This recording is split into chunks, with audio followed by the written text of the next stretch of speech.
I guess that's Sorry, I was not listening to you again. Alright, well, I'll talk to you guys later. Yeah, sounds good. Yeah. Enjoy. Hot mic. Yeah. Yeah, just 'cause it's trying to get Bye, guys. Oh, I see. But I guess they can go.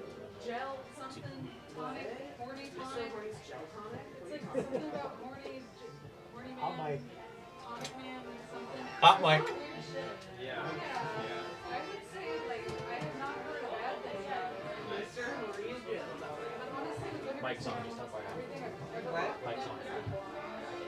I have never been disappointed. I was just repeating what Meghann told me about Mr. Horny's Where is It's like Mr. Something's horny tonic something. Oh, there. Alright. It's got a cat mask on.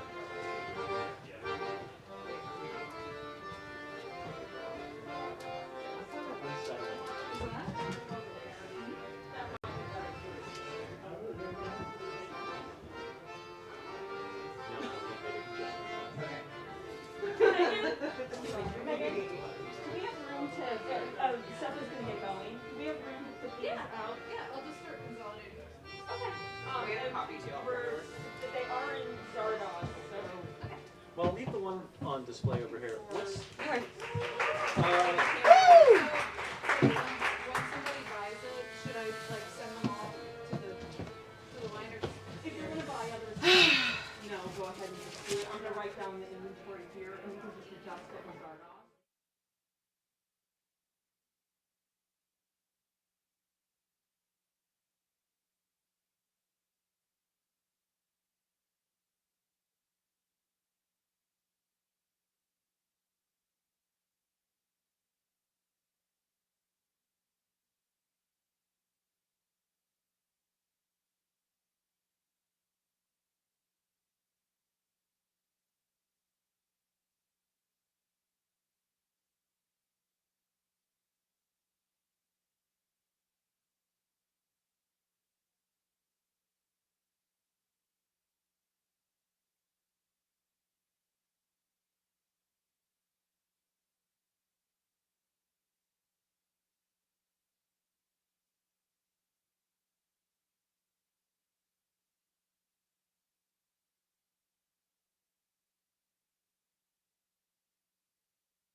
We're live again! Hello! We are back, everybody. We are back on the live stream.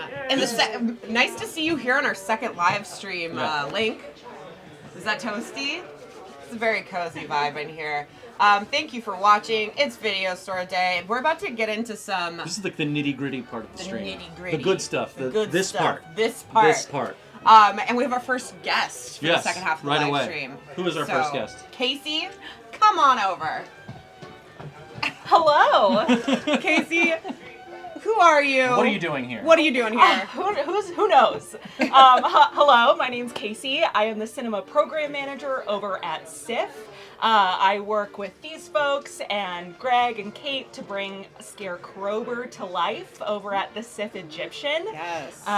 Going on all this month, some incredible picks. Yeah, what's Scarecrowber? For those who For don't the have the pleasure. uninitiated, Scarecrowber, this is our second year doing it with Seth and Scarecrow. Of course, a beautiful combination of the two. It's where Scarecrow staff get to pick what happens at the Egyptian for a whole month. We turn the keys over, basically, and they get to pick all of the wild and weird stuff that shows for the wild and weird folks that want to come to it. Yes. And this year, half the proceeds are going to us, which is amazing. Yes, and thank you so much. Thank you guys for your support. What else is left to screen this month? I know Christine is coming up. There's a John Carpenter double a little double feature night with Christine and Halloween, which is going to be great in the primetime slot. It's like a Friday, Saturday night or something like that. I think there's still a few screenings of Rockula. I think Haunted Ween might have another one. Ween, yes. And Bad Moon is tomorrow. Bad Moon. I think there's still another Let's Scare Jessica to Death. Oh, yep, there is. Lots of really good stuff. Some higher bill, everybody's seen. We did Texas Chainsaw Massacre, 4K restoration. Yeah. I don't know if you caught it, but it's gorgeous. That is so good. I've seen Texas Chainsaw on a big screen, and it's unbelievable. Last night I introduced Opera, the 4K resto, and that was amazing. Good turnout too, so it was really nice. But yeah, it's so fun we basically just ask all of our staff to throw some picks down, and then we partner together, and the month is just awesome, and it really gets everyone in the spooky mood for sure. Yeah, what have been your favorite picks of the Scarecrowber? Oh gosh, well I haven't seen Opera, so I am excited to catch that. Rockula, I did watch that for the first time, and it's so camp. Leo, was that your pick? Yep. Yes, thank you. It is so camp. It's so wonderful. It is pretty nuts. It's pretty nuts. Last year, last year we did that 35 Near Dark. That was crazy. That was crazy. Sold out. Sold out. Yeah. The audience was incredible, and it was a beautiful print. It was really cool. A little crispy, crunchy. That was nice to see. Yeah. So go to sif.net, and I think there's a little tab for Scarecrowber, and you can see what screenings are coming up. Try to catch some before the end of the month. Yeah, and again, half of the proceeds go right to Scarecrow. So get on it. Well, thank you so much for coming on Thank you for and having chatting. me. And we really Video appreciate Store it. Day. Yeah, Yay. really appreciate it. Have Thanks. so much fun. right. Thank you. Bye, Casey. Bye. What should we talk about now? Well, I think we should talk about fundraising a little bit, maybe. Fundraising some more? Yes, for sure. So we're kicking off the second half of our stream, which means we're going to be kind of going into a higher gear of asking you guys to maybe spare a few pence. Ducats. Ducats. Drip. Doubloons? Skrilla. Doubloons? You could say doubloons. Doubloons, rupees? Rupees. Krugerrand. No, but we would appreciate your help. Yes. We are, like we said, we are doing our SOS campaign, and we are 1/3 of our way to our goal. A lot of people maybe heard that we raised this money and are like, oh, they Out of the secured the woods. lease for a couple years, they're fine. we're grateful and we're very appreciative, but we're not. We're out of immediate danger. Yeah. As our colleague Greg likes to say, we're paying the rent, but we haven't bought the groceries yet. Yeah, like what if we like bought the pool, but we don't have swimming lessons or a swimsuit or like water. anything like that or water. So yeah. don't dive in there. Yeah, don't dive in. You'll hit your Don't head. dive in. So we really need your support. Becoming a member is a great way to show your support. Our membership levels start at $25 a year. Very easy. That's like whatever, up to, I mean, as much as you want really, but our super supporter levels are $1,000, $3,000, and $5,000. And you get different benefits with each tier, basically. $25 a month, or a year, actually. You get daily rental deals. You get invitation for 2 to our monthly members only film screening over at the Grand Illusion, which is a beautiful little theater that could also use your support. Yeah, they have to move soon. $50 a year, you get all the above benefits, plus discount on prepaid rental credits. Buying a chunk of 10 really saves you money in the long run. And early access to events like today, where you get to come in an hour before everyone and pick out all the good stuff. That's true. We did do that this morning. Yeah, and we got $100 a year. You get more discount, bonus gifts, and so on and so forth. And memberships like this really, really help, you know, keep our doors open and keep everything accessible and give us the foundation in order to really grow in the way that we want to grow. And they go all the way up to like $5,000 a year. You get all the stuff from all the lower tiers, plus unlimited free rentals for an entire year. Yes, that is crazy. And so we also have all kinds of cool merch today. We have these shirts. Oh yeah, we have this shirt and we have this shirt in a nice yellow. And These are $30. They're on the website too. On our website, on our online store. The shirt's late. You gonna put it up? Yeah. Sweet. So you can see the logo really. Yeah. So isn't that lovely? And then if you do a $75 donation, you get another merch option here, which is this amazing canvas tote. Very high quality. Do you know how many Blu-rays you can fit in here? Do you know how many VHS tapes you can fit in here? Quite a few, and I think it would hold it too. And groceries too, or your murder bag. There's whatever tools you need. Get this tote, donate $75, get the tote, tell us what you put in it. Hashtag tote. Hashtag scare tote. What's in your scare tote? What's in your scare tote? Anyways, we'll see you in a couple of minutes. For you have let me know love, and it shows, it shows. Hello, everybody. Welcome to Video Store Day. Episode Video Store Day. This is episode 82, and it is also a slam dunk major Super-sized Baconator episode. Super Bowl Sunday episode. Of Viva Physical Media. Viva Physical Technically Media. episode 82, but we're going to be coming in and out during the live stream for you all afternoon. With like all of our and your favorite segments. Yes. This is an episode not to be forgotten.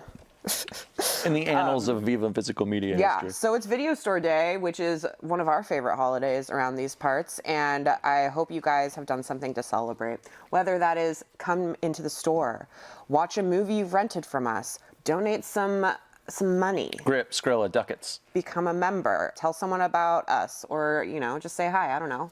Just tell someone. Let us know how you celebrate Video Store Day. It's going to be incredible. We are going to have stuff going on all afternoon. Not just Viva, but you'll also see Emily and I on the live stream. We're going to be doing other stuff. We're going to have prizes and giveaways and all kinds of cool things. Probably hanging with Colin Froth, unfortunately. Yeah, Colin Froth might show up.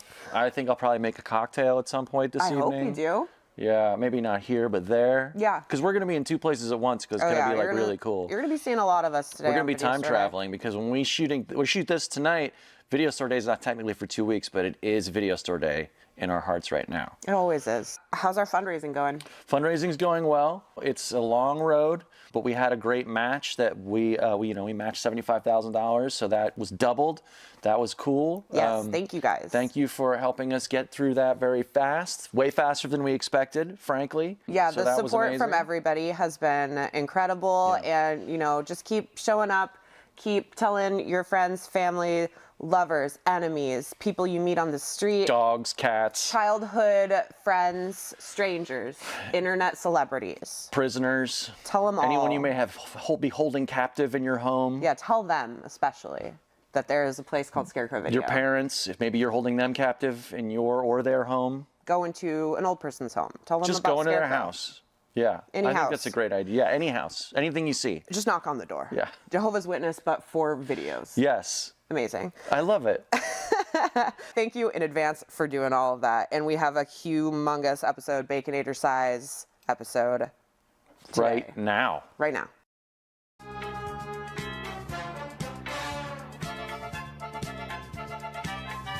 I think I see the content warning right over there. The following segment contains frank discussion of adult themes. Viewer discretion is advised.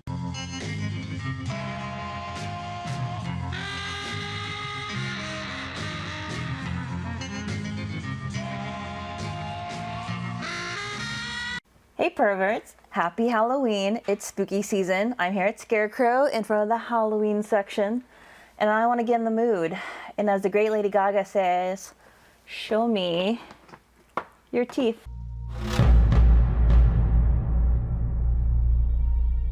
It's 2007, directed by Mitchell Lynchstein. The tagline for this movie is, "Every rose has its thorn." Now, bit of a disclaimer. I never watched this movie. I'd heard about it. It's very notorious because it has a lot of sexual assault. It's very icky. So this is your trigger warning now.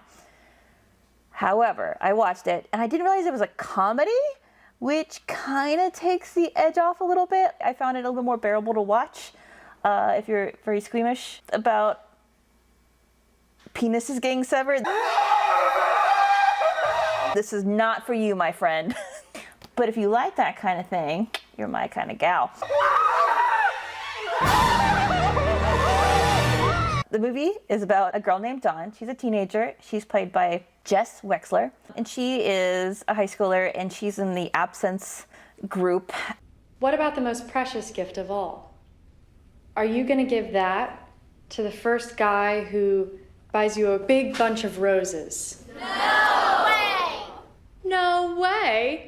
She's one of the motivational speakers. So she's in this religious organization preaching the stupid doctrine about how you should save yourself, not have sex because it's evil and you're going to hell. Obviously, this does not get her good points in high school. She's picked on.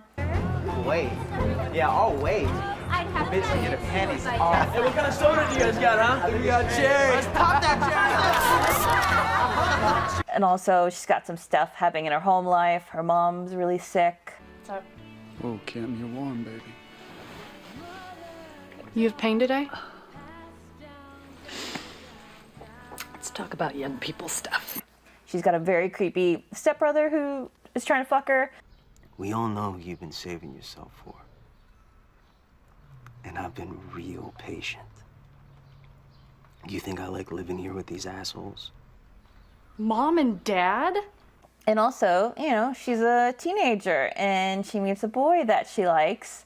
And, you know, teenagers are teenagers and hormones are gonna hormone. And she finds herself in a situation where she is assaulted. And by reflex, her vagina attacks the man's penis and bites it off. Yes, this is a movie about vagina dentata. Vagina dentata. Vagina dentata! They say it a lot in the movie. The toothed vagina. She runs into so many terrible men, like men after man she keeps running into, or her vagina runs into, I guess you could say. But then she starts to use herself as a weapon, which is very empowering and makes it way more interesting than her being a victim. She becomes the predator. And that's why this movie says, the most alarming cautionary tale for men since Fatal Attraction. So there you go. It is funny. It made me laugh out loud a couple times. It also made me go, what the fuck, a couple times. And you'll know what I'm talking about when you get to that scene. Yeah, I like this movie. It's about horny teenagers. It's about the fear of losing your virginity. It really gives a mean take on abstinence education in those peer groups and purity ring societies, which they should because they're stupid. But also, it's just also like just how comically naive you are as a teenager, and especially in this movie, Dawn is sweetly very comically naive, which also feel bad for her, how she's targeted and assaulted, but when she turns the table on the men later, it's really cool. I don't know. If you're into like feminist horror movies like Jennifer's Body or like Ginger Snaps, I think you'll definitely like this movie. It's of its time for sure. It's got some problematic things in there. And like I said, a lot of sexual assault. And also, I don't want to give away why her vagina has teeth, but you'll notice some very comically large power plants, a la Simpson style, in the background, which also is the comically naive part that people don't, like, all these things are happening, like, I wonder if it's the fucking power plants right there. So this Halloween, if you want to watch something with a little bit of a bite, I would recommend teeth. I give it 5 out of 5 Prince Alberts. The piercing was made out of sugar, by the way, so it was friendly for the dog to eat. Scoot down. Scoot, scoot, scoot. Scoot down, scoot down. Come on, scoot down. Scoot, scoot, scoot. As a special segment for our Video Store Day jumbo episode, we have a new face on the camera. This is Kristen.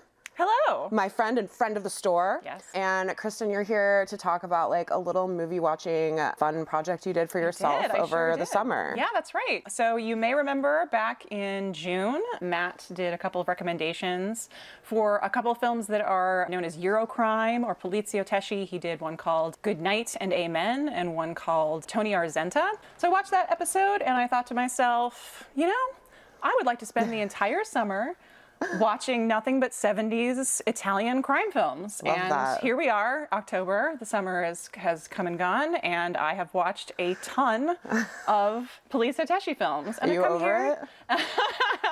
I'm not actually, because now we're just veering right into Giallo, and it's just like the 70s Italian train just keeps on rolling on. Yeah. So yeah, so I've come here to tell you about a few that I like, that I especially liked, and I think that you'll like as well if you're interested in getting into this particular subgenre. I actually, while I was watching all of these films, I started noticing a lot of similarities, things that kept popping up, and I ended up making a bingo card for these films. So we can just kind of go through them real quickly here. We've got an exploding car, very, very common in Poliziotteschi's. We've got J&B whiskey. Now this is an interesting one. J&B whiskey is very common in Italian 70s crime films because it was apparently considered a symbol of virility because it was the preferred whiskey of Frank Sinatra and Dean Martin. And so to Italians, these Italian American men drinking J&B whiskey is like a big deal. So they always had J&B whiskey, and you can always tell because it's got that bright yellow J&B label. I'm gonna look for that now for sure. Yes, absolutely. We've got bromance. There's always some kind of bromance. They love the bros. Strangely enough, heterosexual romance does not feature as often in these films as you might think. Probably not surprising, women don't really play into the Polizio genre that much. Merry Christmas and a Happy New Year to you. Thanks. Same to you. Merry Christmas.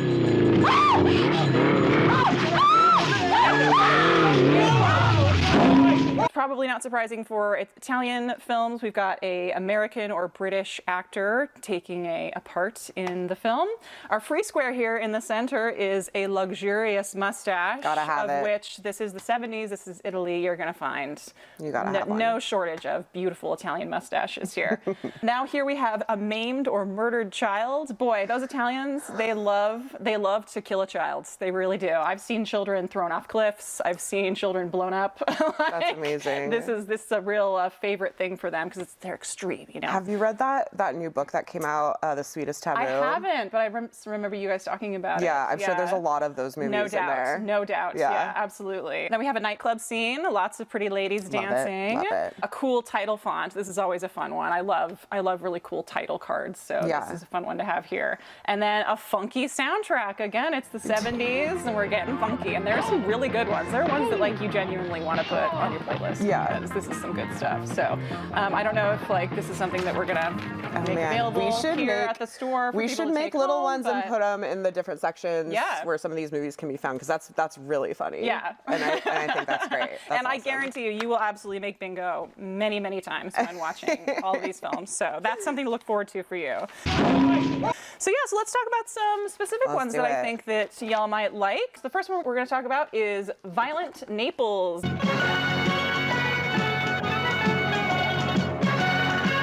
Or Violent Nipples, as I like to call it. Love it. This is by Umberto Lenzi. Umberto Lenzi is a very prolific Italian film director. He's probably best known for his horror films, specifically Cannibal Ferox, which is the sort of quasi-sequel knockoff to Cannibal Holocaust. But he also did a ton of Polizios, and he's really good at it. And this one, Violent Naples, I think is his best. And the reason I chose this one is because I wanted to choose something that if you're curious about this genre and you want to watch just one movie. It's like a gateway. Yeah, it's a gateway. If you want to watch one movie that just gives you a real, just like cross-section of everything that you can come to expect. You'll fill the bingo card. You will fill the bingo card. Like, it's the Polizio genre is all here in one film with Violent Naples. So this stars Maurizio Merli, who you may recognize as our center square luxurious mustache. He stars as Inspector Berti, and the second that he arrives in Naples, he's stepping off the sidewalk, and a car comes and speeds past and almost hits him.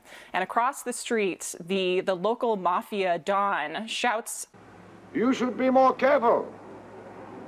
Naples is a dangerous city. You don't watch your step. So it definitely gives you an idea of the kind of tongue-in-cheek tone for the rest of the film. It's just this great balance of like macho action and like silliness. So it definitely knows what kind of a film it is. It knows what it's doing, and it just goes nuts with it. So the plot follows Berti as he basically gets deeper and deeper into the Naples underground. He starts with like small-time tough guys who like do pickpockets and things like that. You want to learn your trade, kid. Now, why don't you get on the ball? Tricks like this are for beginners. You crud. You make me want to beat your ears in. And then he moves on to like a protection racket where like these gangs of toughs are like smashing up windows and terrorizing businesses to get protection money. And then that leads him eventually to a large-scale drug smuggling operation run by another Italian film darling, John Saxon. He's a businessman who goes to war with the local syndicate boss for control of the drug smuggling operation. So our hero, Maurizio Merli, Inspector Berti, just gets involved in this. So there's clearly no shortage of stuff going on in this film. There's like, it just keeps going. There's just like scene after scene after scene. It just keeps throwing stuff at you, whether that's like a motorcycle chase, a car chase, a fist fight, a gunfight. It just goes and goes and goes. There's so much stuff that I actually had trouble just like picking one or two things to even highlight here because there's just like nonstop. But I did my best. And so there's two scenes that I particularly like. The first one is there's a scene where the mafia boss kills a guy by strapping him down to a bowling lane in a bowling alley and then bowling right into his head. Absolutely. Absolutely wonderful. It's excellent. It's I'm here for terrific. it. And then the other really highlight of the film is it's, as far as I'm aware, the only action sequence that has ever taken place on a funicular train, which is one of those trains that goes up a hill. Yeah, it's pretty great. And at one point, a woman's head gets shoved out the window of the train as another train is coming and just gets completely creamed. What did I say? So excellent. That's a terrific scene. Not the tightest script in the world exactly. Like, it definitely gets a little confusing by the end, but you don't really care because you're just being assaulted by all this other fun stuff. But even then, it's got a great ending that brings something from the beginning of the film all the way around full circle. So like you're kind of left with this great feeling of like, satisfaction. Absolutely. So yeah, if you like Violent Naples, then you will probably enjoy everything else that the Polizio subgenre has to offer. So check it out. That's a bingo. You'll die in prison, you turd. Next up, we've got Caliber 9. This is by Fernando de Leo, and it opens with a bang, literally. There's a money drop, and they open up the bag, and there's no money. And so they start kicking down doors and slapping people around and saying, "Where's the money? Where's the money?"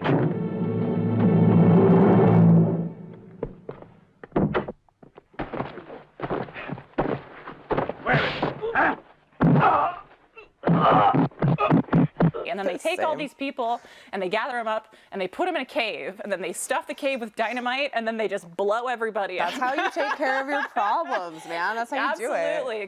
Get it done. And this all happens within the first 5 to 7 minutes of the film. So it's just like boom, boom, boom, big boom, and then title card, Caliber 9. This stars Gaston Moschine, and he looks like if Jason Statham was a professional wrestler. He stars as Ugo. You first meet him as he's just getting out of prison, and the first person he meets as he's getting out of prison is Rocco, who's played by Mario Adorf. You see, I found you anyway. Isn't that great? Where you going? Mario Adorf, yeah, he's the man. Mario Adorf looks like the Italian love child of Alfred Molina and Bruce Campbell. You're painting an incredible like such man. a wonderful photo in my brain. It's incredible. Like, yeah, Mario Adorf just chews every inch of scenery that there is in this film. It is wonderful to watch him work and do his stuff because he's just so big and fun to watch. Where'd it go? To fly in the air? Not all that, though. Boy, I can just imagine all them dollars sailing in the air. That'd be a real sexy cloud. So anyway, so he plays Rocco. Rocco thinks that Ugo, before he went into prison, stole a bunch of money, the money from the beginning of the film, stole a bunch of money from the mob. And so the mob wants to know where it is. And Ugo's like, I didn't steal your money. But they're like, no, we think you did. So we're just going to harass you constantly until you tell us where the money is. Don't be mad, Ugo, but we gotta freak the place up. It's really a crime. I know. You ain't so dumb as to hide them 300 grand around here. That's kind of the first part of the movie is basically Ugo will go to a location, Rocco will show up, start just like busting up the place and like punching him and like beating him up and then like insulting him, and then Ugo will go to another location and then Rocco will come and do that over again. So, and then again, it's just really fun to watch Mario Adorf just be a huge asshole. It's really great. Oh, it's too late to help you. You don't get a chance to be alone for a stinking second. Understand, Ugo? You're not going to be able to piss unless one of us pulls a chain. So on the one side, you got the mob. They want to know where the money is. On the other side, you got the cops. They want Ugo to be an informant against the mob. So he's kind of torn between these two things. And then, meanwhile, there's a mysterious figure that's following Ugo around and just sort of causing general mischief. So there's a lot going on. This is a classic gangster wants to go straight, but the gang won't let him. He has a girlfriend played by genre film darling Barbara Boucher. She has an amazing apartment, and this apartment is so amazing that the movie actually takes the time to do like a full pan all the way across the entire apartment just so you can drink it in. It's all black. Like 70s Italian interior design. Oh yeah, is you'll just get like so there's much. nothing like it. I almost put it on the bingo card because you really get a lot of incredible, sometimes questionable Italian interior like design. weird vases and phones and sculptures. Oh yeah, and so this one in particular is all black and white and silver with wall-to-wall white shag carpet. It's amazing. It's so great. This film has just everything that if you love gangster films, just really good gangster movies, this is gonna satisfy you. It's got everything. It really kind of gave me like Carlito's Way vibes a little bit, if you're into that, which you should be because that movie's great, but like with a little bit of that Italian genre sauce on top of it. And it's just got a great climax where all the plot threads that it's been building all come together at the end in this really great ending. One other interesting thing about this film is it has these scenes where the cops will just sort of pop in periodically, because unlike a lot of poliziotteschi, the police actually don't play a particularly big role in the film, but they will come in every now and then, and they kind of almost act like a Greek chorus in the film because there's two cops, and one of them is full-on fascist. He's like, criminals are born that way, and we need to be able to torture criminals in order to get information, and the death penalty should be, used as a deterrent for crime. Right, you punks are so abused. They want to close San Vittore because the convicts aren't happy there. They don't like the climate. They need more space. Next thing to come is what's happened in Mexico. We'll let in some chicks to provide them with tail. Because some goddamn psychologist or sociologist says it's good for their health. And then his partner is a communist, and he's basically like, we should be giving people housing and food, and if we did that, then they wouldn't commit crime, and we should be going against the rich people who are causing all of the problems. Our old concepts are just as outdated as our prisons, by and large, and that doesn't seem to help any. Society makes its criminals suffer, and after that, it ignores them. So in this film, there are just these like little scenes that they just pop in every now and then where the cops just start arguing fascism versus communism. And what's interesting about this is that these films, these poliziotteschi films, were basically born out of this era in Italy called the Years of Lead, which were this really like violent time where political extremist factions, like fascists on one side and communists on the other, were just waging war in the streets of Italy. They were kidnappings and assassinations and bombings and gun battles and everything, and just this general sense of lawlessness. So these poliziotteschi films sort of were born out of that environment, and yet the films themselves don't necessarily talk about the actual like explicit political underpinnings of this era. It's much more sort of vague, just in terms of like just like cops and taking down crime and all that sort of thing. But so that's why it's kind of interesting with in Caliber 9 these scenes where you actually get like very explicit They like talk about fascism it, yeah. versus communism type stuff. So that's an interesting bit with this. So yeah, Caliber 9 is just a great solid gangster film, a lot of fun. Everyone looks real sweaty on the back. Yeah, oh, it's a sweaty one. Cool. That's a bingo. Gotta know. All right, so last up, we've got, this is my personal favorite. This is The Big Racket by Enzo G. Castellari. This film is like an ultra-violent crypto-fascist episode of Scooby-Doo. Say no more. We're in. Yet another great opening scene. Basically, a gang of mafia hoods are busting up a business, a local business, and there's this wonderful slow-motion shot of a guy throwing a real Molotov cocktail at a van, and it just absolutely blooming into beautiful yellow flame, all in slow motion. It's terrific. Awesome. So this stars Fabio Testi as Nico. He's a cop, and he's trying to take down this protection racket. You setting fire to this place by any chance? Just this group of hoods that are pushing all these small businesses around and asking for protection money. Either you pay $75 a week, or else you might just lose your peepers like her. But you know what? He just keeps getting stymied by red tape and bureaucracy and all the work that I've done up to now isn't worth a tin nickel. Well, Palmieri, that happens when the police begin to use the same methods as criminals. I can't condone the irresponsibility of your bending the law.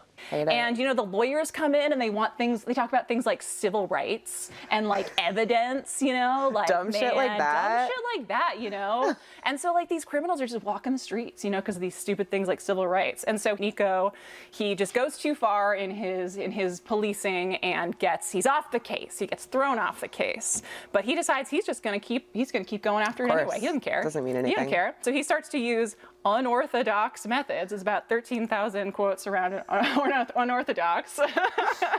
And the film really says the quiet part loud here. I think that's one of the things that's really fun about this movie. Nico literally at one point says, I know my methods are, let's say, somewhat illegal, but if the results are right, don't they justify the means? I support him. Like, absolutely no shame here about what this is, what's happening, what's going on. So the film is basically just kind of a series of episodes where Nico is just trying to like take down this racket. Each episode you kind of meet a new person who's been victimized by the mob. So like one guy, his daughter was raped, another guy, his wife was killed, another guy used to be part of the mob, but they turned on him and beat him up, and now he's in like a metal body brace and all this. And so the whole film is, in a way, it's almost like a slow motion putting a team together film.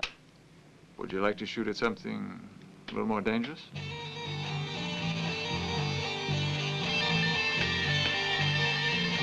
In the end, it all leads up to he gathers all these people together who have an axe to grind against the mob. They know that there's going to be this big mafia summit. All the big bosses are coming together and they're going to meet in a warehouse, of course. Nico's going to get all of these people together and they're just going to blow them away. They're just going to ambush them and blow them away. So that it ends with like this great long shootout scene. But even throughout the film, there's just like a ton of really awesome action scenes all throughout. My favorite is one that takes place in a train depot. So they're having, Nico and some other cops are having a shootout with some other gangsters, and like way off on the train platform there's just like a bystander, and he's got a rifle slung over his shoulder because he's just come back from a skeet shooting competition. And he like hears the gunshots and he starts running towards them, and he kind of sees what's happening and he just takes the rifle and he just starts blasting people. Like no context, has no idea what's going on. He just starts blasting people away. Loves to shoot. And that's just one of the really many terrific action scenes in here. It's all shot really well. There's a lot of really interesting camera work and angles. Like I was saying before, it knows how to really strategically use slow motion for a maximum effect. Probably the best example of that is there's a great scene where Nico's car is being rolled down a hill, and with Fabio Testi, the actor, inside the car, and he's being rolled down the hill, and it's all shot in slow motion, and so you see all the glass flying and his hair's whipping around, and it's a really incredible shot. Honestly, this film is so goofy, but in the best possible way. Yeah. Tons of great action. I think what really sells the goofiness is the dub. I like to watch the English dubs of these films, and for whatever reason, every other Polizia Tesci film I've ever watched, they have no problem swearing. They will swear like crazy because, you know, they're shooting people. Yeah. It's adult themes, so why don't you use adult words? But for whatever reason, in the Big Racket, in the dub, they don't swear. They don't use swear words. So they just like, darn it. They use euphemisms for things. And so anytime they want to say shit, they say diddly. But if they cooperate with us, they'll be up Diddly Creek. Yeah, I'll do a real nice crepe Suzette just for that diddly head. Bam, bam, bam. That's enough, Von. You shut your mouth. You're talking dung. Get ready. We're nearly there. See what happens to baskets like you. Oh my God. So it just adds to this like cartoonish, absurd, you know, mood where it's just like, this is all just ridiculous fun. Like nobody should obviously be treating any of these Polizia Tesci films with a lot of seriousness, but like this one in particular is hilarious, funny, genuinely action-packed film that I just really love. I think I would love to screen it in a theater sometime because I think it would do I want to see all of these. so well. So The Big Racket, check it out. Check it out. That's a bingo. Holy jumping jackrabbits. Someone sure took a strong disliking to the decor in here. Hell, nothing's sacred any longer. These delinquents running around destroying everything. Ah, here's one still intact. Here, join your brother. So you got deep into it. I did, and I could not have done it without Scarecrow Video as a resource, because a couple of things that I learned when doing this deep dive is, you know, first of all, these are like small Italian films, and what happens is they tend to get cut up into different cuts for different markets. So you end up like all these films have maybe 2 or 3 different cuts. But if you try and find these films on streaming services, you have no idea what cut you're watching. You could be, you know, you could be watching the really crummy cut. You have no clue. And so if you come to Scarecrow, you can just get a DVD that has every cut you could possibly want on there, and you can choose which one you want. Another thing that I noticed is that because these are Italian films, they're considered like foreign films, and I noticed that some streaming services just assume that because you're watching a foreign film, it's like artistic, and so you want to watch automatically the subtitled version, the Italian language subtitled version. And you're like, give me the dub, and I please. want the dub. I like the dub. I'm a dub head, especially for these, because I think it's more authentic. Yeah. I want the experience also, of walking in you want more to a choices. Grindhouse theater on 42nd Street in like 1976, and like sitting down and watching an Italian movie, and they were not showing the Italian language version in Times Square in 1976. They were showing the dub, and so I love the dub. And you know what? The other thing is, these dubs are great. Like these dub actors do an awesome job, and they really add a lot to these films. And so anyway, so I like to watch the dubs, but again, a lot of the streaming services don't have any of the dubs available, but Scarecrow does. So I can come and you really get kind of a bang for your buck when you rent something from Scarecrow, because you're getting like multiple films in one rental, which you would never get on a streaming service. You're getting every especially with these like cut. Arrow releases, absolutely, like Vinegar Syndrome and stuff like that with all the extras. Definitely, yeah. And so you're getting lots of good making of stuff, of course, and special features, which you of course don't get with streaming and all that. So yeah, there are tons of films and other films that I didn't talk about that are just fully flat out not available on streaming, because again, these like small niche films just aren't considered important to streaming services, or they're just filler content and you get really bad transfers and things like that, you know. So but here at Scarecrow, like, they're treated with respect, with the same kind of respect as any other film, because it's all art and it all deserves the same respect. So awesome. So thank you, Scarecrow, for that. Well, thanks for coming on and talking me. About your journey. Yes. We should get some copies of that bingo card. We definitely, so you guys need to come to the store and check out the Polizio bingo. Yeah. And yeah, happy video store day. Yeah, you as well. And to you. We're back. We're back. In case you guys didn't know, That was just us. What you have seen before your own eyes were segments from our show, Viva Physical Media. That is a brand new episode, a supersized, we call it a Baconator episode. Yeah, Super-Sized Baconator episode. We'll be dropping segments throughout the rest of the live stream. We put episodes out roughly every 2 to 3 weeks, so keep your eye on that if you like what you see. On this very YouTube channel. On this very channel. Like and subscribe. So subscribe, for sure. We got a couple more segments coming up in a minute. So we got some donos. We got a couple of donors coming in. We got Steven from Pittsburgh, where my old man's from. Here's to keeping it crowing for another 10 years. Thank you, Steven. Yeah. So glad you're all out there making so many films available and accessible when they otherwise would be lost. That is a very good point. Thanks for preserving so many films that we never have access to otherwise. All the best from Pittsburgh, Pennsylvania. Can't wait to stop in when I'm out there again. Well, we can't wait for you to stop by again as well, Stephen. And then we got another one from our good friend Troy Barber, who is a regular contributor to Viva Physical Media's mailbag segment. And he was here earlier in the store. He's visiting. Yes. I finally got to meet Troy, which was very nice. Troy and Dan. And both, Dan. yeah. Happy Video Store Day, says Troy. So great to meet you all in person just a bit ago. Emily, I forgot to tell you that we were excited to find a copy of Bingo and add it to our physical media library. Oh my God. Okay, Bingo, Bingo you is like my favorite movie that we've ever done on Viva. I wasn't even on that episode. You weren't even on that episode, but we sold out a screening of Bingo at the Beacon, too. And that's probably the most people who have ever been in a room to see. And I had never seen it before, and like I tell this story every now and then, but by the time it was over, like the last 15-20 minutes of it, I was so like exhausted from laughing that everything was funny. I was like in a fugue state. It's one of the funniest movies I've ever seen. It's so good. If you guys haven't seen Bingo, check it out. It's a 90s dog movie that goes above and beyond anyone's expectations. Oh, it's absolutely incredible. It goes really hard. Bingo goes to people jail. It's unbelievable. Oh my God, Bingo's in the hospital. All his enemies are there, giving him flowers and shit. So good. Okay, well, thanks, folks, for those wonderful donations. What else should we talk about before we move over? How many minutes do we got? I don't know. Have you guys done the Psychotronic Challenge? Do you know about that?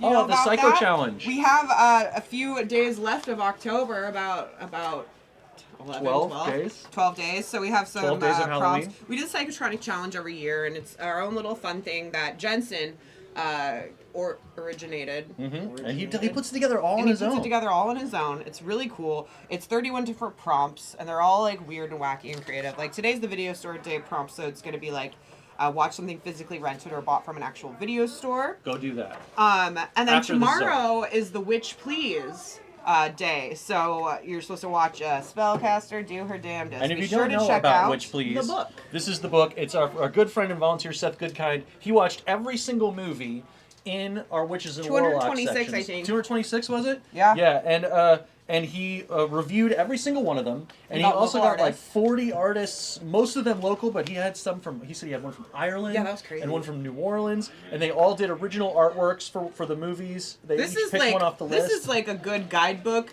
if you're going up into that section and just kind of look through. It's really a cool book, and the proceeds are going to go benefit Scarecrow. Yeah, that's so amazing. make sure you check that out. It's a really cool book. Yeah, there are a few more little prompts, but it's all fun stuff, and you can use it as kind of a guiding frame for your October viewing. And we do it every year, and then you share it at #SCV Psycho Challenge, and then we all can share what we've been watching. So that's fun.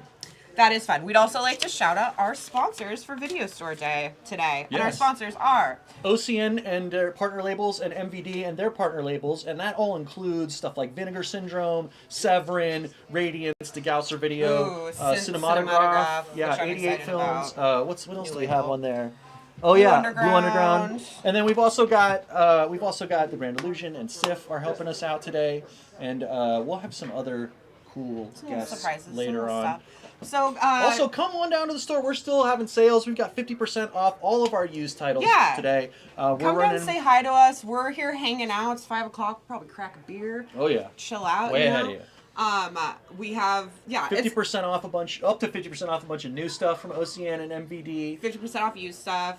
It's a party down here, and it's. Is the donut truck still outside? There were donuts. I don't know. I feel like those donuts got to be gone because they're so good. But check out those donuts, anyways. Later, we'll tell you about these amazing slipcases that we've got running around. Yeah.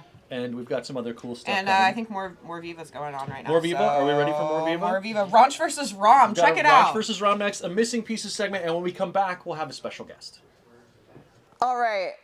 One of our best favorite most well-reviewed, critically acclaimed segments is coming up right now. Raunch versus Rom. And you guys really showed up last time. You rocked the vote. We needed the votes. We begged you for votes, and you came through. Last time we had my Raunch, which was Hot Moves, and we had your Rom. The Matchmaker. The Matchmaker. The Matchmaker got 4 votes, so we did have some love for it. But Hot Moves got 11 votes. A landslide. It was the clear winner. You guys know what you're talking about. Moves were too hot. They were very hot. There was one person who said that they watched both before deciding last time. I appreciate that. And then they were like, I wish I didn't. Which one did they vote for? I don't remember. I think Hot Moves. The right choice. But we have 2 new fighters for you guys. Yeah. We've been training them hard. They're ready to beat each other up in the ring. In my corner of the ring, we have, with a terrible cartoon cover, I want to see this movie really bad. Invisible Maniac. You can watch it on 4K if you have the means. Maybe I will. I chose, and I think that our audience enjoys it when I watch these legendary movies that everyone knows that I have never seen before. And so to that end, I chose the legendary Seattle-based 10 Things I Hate About You. Yes. Which indeed I had never seen. Yes. All right. So you guys know the drill. Or do you? We have 2 minutes. 2 minutos. I almost said 10 minutes. That would be absolute torture. We do not have 10 minutes. Never, never. We each get 2 minutes on the clock, and we kind of let you know about the movie and why it's great, why it's bad, or just what it is. And then at the end, we give you our closing argument, our closing statement. Then it's up to you, the viewer, to decide who the champion is, if it is the Raunch or if it is the Rom. Rom. Sorry, that was my cue. And you vote in the comments below. And you guys really showed up to vote last time, so continue Keep that up. That's We need why the we're Video here. Store Day votes. We need the interaction here. I just wanted to point out that I did 10 Things I Hate About You versus Rom. A little added bit of intrigue here. We just realized, coming to us hot, that Kevin, if you remember, R.I.P. Kevin, who is actually here, sitting in the corner. He's here in our hearts. Here in our hearts always. I'm right here. See? 10 Things I Hate About You was one of his first ROMs when we started the Raunch versus Nobody Rom. told me. So we'll see if Matt can sell this better. Did you win? I don't know. 10 Things win? We should go back and see what the Raunch. Let's go to the videotape. That the clear winner of the last one was 10 Things I Hate About You. No, I feel like the game's goosed. It's not goosed. It's not goosed because I have this guy, this rookie fighter who hasn't even been in a ring yet. Unranked. And we're gonna go. We're gonna start. All right. Give me 2 minutes on the clock. Ding, ding, ding. Let's fucking go. 3, 2, 1, go. All right, I'm doing Invisible Maniac, made in 1990 by the director Adam Riflan or something. I can't read my handwriting. He directed Detroit Rock City, though, so. This is a weirdly good quality movie, but the acting is really, really bad. The dialogue is, like, really terrible, but it's a high school setting where this man who is a physics teacher escaped from a mental institute and somehow became a physics teacher at this high school. And he is secretly working on a potion to make him invisible because ever since he was young, he really wanted to spy on naked girls. And that's like basically it. And he always, he has like trauma from his mother, like, hitting him and telling him that like boobs are bad, the typical stuff. And so he's working on this and he wants to spy on the cheerleaders. It does get kind of creepy because it's like, okay, even though a lot of these raunches are in high schools, they're like with all teens, and this is like an old guy like leering on these girls. But there's countless boobs, there's cheerleaders in underwear, there's locker room scenes where people are spying on these girls. But then the movie takes a weirdly unsettling, sinister tone when he starts killing these girls. Oh, no. And I didn't realize that this actually is a slasher, which I guess is good for October. But it's a very horny principal, also is a female principal who is trying to get everyone to fuck her as well. And she keeps telling people that it's lonely up here on top, which I guess means because she's a principal of a high school, the power that she holds is very, it's hard for her. There's an Invisible Maniac original theme song. I do think this should be recategorized into our Mad Scientist section of the Psychotronic Room. It's currently in comedy? It's currently in comedy. Didn't know. But it's basically a hornier and more fun version of Verhoeven's Hollow Man, I would say. And that, yeah, Invisible Maniac. 3, 2, 1, go. All right, the Buster Douglas beating Mike Tyson, returning Rom. This is 10 Things I Hate About You, a movie I had never seen before, famously shot in Seattle, famously an adaptation of Shakespeare's Taming of the Shrew. Julia Stiles is a young lady who nobody likes because she's abrasive and thinks she's smarter than everybody else, which indeed she is. She has a young sister who is more popular, and I forget the actress's name, but she's from the Alex Mack Nickelodeon show. Oh, yeah. And Larissa Oleynik? Anyway, she wants to start dating, but their dad, the inimitable comedian Larry Miller, will not let them date. And then she cons her dad into making a deal where, like, if the mean older sister can go out on a date, then she'll get to go out on a date. Meanwhile, Joseph Gordon-Levitt is a kid in school, and he wants to date the popular younger sister. So he contrives to pay the new bad boy in school, Heath Ledger, to pursue Julia Stiles and get her to go out with him so that he can date the popular younger sister. It's really cute and sweet. Joseph Gordon-Levitt is such a baby. Julia Stiles, I miss Julia Stiles as a screen presence. You know, she was very ubiquitous in the 90s, early 2000s, and I miss having her around. And, you know, what else can you say about Heath Ledger? The guy is a fucking movie star. There's even a line in this movie where they make a joke about how he might not be pretty. And he's like, "Are you saying I'm not pretty?" He's really sweet. It's a really fun movie. I was not surprised because it's so beloved to find out that I was sort of like not immune to its charms. Yeah. It's really well directed. It has a very good soundtrack. All these young actors are very fun. You also get like David Krumholtz and stuff. I love to see Crummy. Kevin and I have a special fandom with David Krumholtz. Yeah. From ER. Heads. It's just a very, very amusing movie. It's a good adaptation of Shakespeare. It made me want to rewatch that Moonlighting episode where they do Taming of the Shrew, Atomic Shakespeare. That's a great, great episode of television. And yeah, I just thought this was a brisk and easy watch. It was nice to see all the Seattle locations. Final statements? Final arguments? You're up. All right.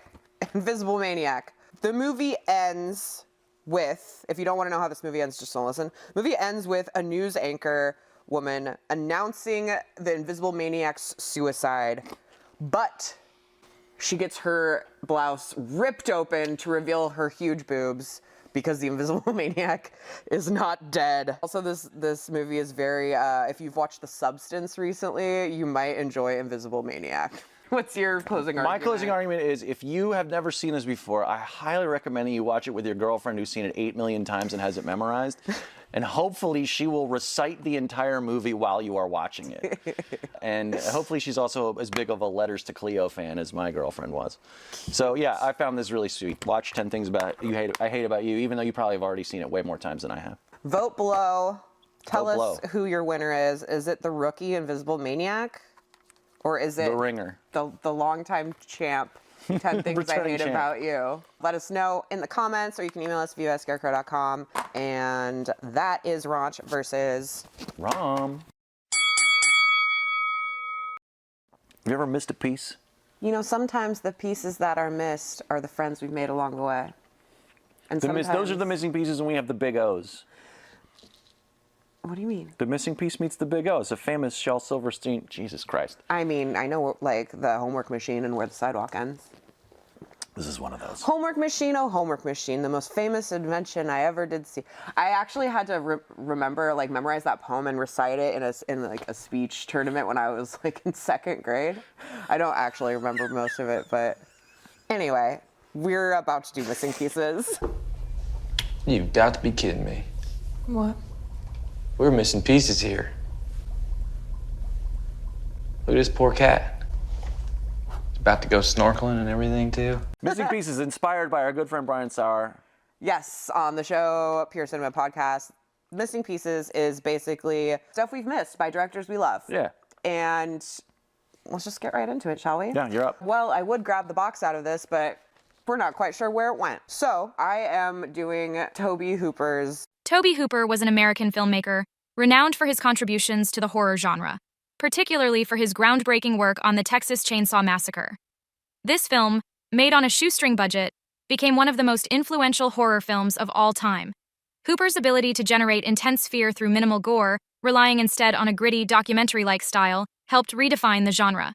The film's raw aesthetic, relentless pace, and iconic villain, Leatherface, created a nightmarish vision of rural horror that has left a lasting impact on the slasher genre. Eggshells. This movie is Tobe Hooper's first movie. Came out in 1969. And it is categorized online as a horror movie, and I wouldn't quite call it that. It is about a group of young hippies in Austin just hanging out in this house that they have all decided to live. It's like a little commune house in the woods, and they're just like chilling. There's a great scene where this guy and a gal who are engaged to be married are naked in the bathtub, and they're just like smoking a joint and talking about communism. I'm just saying that in my father's terms, he terms communism as being bad, right? Yeah, well, okay. And that's all he knows, is everything that's bad is communist. Okay. And talking about like their upcoming wedding and if, you know, their dad's gonna come or like who's gonna show up and like what are weddings anyways, and like society, we live in a society, etc. It's just all these disaffected kids just hanging out. There's a really cool scene, this party scene, where they set up the camera to face down a hallway. I was doing some research on the movie, and it's a very similar shot in Texas Chainsaw Massacre when you're looking down the hallway and the stairway is on the right-hand side, and it's like the door to the basement that Leatherface like slams. It's not the same house, but it might as well be. But they set up the camera statically there, and they just have kind of a time lapse of this party going on, people going up and down the stairs, like friends greeting each other and like drinking stuff, like playing guitar. Actually, Maylin came here to fuck David. She did? Yeah. Well, I wanted to ball listen. David, I think. Really? Wouldn't you rather fuck me? What for? It's kind of cool. But the horror part of this movie is that there's also what could be a ghost that is just some dude hanging out in the house, but they never like talk to him, and he's just like doing weird things and like lighting shit on fire and like smoking cigarettes and like wandering around, and occasionally It's like Kevin's just in your house. occasionally like going down to the basement, and there'll be like weird lights, and then every once in a while there's like a weird like psychedelic interlude where all these weird colors and sounds and noises will happen, and then they like go back to philosophizing about life and shit. And it's kind of a weird experimental hangout movie, and it's really cool to see someone like Tobe Hooper, his first movie ever, because, you know, I won't look at it and I'm like, oh, that's totally Texas Chainsaw Massacre. But if you're like looking for things, you can see like similar shots. But it's cool to see something like this, an auteur's like first endeavor, especially when it's like all these guys are just like friends hanging out making a movie. I always love shit like that. Eggshells, check it out. We do have it on a disc with some of his other early work, and that box is somewhere in this store. Find it. And that was my missing piece.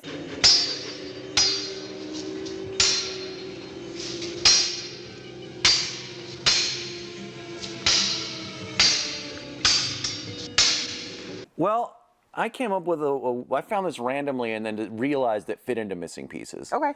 And it's by the director Roger Donaldson. Roger Donaldson is known for his versatility, being able to shift between genres like thrillers, action films, dramas, and sci-fi with ease. His films are often marked by their tight pacing and ability to create tension, whether in a historical setting or a modern action thriller. He has a particular talent for crafting suspense and intrigue, often pairing well-developed characters with high-stakes plots. Despite not always being a household name, Donaldson has built a solid career with a variety of well-received films that show his range as a director. His work often balances commercial appeal with thoughtful storytelling, making him a reliable presence in mainstream cinema. Who I would not say is a director that I love, but a director who I've seen pretty much everything else he's made. Yeah. And he's made some not great stuff. He's also made some really good stuff. Like I really love No Way Out. He made Dante's Peak, which I just rewatched. He also made like Species. Okay. Lots of fun stuff. White Sands is one that I really enjoy. Anyway, this is earlier in his career, and it's pretty much a drama called Marie, a True Story. And this stars Sissy Spacek, and she is a woman, with a young child and a shitty, abusive husband, and she finally has had enough with her crappy husband who, is the kind of get us beers while we're watching the game, honey, and yells at her and stuff. He's a real piece of shit. And she's like, For me and for my 3 children, I had to change my life, to leave Dave forever and begin again. I went back to Tennessee. She takes the kid and bails on him and, goes back to school, gets a better education, and eventually gets a job working in the state government. Mrs. Rajani, how would you like to be extradition officer for the state of Tennessee? And this is based on a true story, by the way.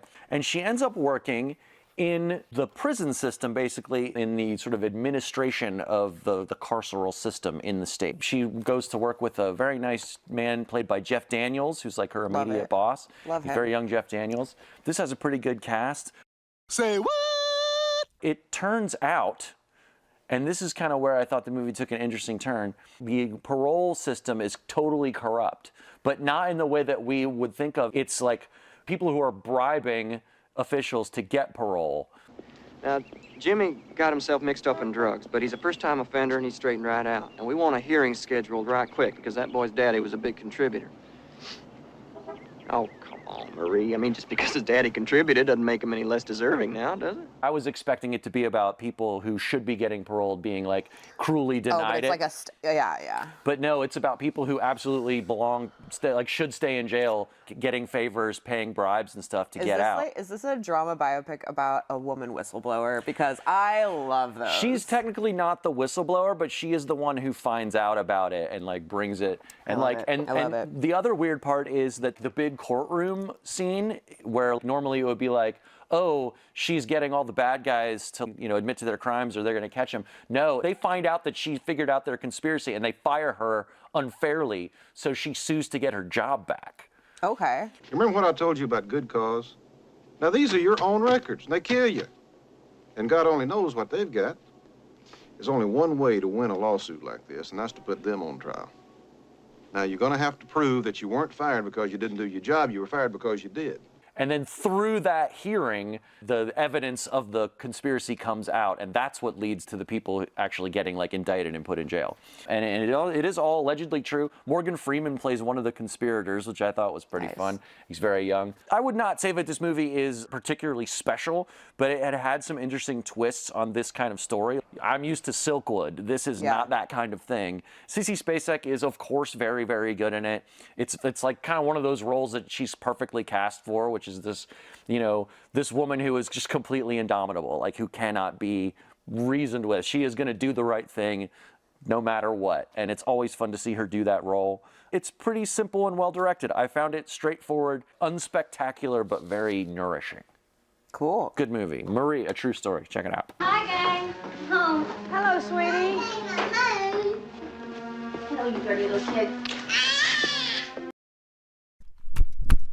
Okay, there we go, we're synced now. Even Seattle's own Scarecrow Video needs to secure $1.8 million in order to remain open into the coming years. An initiative they've deemed Save Our Scarecrow. I've called this place my favorite in the city, and their archive has been a pretty invaluable resource for these videos. It's not about me, but if Scarecrow shutters its operations, my videos will get marginally worse. It's been a joy to work on their anime spotlights every other month, which, hey, I've actually been doing all year as a fun little side thing, and I'm quite proud of the work we did on the one that should be out around when this video comes out. It's not this one, ignore this one. I'm shooting this in early August. The October one is a condensed breakdown of the Heisei malaise, a term I use for a set of trends that emerged throughout the late 90s and into the aughts, and how they intersect with a bevy of major cultural moments through the era. You may recognize some of these ideas and titles from a viral tweet that went around sharing a list I compiled a few years ago. This was partially made up of scraps from a video I wanted to make around that time that I probably naively alluded to, and it will only exist in this physical space for the foreseeable future. This broadcast, the entire Hazel, is, if I'm doing my job right, a digital version of Scarecrow's perceived mission statement to foster an inherent love of discovery and audiences that are increasingly conditioned toward the media that gets served to them directly. I'd be heartbroken to see this place shut its doors at the hands of the city's ever-inflating rent prices, which is why I'm throwing together a little 2-day fundraiser stream on my Twitch page linked below. The event starts Tuesday, the 8th of October 2024, which is exactly a week after this video premieres to the minute.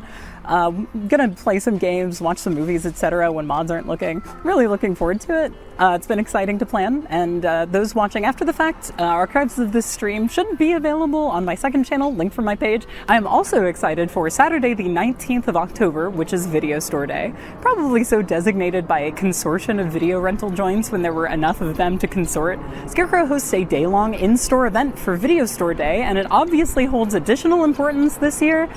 Gosh willing, I'll be there. Just note that I am a very shy woman. Handle me with care. Lastly, I've heard a lot of folks say something to the effect of, when I visit Seattle, Scarecrow is high on my itinerary. So if you're not able to make it to the stream or aren't in the area, you can route your donations directly to Scarecrow from their website, which is linked in the description, or become a member for some cute little perks. I'm sure there are all manner of secret famous people who watch my videos. Grimes, if you're watching this, you better hit their donation page. Okay, thanks. You're live. Hey, don't forget to vote for Raj versus Rom. Yes, I hope you enjoyed those 2 new Viva segments, and you saw a little bit of something from our next special guest, Hazel, who recently did a live stream on her Twitch channel supporting Scarecrow Video and raised a ton of money. Hazel, why don't you come on over here? And also with you is your friend Zoe. Zoe, do you want to come on too? Sure. Zoe is a longtime friend of Scarecrow. And tell us about what you do, and tell us about the live stream and everything. Great. I make YouTube videos for a living. It's a very silly thing to get paid money to do. I'm impressed. I want to learn how to make money doing that. Well, I can give you some pointers. Which has allowed me to try to put my money where my mouth is a little bit in terms of putting time and effort. No, actual money. Putting time and effort into helping out something that kind of shares a lot of sensibilities. And how long did your stream run this time? 36 hours? 39 and a half it was in total, yeah. And how much total did you raise? $7,550.50. That's incredible. Thank you so much. My God. That means so much to us. I'm glad it meant a lot to me to be able to do. So I know nothing about anime. Oh, gotcha. Okay. I mean, like beyond the basics, Sure. Miyazaki and stuff. I do Right. really like Cowboy Bebop. That's about it. Gotcha. So You're a basic bitch. I'm a when it comes basic, to yes, anime. I'm a basic bitch. So tell me what I need to know. Okay. Why is it so important to you? Why is anime so Elevator important to me? pitch for anime. Yeah. Well, convince us. There's a lot of money in it. There's a lot of money. I could have. I debated making videos about films, like about horror films in particular, but anime is something that I've cared about since I was very little, and there's an untapped market that I sought to fill. So it's a little bit shrewd, but it is also something I'm very passionate about, and hopefully that is exemplified by the most recent spotlight that we put up. Yeah, tell us about that. So years and years ago, I started, while kind of playing catch up a little bit on the history and development of the medium, I slowly started to observe very particular trends and sort of recurrences throughout, specifically anime that was being made in the 90s. And after identifying that and sort of identifying the specific traits therein, I sought to figure out why. And initially I was going to make a video about it, but trying to sum up a sort of entire cultural anxiety in relation to technology and the internet and things in a YouTube video is sort of fraught. There's a lot of moving parts, and I just wasn't sure how to structure it. But all of that information stayed at the back of my brain. And so when we started working on the anime spotlight together, I think it was you, Zoe, that actually initially pitched that we do a Heisei one. Yeah, so we'd been doing the anime spotlight for an incredibly long time. I think there was someone that did it before I did, over 10 years ago. Alex, right? Mm-hmm. Yeah, Alex used to do the anime spotlight sections. Yeah. And then I did them for a while, and then came back to them post-pandemic and found Hazel's videos and was like, at last, someone that likes the trashy parts of anime that I also enjoy but knows way more than I do. And so I got in contact with her and asked her to curate a bunch of titles, which we talked about last year. Oh, yeah. Some horrific things in there. That was a good segment. That was fun. It was a good segment, yeah. We'll have to talk about some titles. We should have grabbed some.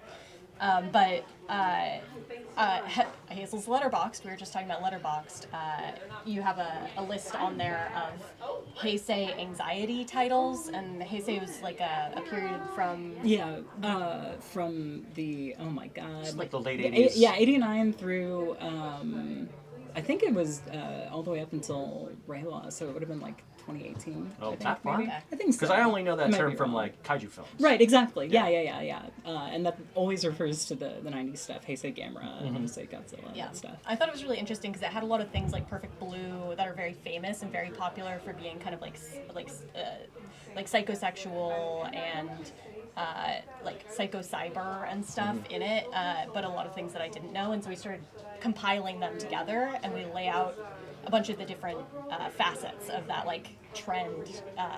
And the timing wound up being really great as well, because we, while we were working on it, I can speed it up. No. I'm just trying to find how much time we have for you. Oh, gotcha. Okay. While we were working on it, someone reposted my Letterboxd list on Twitter, and for some reason that tweet wound up blowing up. So overnight, that list went from having like 200 likes to like almost 3,000 or something like that.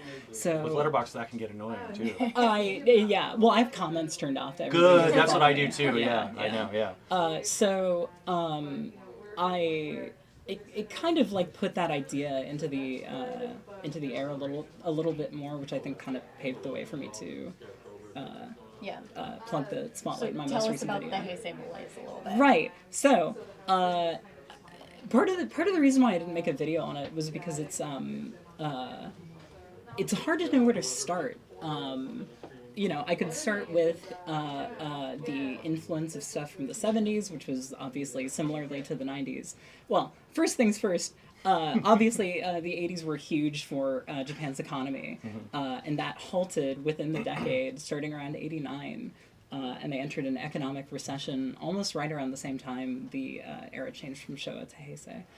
And so, like, when the economy is down, art gets weirder, I would say.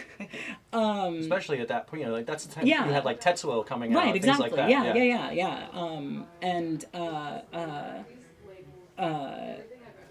Also, that's part of that sort of 20-year cycle also goes back to influence.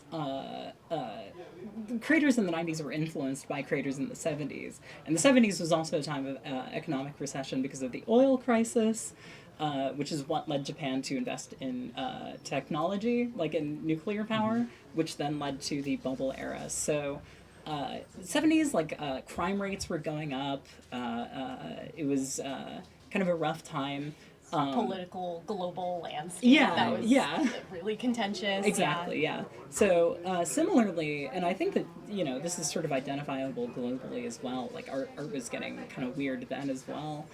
And also in the 70s, a man by the name of, can't remember his first name, something Goto, published a book about Nostradamus' prophecies, which became a major hit and sort of spoke to the kind of latent, like,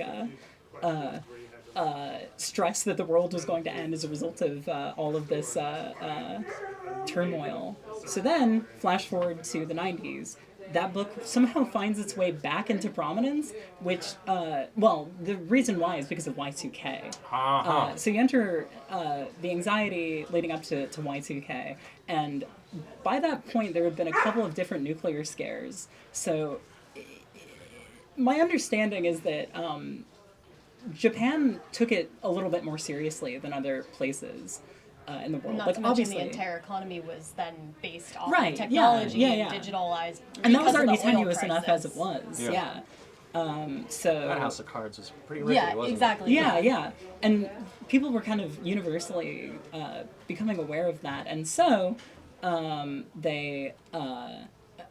Apocalypse narratives kind of got even more and more popular. Also in response to the Om Shinrikyo. I was going to ask about that, because I read Murakami's book about that. Right, yeah. The sarin gas attacks also kind of like played into those apocalypse narratives. And I think being able to look back at the art of the 70s and then even a decade back to the 50s, like a broader awareness of kind of like social, political, and economic cycles started to kind of really solidify, which is why, Evangelion hinges on a cycle. The idea of like cyclical narratives and like sort of being stuck in a loop. Time loop. Do you feel like you could apply this idea also to just movies? Like, totally. J-horror came out of this too, right? Yeah. We included a title or two, Pulse, didn't we? That was the one that came to mind. Pulse is kind of a shining example. I would have probably put as many live-action films if it weren't an anime spotlight. Right. Yeah, and then Japan's response to 9/11 was very strange too. Kind of furthering that sense of like why bother, like almost like nihilistic malaise in like college age kids at the time. Okay. And there's this my favorite movie of all time, Peep TV show, kind of explores the way that subcultures were sort of starting to collapse at the time, which now, like, we don't really even have subculture anymore. Yeah, it's a totally different scenario. Exactly. Like, it's so that whole fractured. concept is almost, like, not applicable anymore. Yeah. Because of all that technology. Exactly. Too. Yeah. So there's a lot of that. That's and intense. Then, yeah.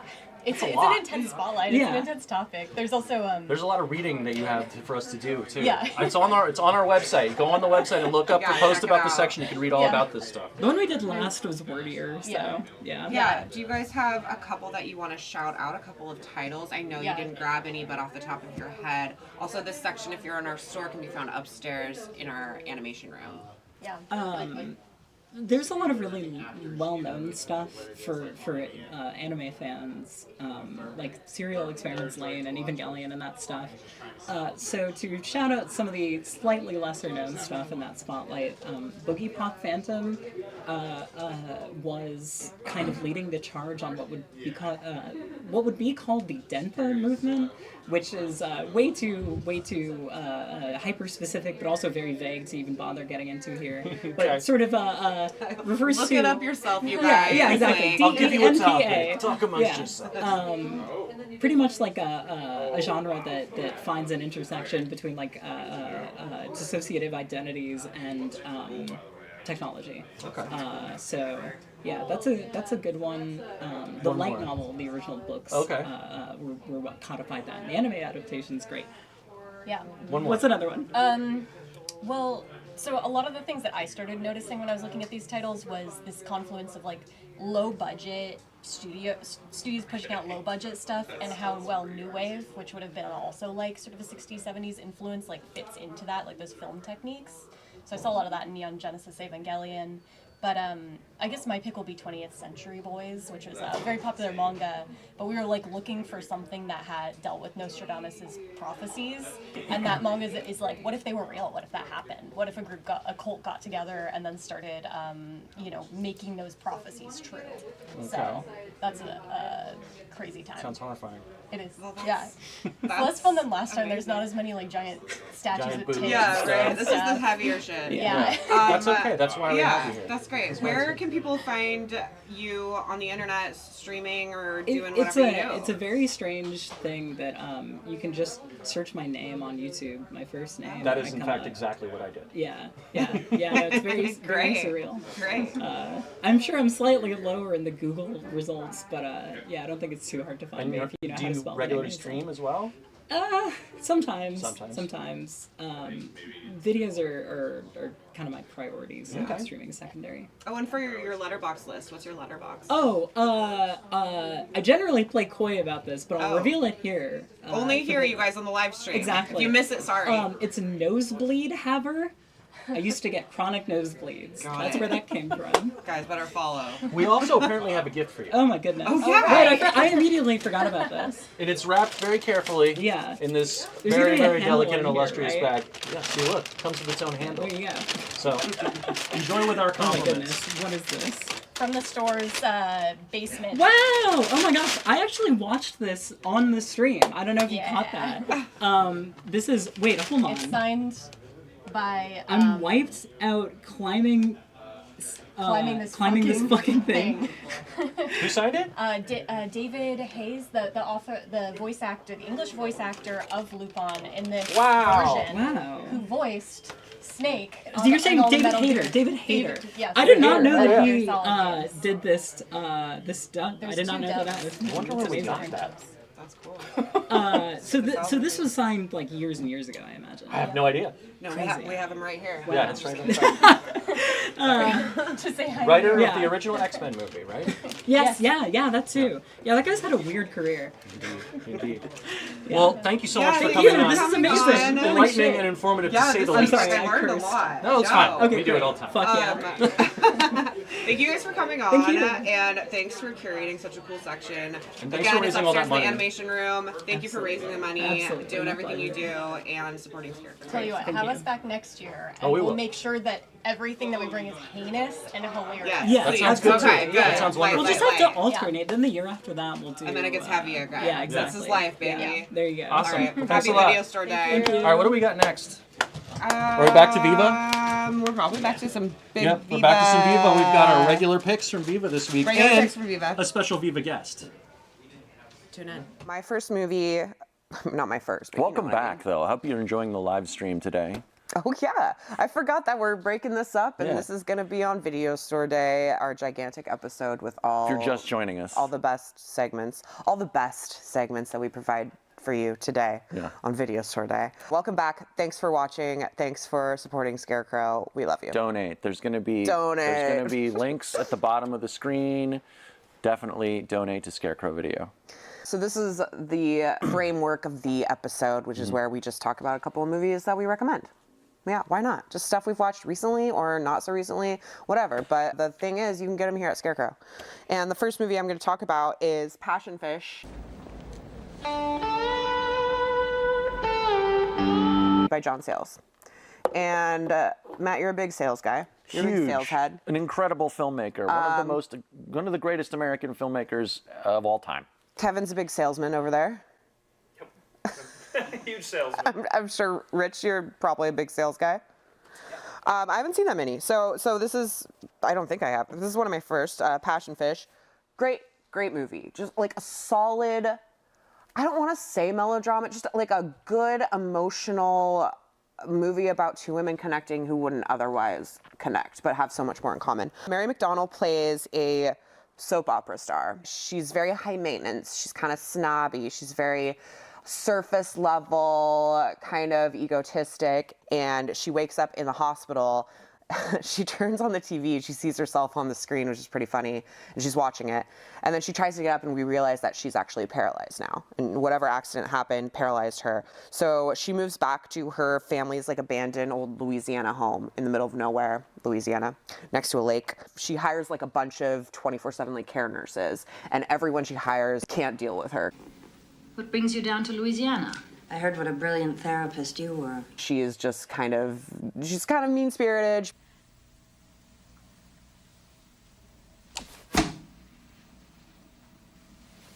She's super depressed because she's used to being like in the limelight, and all she does is drink and watch her soap operas now, and she can't really move around. And I can relate. some of these nurses kind of take advantage of her and like drink all her liquor and hang out and not really take care of her. So it's not really all her fault either. But then she meets Chantel, played by Alfre Woodard. Did they tell you I was a bitch? On wheels. Who is amazing in this role. And they form a connection and eventually a friendship. And Alfre Woodard's character, Chantel, has overcome or is in the process of overcoming a drug addiction, and she's kind of gotten into this nursing program in order to clean herself up. Basically, this movie is just them discovering, learning about each other, kind of like fighting a lot in the beginning. Chantel, get back here! You get back here! I want to go back inside! Chantel! It's uphill! Those lights! Learning that they have a lot more in common than you would think. I can't cook. Sure you can. Is there some rule all black people gotta know how to cook? Darling, down here there's a rule that everybody got to know how to cook. And it sounds super cliche, and it actually, a lot of it is like a really cliched, just like storyline, but Sayles really, in multiple reviews, and this is something that's stuck out, he never lets any of the characters be stupid or simple, and I really agree with that. Everyone is super well developed. You could see the character arc of each of them as they come into their own, and how flawed and just perfect each of them are for each other as friends. But it also is set in just gorgeous Louisiana, like bayou stuff. They go to like a like some big like party where everyone's just like eating crawfish and like playing music and stuff, and it's really, really fun. It's just a super authentic and genuine drama, if a bit cliched, but it actually works really, really well and makes me look forward to watching other movies that he's done. So check out Passion Fish.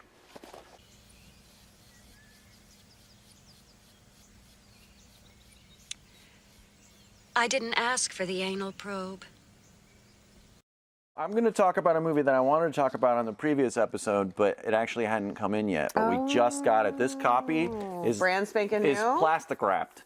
It's not even in the system yet, but it will be by the time this airs. And it is a 1967 golf noir starring Robert Wagner called Banning. I like the tagline on this box that says, there's sort of two quotes. One says, "The action begins when the auction ends," which is a very boring thing to say, but does sum up the movie quite nicely. Also, "The truth about the women who will go all out when they go for a man." That has very little to do with the movie itself. Anyway, Robert Wagner plays the titular Banning. The name these days is Banning. B-A-N. As in What Happened to Me. But that's not his real name. His real name is Mike McDermott, and he's a disgraced pro golfer who got caught cheating. So now he goes from golf club to golf club under this alias, basically hustling, trying to find work, maybe landing a job here and there. And he's like in hock to the mob, because the mob was like financing, like he was gambling illegally on golf. I like the way your friend Banning delivers. Any man could spring for 1,000, could spring for a whole lot more. Oh, no, leave him out. Where is he?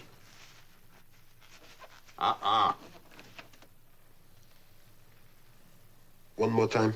So he winds up at this new country club, and he kind of knows a guy who's higher up there, like dude owes him a favor. So he weasels his way in and gets a job as like a golf pro. I get the job, or I make waves. Meanwhile, there's another guy who wants the job that he gets, and he's all bent out of shape about it. His dad was the guy who was going to line him up with the job, and his dad is played by Gene Hackman, relatively pretty young, and also Gene Hackman playing like a sad sack drunken loser. I could understand if you had gone to them and they overruled you, but you didn't open your mouth. You haven't made one statement that isn't absolutely justified. Well, now, do you deny telling me, promising me that if they gave you an assistant pro, I'd be it? So bonus points for like... I love when Gene Hackman's drunk. I know, when he's usually playing like such, stern, boisterous, like very, very aggressive guys. And this time he's just playing a dude who's like at the end of his rope and is sad and miserable about it. And there's also a couple of women at the club. There's Jill St. John from like Diamonds Are Forever, and she wants to hook up with RJ, with Robert Wagner. You don't mind going to a lot of trouble, do you, Miss Parr? I didn't seem to be getting anywhere, Mr. Banning. I just had to put more men on the job. Well, get in.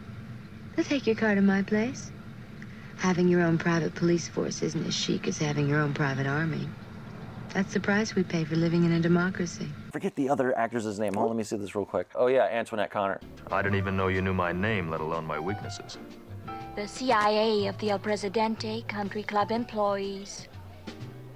And your weaknesses, Mr. Banning, are fairly obvious. Whose aren't? Now, don't be clinical. The club doesn't employ you as a psychoanalyst. So there's dueling women and dueling golf pros, and the whole thing comes to a head when Banning, he's running scams on a couple of the other folks at the club. Some of them know who he really is, and some of them don't. He's got to pay off the mob, and so he contrives to have this special kind of golf tournament called a Calcutta. This club put a lock on Calcutta's back in '61. Yeah?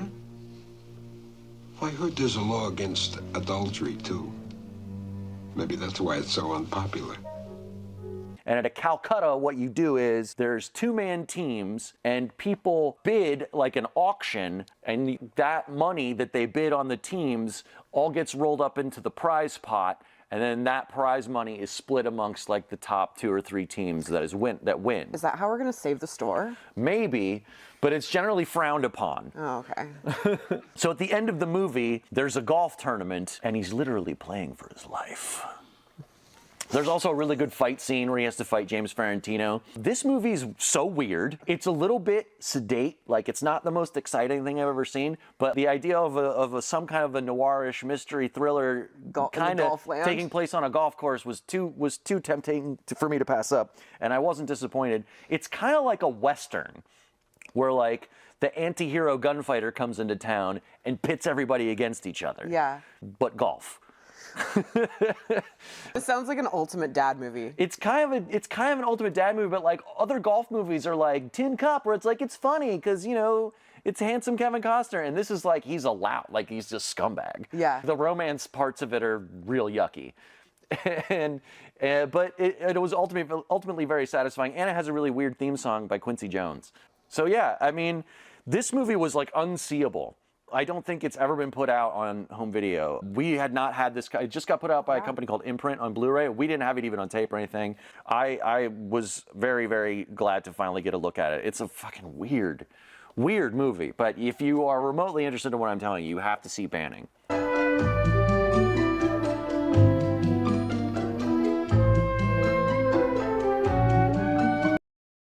Did you know that sometimes Aunt Martha does dreadful things?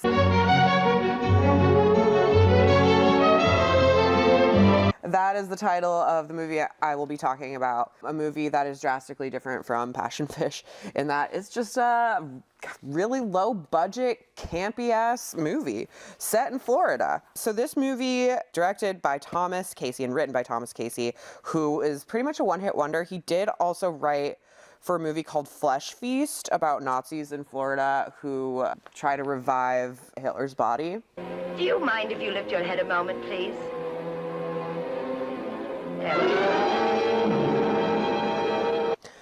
And that's the only other thing I think he's ever done.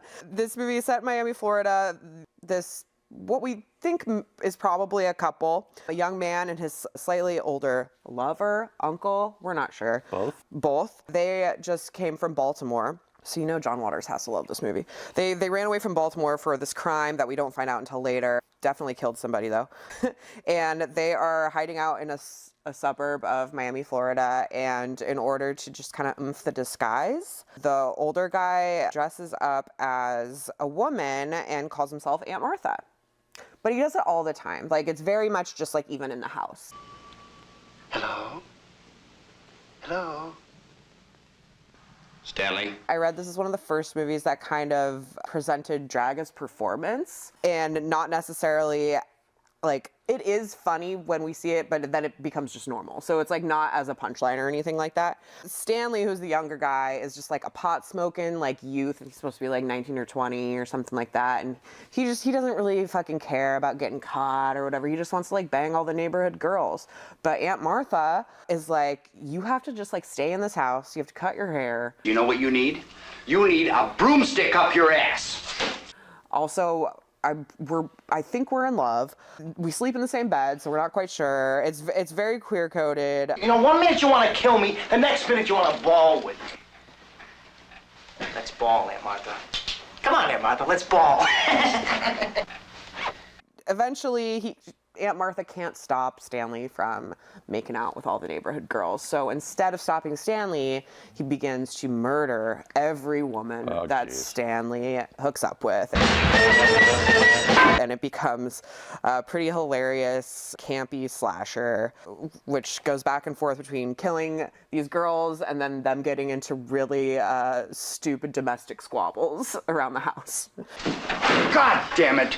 Don't stand there with the door open. You'll spoil everything in the box. Crabby. This movie is super fun. It is just like a low-budget psychodrama, exploitation movie.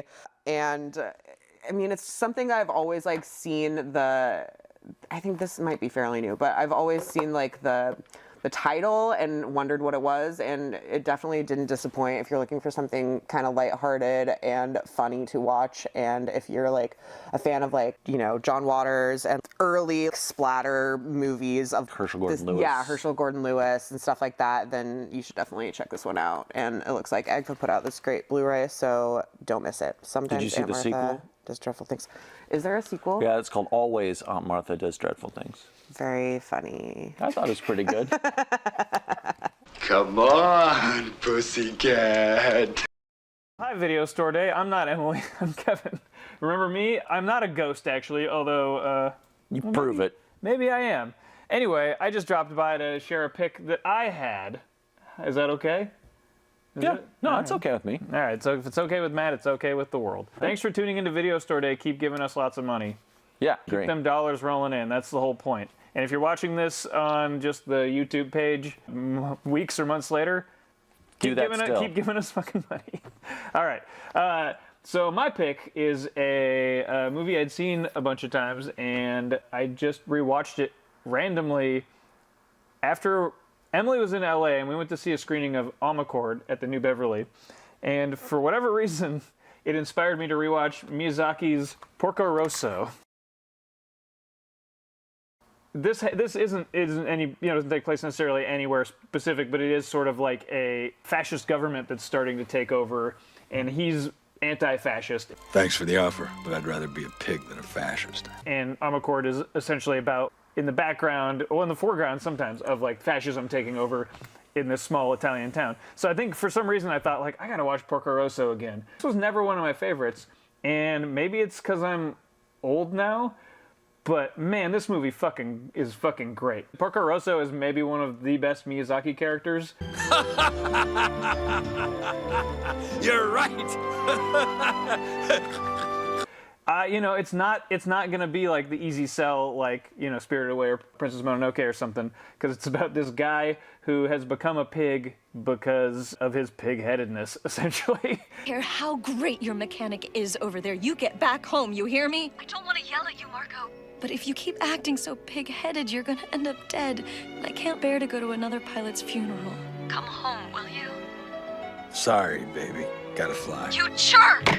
And he's a jerk to everybody who ever cared about him. There's a romance that is very Casablanca-esque. I don't know, it's like, I was watching going like, this is like Miyazaki's Casablanca, too. So, again, it's like very old man-y, and it's not like, here's an adventure of this young woman going to do things, or whatever his other movies are about. But it's an awesome movie with tons of cool plane action, and all these sky pirates, and it feels very much Howard Hawksy.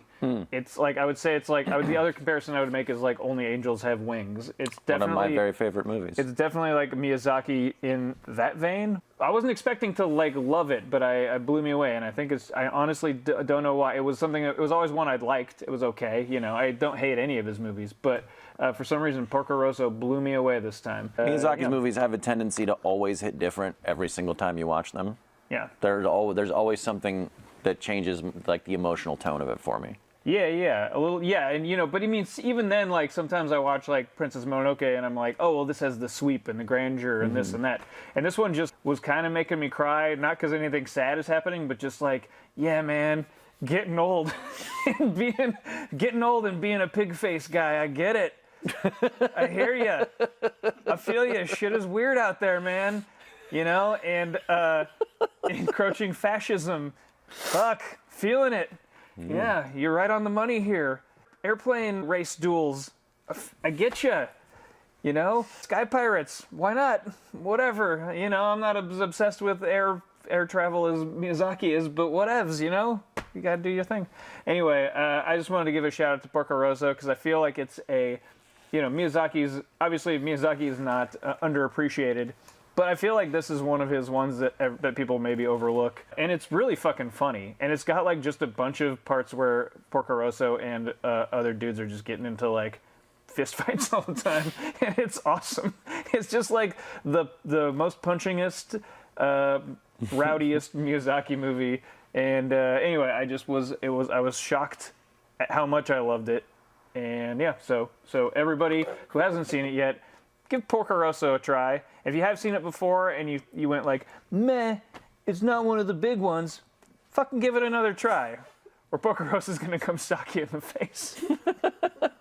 Don't you say Jaina like you know her. Yeah. Look at those Viva recommendations. The Viva recommendation. Hey, what do you want? You know what the best thing about a Viva recommendation is? It's like this. So we got to talk about, you talked about Passion Fish. I did. I talked about golf movie banning. Remember that golf movie I watched? That was ridiculous. I talked about sometimes and we got to Martha see Kev. does dreadful things or whatever. And yeah, Kevin was The there. return of Kevin Clark, R.I.P. He's at the all-day horror marathon at New Bev right now. Oh, is he? Yeah, I with hate Bryan. him so much. Lucky, but that's okay because he's not here, and we're at the best place ever, which is Scarecrow Video and Video Store Day. If you hear that noise, don't know if you can, but we have a prize wheel. If you come into the store and you buy $100 worth of stuff, you get to spin the wheel like you're on a game show. Should I bring the wheel in? No, someone's spinning Well, it. we'll wait till they're done, and then I'll bring in the wheel. We can Yeah, look at the wheel. and we can look at the prizes together. There's a lot of cool stuff. Hold fast. I'm gonna hold fast. But yeah, we have a lot of cool stuff going on in the store. We have stuff for sale, like we've talked about. We have the prize wheel. Spend $100, get a prize. Matt's bringing in the prize wheel right this instant. Look at this wheel! Do you guys see this thing? Rotated. Like that? Yeah. How is that looking? Oh, rotated to the other one. To the other camera? This guy? Yep, that guy. Perfect. All right. Look You at can this wheel. spin this wheel. Can you and- see the different categories of cool things that you can get? Yeah, you can get Criterions. You can get Looking stuff from just different like boutique Bob Barker. labels. You So can pick a good. bunch of tote bags. We have random totes in the bag. Free SIF movies. tickets, GI passes. Mystery box, shirts. If GI people, stuff. yeah, if you come into the store and you buy $100 worth of stuff, you get a spin. And how good does it feel to spin that wheel, Matt? Oh my God! Listen, just like on The Price is Right. Woo! It doesn't make the cool noises on the game show though. And that can be in your but head, the best though. part is you can't lose. It doesn't go. Bum, bum, bum, bum. Well, you lose if you hit the laser disc. No, it's just I'm cool. just kidding. Don't make this song. I'm just kidding. Oh, But anyways, come on down, spin the wheel, spend some of your hard-earned cash at Scarecrow Video because physical media is forever. Physical media is the best. They can't take it away from you unless they tear it out of the grip of your cold, dead hands. And also, it just looks really badass on your shelves. So whether you're collecting VHS, Blu-ray, DVD, or Laserdisc, you're automatically like 300 times cooler if you collect physical media, right? Correct. Correct. Whatever you said. And if you don't collect physical media, but you still love to watch it, good thing we're a rental store because you can always just give it on back to us. Right? Who doesn't like to watch physical media? People who don't know that it still is there and it's good. It's physical media. And there's cool extras, It's like this. and you put it in the machine. And you see this. How's it go? Sometimes that's what it sounds like. We're getting a little punchy at Scarecrow Video Store Day today, people. It's been a long day. What else do we have to talk about right now? Do we talk about Psychotronic Challenge yet? We talked about the Psychotronic Challenge. We did a shout out to our sponsors. Mm-hmm. We could talk about the slipcases again, but we can also. Let's talk about the slipcases. Have you seen these things? Yeah. They're I all have. They're amazing. Custom-made slipcases. Art by friends and Scarecrow staff. Write-ups by friends and Scarecrow staff. You can either get them with the Blu-ray inside or just the slipcase as kind of just an art piece. These are very limited editions, so once they're gone, and they are numbered on the back. They're numbered. They have little numbers. Yeah, right we here have, on the I back. think it's 100 on each of On them. each but one, yeah. Josie and the Pussycats, Rumble in the Bronx. Should we bring it up to the camera over here? If you'd like. Emily, you give the descriptions. Matt, you do. Yeah, Josie and the Pussycats, art by Meghann Crafton. There it is. Yep, better. Got it. And then we have Rumble in the Bronx, art Frankensuit Labs. by Frankensuit Labs. Right there. So, yep. We have KRULL. KRULL by Marc Palm. Look at that movie. This movie's very fun and very dorky. Yeah, We watch. somehow haven't Also, seen it. we recommend all of these movies if you are looking for a Also, good time. by the way, from the director of Bullet. We have Harry and the Hendersons, a local favorite. Yeah, shot right here in Wallingford, which you may or may not have known. Oh, and that's Wil Long. That's Wil Long? Okay. Conan, which is Rohan Harrison, I think is the Rohan artist. Harrison. Conan the Barbarian. Hit with a chop up. And Lost Boys Wil Long. And another Wil Long masterpiece, The Lost Boys. And we want to thank Will for putting that all together too. These are amazing. We do these. I think this is going to be a tradition now. Yeah. So collect these. Very strictly limited edition. Great movies. Good art. Great time. And speaking of good art, we also have the Witch Please books still here. The Witch Please books, the tote bags. The tote bags. These are a $75 donation. You guys, like, okay, imagine, if you will. Oh my gosh, I'm like going to the farmer's market.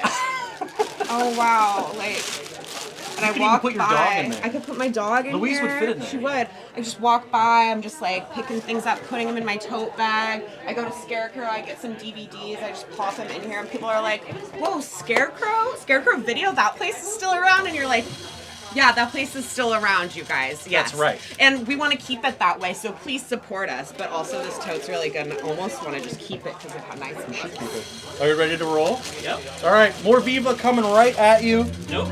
No, not Viva? Oh no, we have an interview with David Wain, who he'll explain to you who he is, but he runs a video store in the UK because this is International Independent Video Store Day.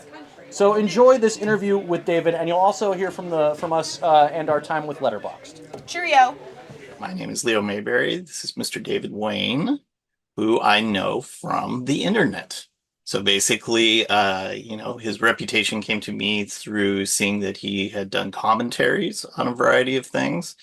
At some point, I picked up on the fact that he has a video store, and that it is probably at this point one or two remaining in England? One of two, that's correct, Leo. One of two. A staggering statistic. Yes. So on this International Video Store Day, we thought we'd reach out to somebody internationally and see how it's going. How is business?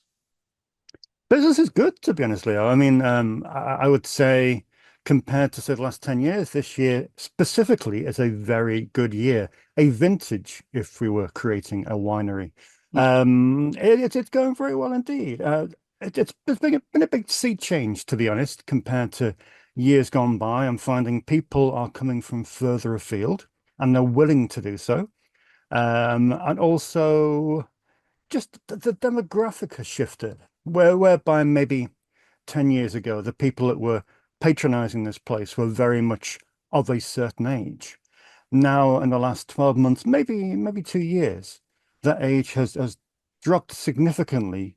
So most of my new customers are now between the ages of 18 and 35, who are just discovering physical media for the first time. They've either got a PlayStation or an Xbox or an old-fashioned DVD and Blu-ray player. So they've got the ability to play physical media, and they're realizing slowly, well, one, they've either been priced out of streaming, they can't afford it anymore, simply because of the crazy price increases that we're seeing annually, or they're just realizing what a fraction of a choice, of a selection that they have available on these streaming platforms. So they're waking up and they realize that their local video store has a lot more choice and what they want.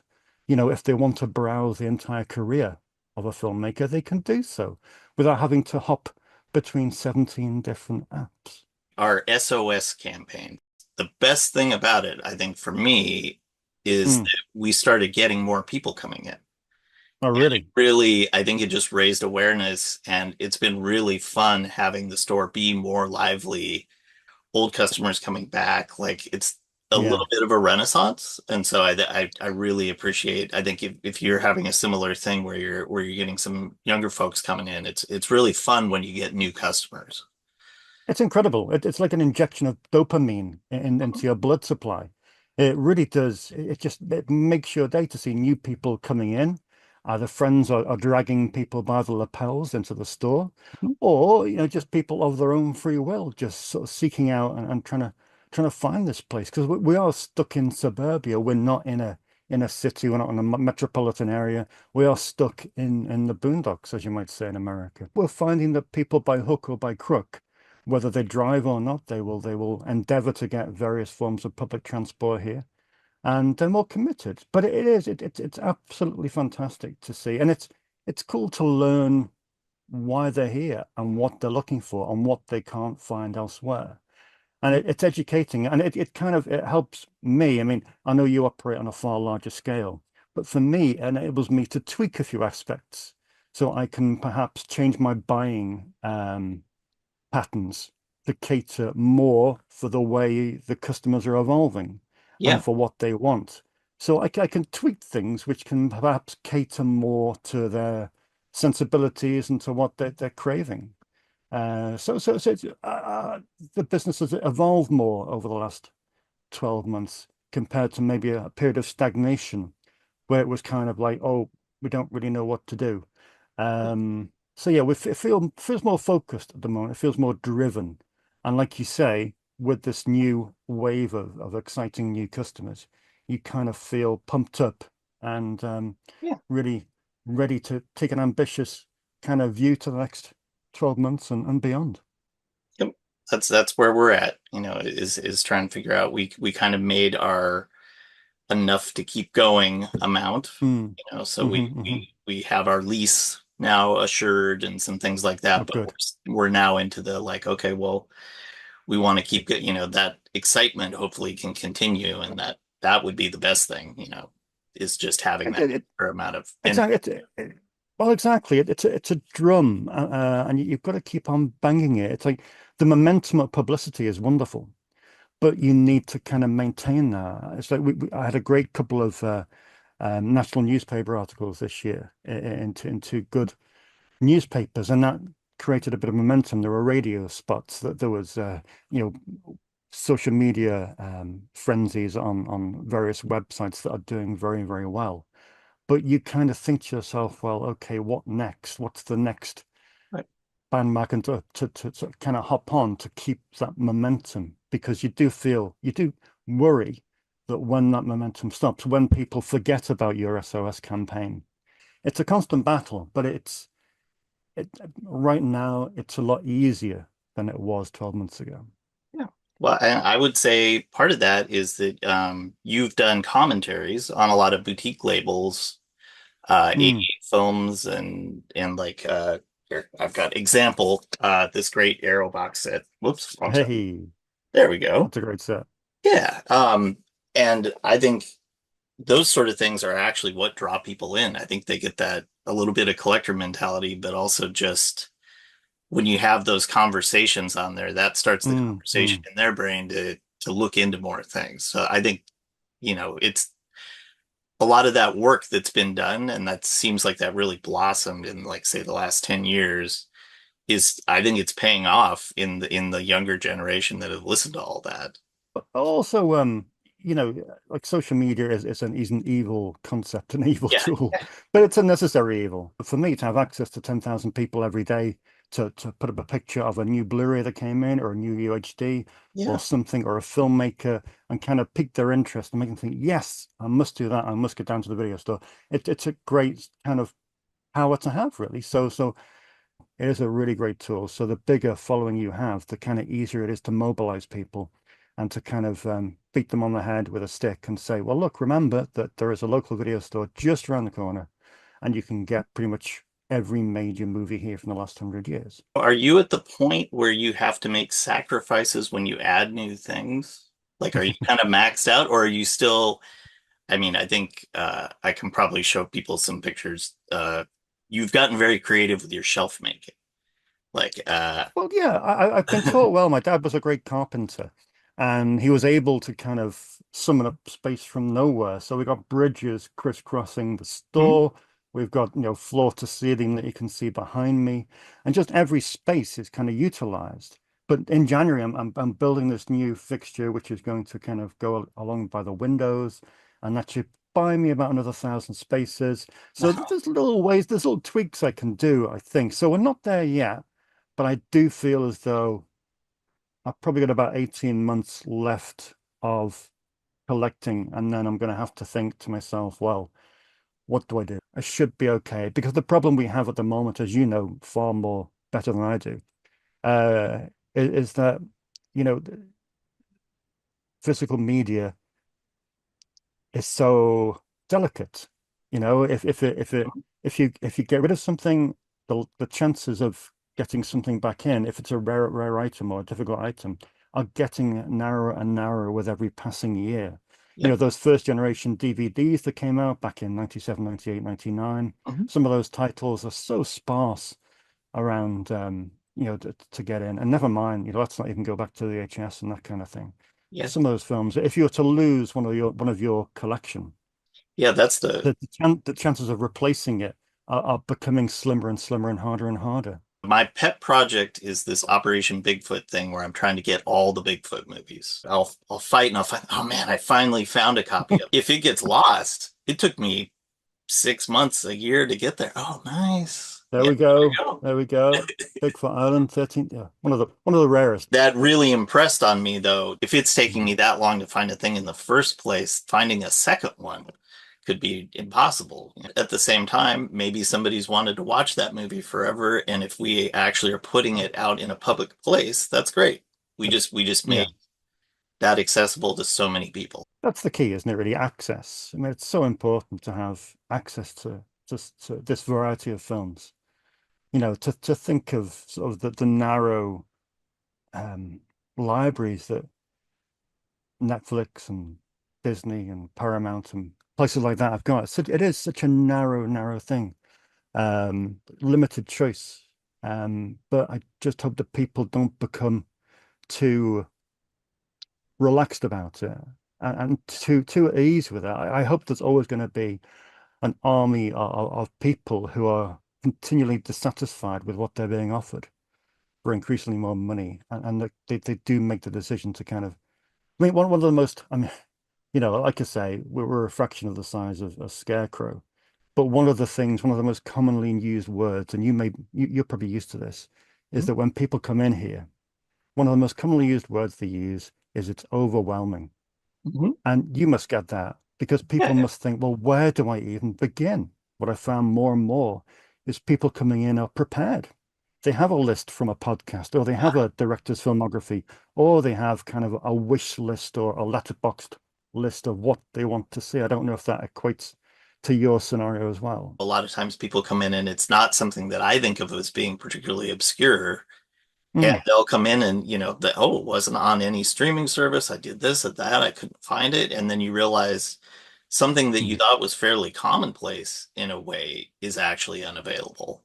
I completely agree. I had a film and I set up a new section, British box office bombs that fell either side of the millennium. You know, back in around about 96 to 2003, there's a massive influx of homegrown movies, all of which had varying success because there was a lot of money being put in by the Film Council in the UK into the film business. It was very productive. Lots came out of it, but lots failed. One of perhaps the most spectacular failures of that era is a film called Sex, Lies of the Potato Men, with a British comedian called Johnny Vegas and a guy called Mackenzie Crook, who was in the original Office in the UK. Oh, yeah. It was a spectacular failure. It was funded with National Lottery money, which is kind of like a hallowed ground. And that was it. And I've had it in for a couple of years. And anyway, I set it up as the center point of this collection. And it's renting like hotcakes. Because lo and behold, it's not streaming. It's not streaming. And people kind of see this film staring out at them from beyond.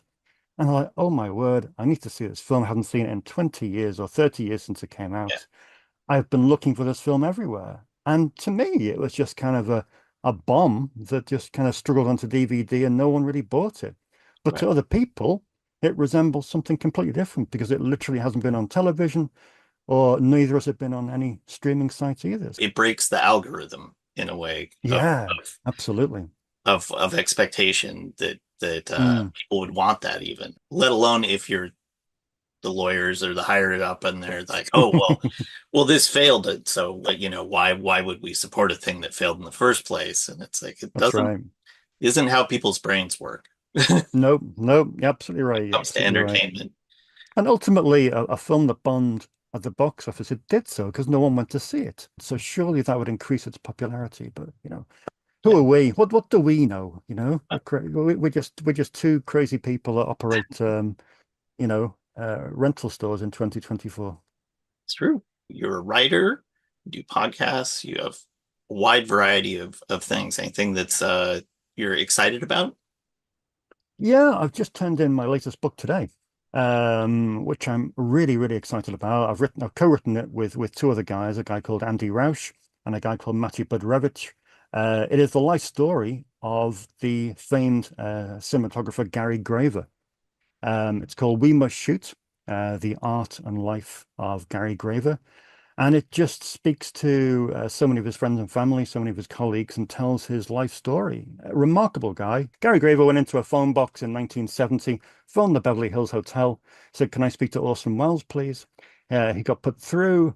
Long story short, they became glued at the hip for the last 15 years of Orson Welles' life.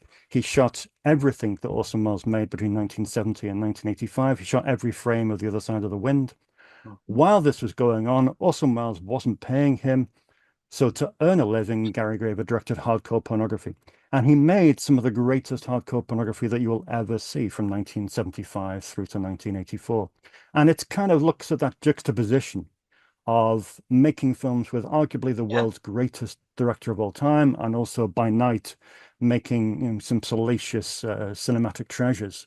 But it's wonderful. It's great to sort of tell the story of someone who's never really had the acknowledgement that he deserves. So to listen to like really cool people like Alan Arkush and Fred Olen Ray and Peter Jason sort of contribute to his life story is really, really cool. And then we get to look over about 80 or 90 of his greatest films. He directed somewhere in the region of 230 films. Wow. So it was quite a career. So hopefully that should put some attention. So yeah, the book is incredibly exciting. We're recording 2 audio commentaries for 88 films at the weekend, which are for some Charlie Band stuff, which is, our rock and roll. Yeah. And yeah, just kind of ticking on by and keeping this place going, which is #1 priority, of course. Well, that's great, and great if a lot of new folks are coming in. So that's yeah, encouraging. Exciting times. It's been great talking to you, and happy International Video Store Day. Indeed. I love working at Scarecrow Video. It's giving me like so much entertainment. This is probably the best film school I could have ever asked for. Even though I have spent 20 years in the stacks discovering new movies all the time, I'm still never going to run out of choices. You can be putting something away and then you find something that you never knew existed. I worked here for 20 years and every day I came in here and I was like, I haven't seen that yet. I got to watch that. Your list is ever growing and never ends because cinema is ever growing and never ends. It's a really, really good video store. Welcome to Scarecrow Video, right here in beautiful Seattle, Washington, in the University District. We are the largest open to the public nonprofit video archive on planet Earth with almost 150,000 titles and growing every week. If we don't have it, you probably can't find it anywhere else. We have 2 floors of movies and television shows and miniseries and weird educational shorts and everything in between. And then upstairs is our genre rooms. Approximately 1 zillion subgenres in those rooms. What's your favorite one? My favorite subgenre? Yeah. Gosh. I don't know, I like Euro horror. I mean, Psychotronic Room is like one of our general favorites, but I mean, we just got a romantic comedy section upstairs, so. We just added an erotic thriller section not long ago, too. I do love the erotic thrillers. Yeah. Scarecrow Video is trying to raise a whole lot of money because we need A, just to keep the doors open, but B, we want to create a cushion, we want to build better infrastructure so that we're not constantly raising money. The reason that we always need to raise so much money is because we rely on donor support from folks just like you. And arts funding all over the country is drying up. So we need you guys to help us help you. You can become a member of Scarecrow. Even if you don't live here, you can check out our website, become a member. You can be a renting customer at the world's biggest video store as far away as, what's far away, Florida? Yeah, that's pretty far away. That's pretty far. We hope to see or hear from you soon. Yeah, sorry for all my dumb reviews.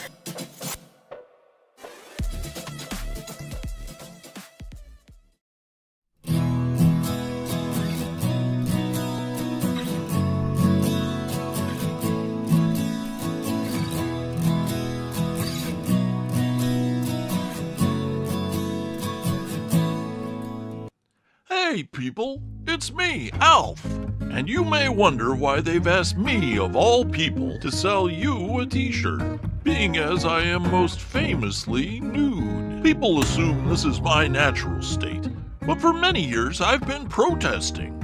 You see, I won't put on clothes until the world ends suffering, famine, and all the various forms of war. You see, that's what destroyed my home planet, Melmac. And I've come here today to ask you to buy a t-shirt like this to help support Scarecrow and keep it from going the way of Melmac. $150 gets you one of these beauties. Just donate the usual way and tell them Alf sent you. No nude photos, please.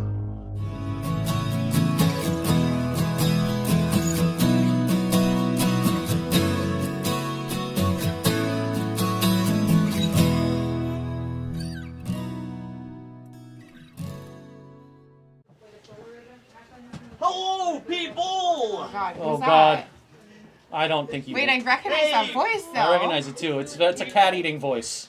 I'm almost there, people. In the distance, Oh, do you God. see? Do you see that? Oh yeah, that's who that is. What are you doing here? Time to thank me for all the help, because I'm pretty sure that Alf. last spot. Alf. What? Where did you get the money to donate to Scarecrow Video? Well, I mean, we made that our goal. We made our goal. No, We made a third of our goal. We made a third of our goal. Alf, we didn't make our whole. We're done. No, We're not done. The Taken store is care not of. saved Thanks. yet. We've only made a third of our goal, Alf. What? Yeah, only a third. Only a third of the goal. I hate to break your adorable Wait, I heart. was talking about Melmac, and if we didn't make the whole thing, it was going to blow up, and then am I going to lose another planet? No, not if we keep raising money. And I think we can because I think the people watching us right now, It and can't the people happen again. here, It can't happen again. no. Alf's We got have, PTSD. we have a great Not community, again. and I think we're gonna make it. Hey, But we gotta keep hold on. donating. Bryan. Alf. Oh my God, Alf. How about a drink? How about a drink? How about a drink? Let's Alf, have do a you want drink. a drink? Want a drink? Well, Matt, you got a drink for us, right? Yeah, let's been make a on the drink. wagon, You wanna- but I suppose I could hop back on. Hop back on that wagon, back just on for that Video wagon, Store Alf. Day. All right. Let's- well, let's- Just for Video Store Day. Let's have a drink, Alf. Jesus Christ.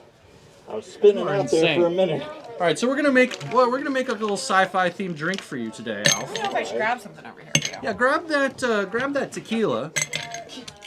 All right. Jose Cuervo. That's the good stuff.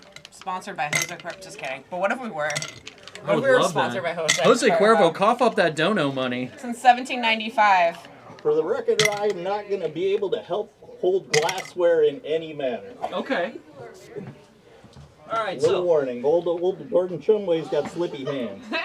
all right, so we're gonna make something that's kind of like a paloma, Love a Paloma. but it's got some extra zhuzh on it, Love a Judge. and it is called Close Encounters of the Slurred Kind. Oh, I like that. That's funny, right? You know what? I might need a bottle opener. If someone can go get me, can you go out and grab I me can a bottle go get a opener bottle real quick? opener. Yeah, I might need one because I don't think those beers are twist off. Do we have a bottle opener? We do.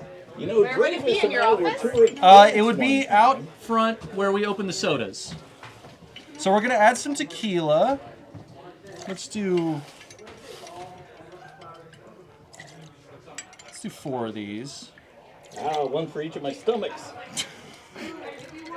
Yes, 1 for each of your stomachs, Alf. And then we're gonna add. I got it. Thank you. Open one of those beers down there for me, would Oh, you? you want me to use the bottle? So funny. So funny you want me to use the bottle. And then we're gonna add some grapefruit Liquor after juice. beer, but liquor during beer? What is Right, this? I know, it's crazy. Feel parts of me blurring right now. Hey, Matt. Yeah? I think you're so much better at opening a bottle with this. Oh. What is this fucking thing? I don't know. Will gave it to me. Let's try this end. Oh, yeah. There That's we go. the end. Okay, and then we're gonna take this tequila and grapefruit juice, and we're just gonna shake it up. It's Whoa, spitting. you I gotta forgot put to the put top I on. forgot to put the top back on. Okay, show us your cocktail moves, please. Tom Cruise it for Well, us. I'm not used to this one. That one looks like an urn for a dead person. I know, right? Well, it's spooky themed. And then, Alf, would you? You can't handle this glassware. You just said that. Nope. Nope. Nope. No, we don't need ice in these Do we glasses. sell these still? Still Yeah, we do. reeling from the Online? potential loss of I think they're I online. believe we Are sell those these on the online. online store, Alf? What was that? Are these on the online store? Oh, we've sold out of them. Oh. Okay, if you have one of these, consider yourself I very grab lucky. one each day and drop a different one each time. Oh, so good. unfortunately, You we're haven't out. stopped.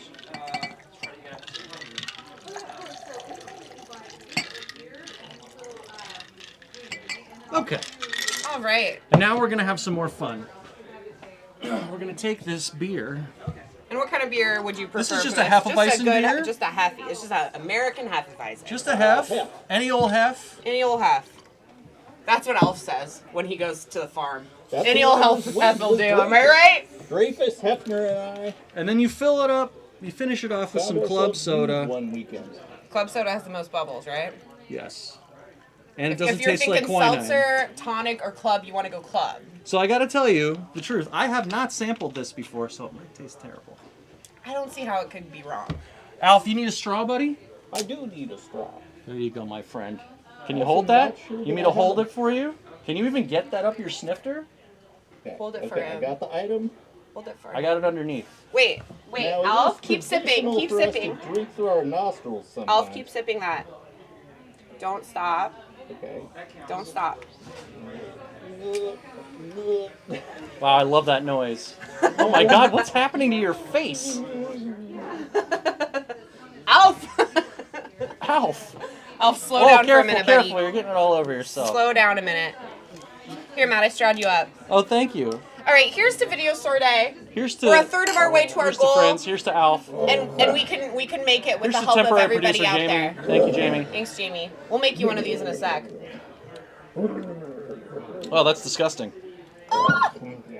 Wait, I think I need more juice. Reminds me of home. I think we need more tequila. Do you want more juice? Yeah, I do. Well, I guess I'm gonna have to get out there No. and get fundraising again.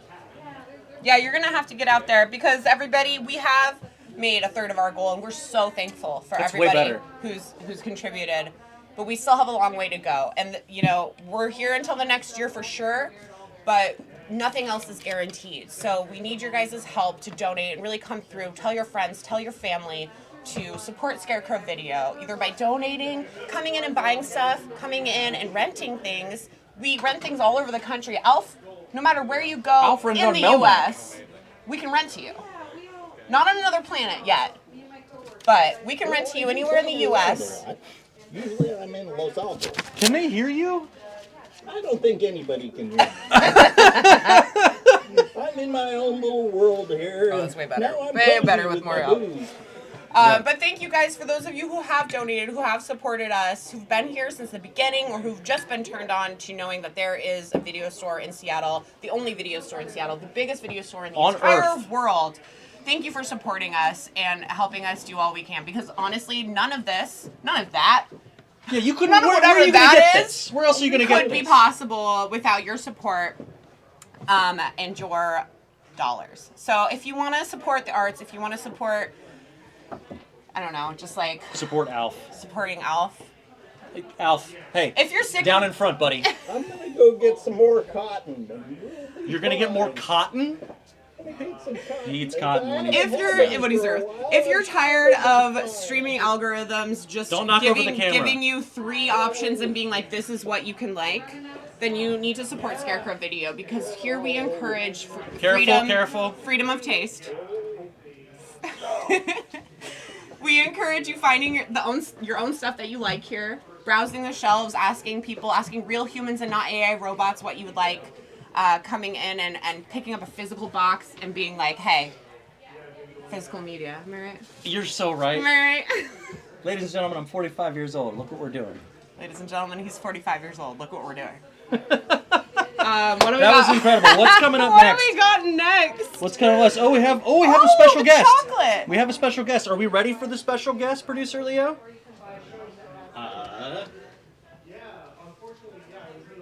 Well, we have. Or do we need to do some more talking Oh, about yes, stuff?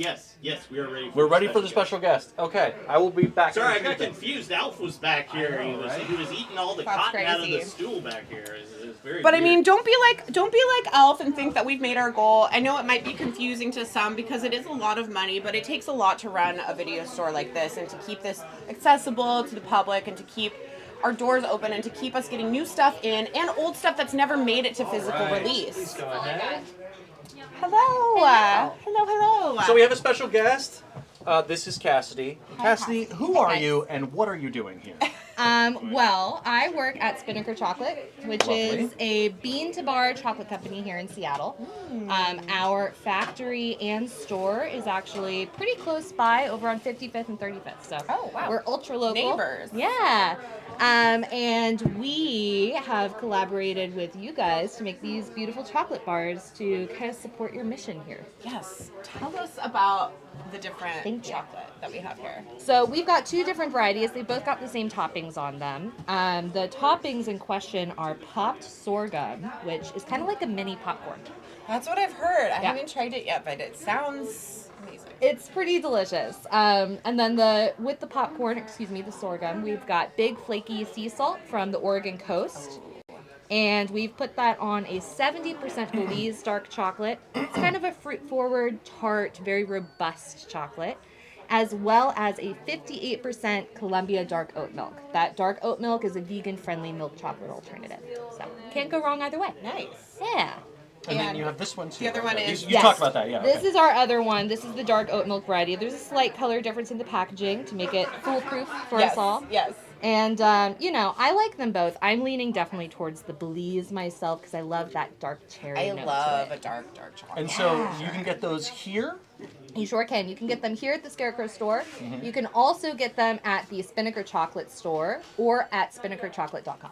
Do you want to try some? I would love to try some. It's, So let me ask you a question. A lot of people might not know this. I am very allergic to dairy. Not lactose intolerant, but like actually allergic to the milk protein. Like it will make me throw clothes up. And... Got you. Now this is dark chocolate, so I can probably eat this. Yeah. But here's the thing. But I have had this allergy my entire life, and chocolate tastes and smells really bad to me, which is like an aversion, a psychological aversion No, I'm reaction. sure. Your My body's trying to brain is protect telling you, me yeah. not to drink, not to eat that. Good job, But I brain. want to try this. So, is it going to be good? I think it's going to be really good. Okay. If it's good, that's like a true testament. I know, because but I That think means this is it good. goes above his brain's Which one should we signal. do first? I would say, especially knowing that your brain might be trying to be like, And that I smells also like creamy. savory more than sweet. Let's do the Belize. Okay. Let's Let's do- do I the think Belize. all I 3 kinda of wanna do us the are going to Belize. like the Belize Okay. just a little bit more. We're going to let you do the honors, please. Okay, let's do it. So, we'll do a nice little reveal of the bar itself because it's got just so much toppings on it. Oh my god. Have you always been like a big chocolate person? Yeah, do you want to run up here? Or do you want me to do it? Why don't you go ahead? Right up to the second. Because you you know want the your light cameras on? better. This time I will get the right camera to go for it. Do you want to put the light on there? Yeah. Look at that. Oh my Beautiful. God. Is that a good shot there? Maybe back up a little bit. There we go. Yeah, there you go. Wow. Gorgeous. Love it. Okay, so have you always been like a big chocolate person? Full disclosure, I have not. No, I don't have much of a sweet tooth. Yeah, which I is don't why I either. love the salt. We all okay, know. the The salt, salt and is the thing. The salt and the sorghum. Yeah. It's perfect. No, I had the great privilege of coming to the chocolate world by working at what I consider to be the greatest chocolate company in the world. So, I got spoiled from the start, and now everything else is ruined for me. Okay. Let's see what you guys You think. go. now. Right. Cheers. Me? Okay, cheers. Yeah. Happy Video Store Day. Happy video Thanks for survey. doing this. Oh, my pleasure. No, that is like popcorn. Right? I love this. This is good. This is like what I like. Also, I'm a big person. I love chocolate and like beer. So Well, like who this doesn't? little beer beverage with this. Matt, Right. I Pairing know you have a suggestion? little handicap, so That is an extremely unusual flavor. Is it? Okay. It's a lot at once. I It's understand. very good though. I sort of prefer the saltier end of it, but it has a sweeter like follow up. I love the I hear ya. bitterness of the dark chocolate. Yeah. though. It's really actually good too. really tasty. Again, I don't think I could eat more than a couple of bites of that just because of my general brain problem. I hear ya. But it's delicious. We've all got general brain Yeah, problems. our general, It's okay. my general brain problem is that I would eat like an entire bar of that. Yes. Right. Especially with the dark oat milk variety. I mean, I gravitate towards the Belize myself, but this one goes down faster than you would believe. It's I mean, is kind of it dangerous. terrible that I'm like, can I try that one? No, we're gonna try hoping them you would both. say that. Okay. I was hoping you would say that. I kind of need to try the other one. So while I'm, I need a try. I kind of need to try it. while I'm buffering opening this package, I have to brag a little bit. Not only is the sea salt that we're using local-ish, Oregon coast, Pacific Northwest. We're gonna get a shot of this one too. I'm gonna take that over to the Go camera. ahead and take that one up. It's got a little bit lighter color. You might be able to discern. That's the word. But not only are we using local sea salt, we've got local sorghum. So, Cool. The sorghum is organic and Washington grown, and we pop it all ourselves. And it's a labor of love. Snack local, you guys. I mean, definitely snack local. I snack local in my house all the This time. is like good fancy chocolate that, like, if you're looking for like a self-care night with a movie rented from Scarecrow, bought from Scarecrow, and a bar of this chocolate and like a beverage of your choice, that's like gonna be the greatest night. You know, a really good snack I had recently was they had hot dog flavored chips at the 7-Eleven. What? Amen. Yes, You know what, I'm though? familiar. Have you had them? Yes, I Here's have. the thing, right? You're not sure if they're good or bad, but the flavor profile is 100% accurate. Like, you eat these chips, you're like, that tastes like a It's hot there. dog. I'm a vegetarian and I can't eat hot dogs myself. So the To- chips are tofu like- dogs they're all right, but those chips are legit. Dude, I need to try those That's chips. definitely more sweet. That is good. But I like it. Yeah. It's more balanced, I think. Yeah, that's a little creamier, a little. I love both of them. I Oh my couldn't goodness. possibly pick I think I like that an one more. absolute favorite. It's a different mood. This is I've got my fuzzy socks on. I'm gonna eat the whole bar. This is like I need a little bit throughout this movie. Oh, I yeah. need to pace myself. Yeah, That's what I had in mind for that one. To me, the second one is it's more balanced and it's more consistent. Oh yeah. Like, it's more bitter all the way through. It's like this starts really salty and ends really sweet and creamy, and I prefer the like bitterness all the way through. Yeah, I think that the That way doesn't that smell or taste like chocolate to me. It actually tastes really good. Hey, look at it. That's a victory. We did it. That's Yeah. a victory. We did it. Yeah, I think that the way that the flavors unfold at different moments as they hit your palate is a really interesting thing that chocolate has to give us. And Where did you get the idea for this? The I popcorn specifically. Was it just like movie inspired? frankly, it came from me having a maybe tipsy conversation with my partner, who's also an employee at Spinnaker, and we were just thinking about what we would want to eat, and we wanted chocolate popcorn. I think So that's like what we got. how the best things are made. Yeah. Like, Yeah, what absolutely. is missing from what you want? Were you high when you came up with this? No, but there were a few drinks. Yeah. That's the thing. It's It like was between some pizza and drinks and a concert, and then we had a oh, great and you night. were just like you were having the dopamine rush, and it was just sort Absolutely. of like Were you high? now I have no. No, I was, that's a good question. I was That's a good asking more question. because like you get into that Oh, zone yeah. when you're feeling really good, and that's when the good ideas Like, come. the ideas Yeah. start coming. Yeah. Yeah. They stop coming. No, we were That's just when all of shooting McGuigan's the shit. ideas come. Yeah. Well, it's kind of a fun thing to have a silly idea one weekend and to actually make that into a creation a This few stuff months is later. really good, and I say that as someone who doesn't like Yeah, candy, that's sweets, or a, chocolate. That's a testament. That That's a means a lot. testament. I'm excited. I want to like try your other chocolates that you have. Like, think you should. that's amazing. I'm really stoked to learn about you guys. And so buying these chocolates, these two flavors benefit us, the store. They do. They do. And how much are the bars and like what's all the? So whether you buy them here at Scarecrow or via Spinnaker at our store on our website, they cost $13 a bar, and 50% of that is going to be going straight here to Scarecrow. Thank you so Yeah. much. That is Thank you amazing. guys. Are you kidding me? You are an institution. I don't have to be the 1,000th Well, now person you're to an say that, institution. but- Yeah. I mean, so we're you're getting a big movie girl too. Yeah, I have my moments. I have my moments. Do you want to say your faves? Yeah, tell us some movies My like chocolate faves. favorites? Ooh, Yeah. Chocolate chocolate movies. faves. I've Or thought your about- favorites that you would want to watch while eating chocolate. Yeah. Okay. Well, the limit does not exist for that one. I actually just have some more grotesque movies I would want to snack But during. please Please go. Yeah. No, do that. Well, I don't know. I've been kind of approaching body horror with. Yes. No, I don't have that reaction just yet. I've been approaching it with some timid energy. Trepidation. Okay. Yeah, some You're trepidation. hesitant, but you're like, maybe I'll Yes, dip. I'm trying to broaden my horizons. And I feel like from what I've seen so far, that might not pair well. But there's all sorts of folks out there. Maybe they could handle a snack. Yeah, if you guys are body horror broadened people, my horizons with this chocolate. upstairs in the psychotronic room, I have like a little list of my top body horror that I posted up there. Go check it out. I'll be going there for sure. I'm gonna check that out. But some of my favorite chocolate movies I heard you mention. When I think of chocolate in movies, it's kind of a gross one, but I always think of those chocolates that Billy Crystal makes in Princess Bride. And he's just handling them with his bare fingers, and they're melting all over him. He's force-feeding them into his mouth.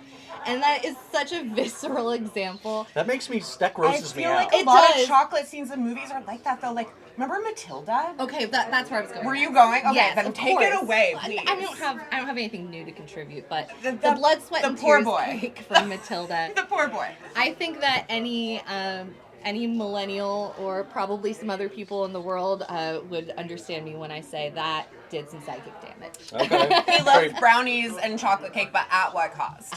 At what cost? Yeah.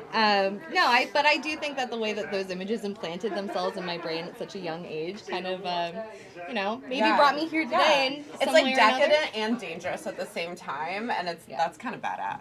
It is. There's something about eating a giant chocolate cake with both hands that I find liberating. Amazing. I'd like to try it myself someday. Yes. Okay. Thank you so Excellent much work. for coming here and for you. making this delicious chocolate My to help pleasure. us out. And Emily's going to scarf the rest of this Yeah, real I'm just soon. gonna Please have at it. Yeah. And come check out Spinnaker Chocolate. Yes, please do. Thank you so much, Cassidy. Thank you. Bye. Have a good Good evening. to meet Oh, you. that's okay. That was so cool. Oh my god, I'm This was just tasty. gonna like keep nibbling. Yeah, go for it. What else do we got?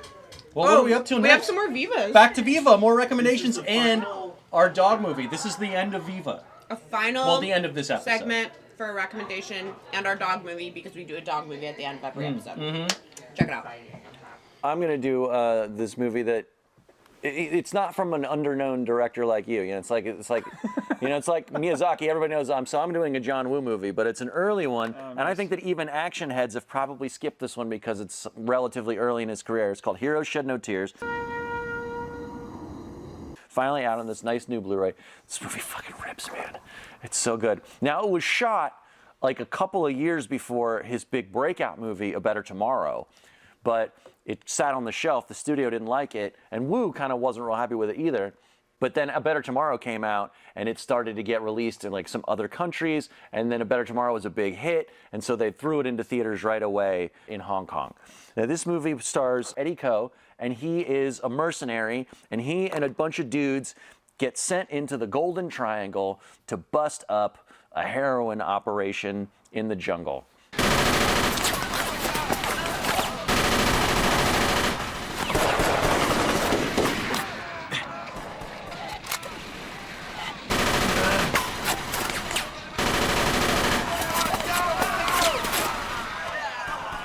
That's pretty much the whole setup. Yeah. And the rest of the movie is like a non-stop litany of gunplay and violence and explosions and shooting and squibs and body parts getting blown off and people eating chunks of meat from other people's butts. What? You didn't! It's just a ridiculous action extravaganza.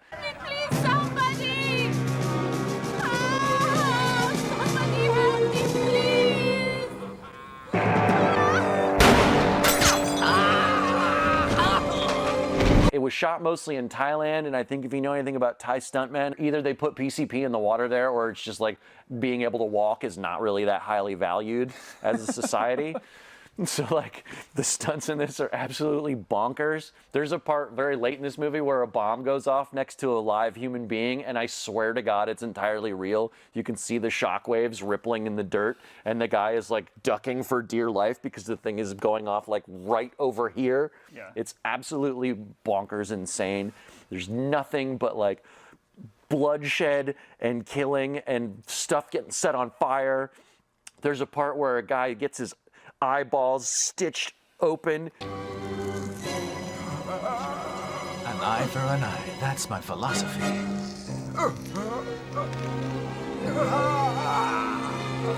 Then the little boy cuts the stitches out of his dad's eyeballs. The guy spends the rest of the movie with these horrible eyeball scars where his eyeballs got stitched open. It's just raw, crazy violence. But it is still John Woo.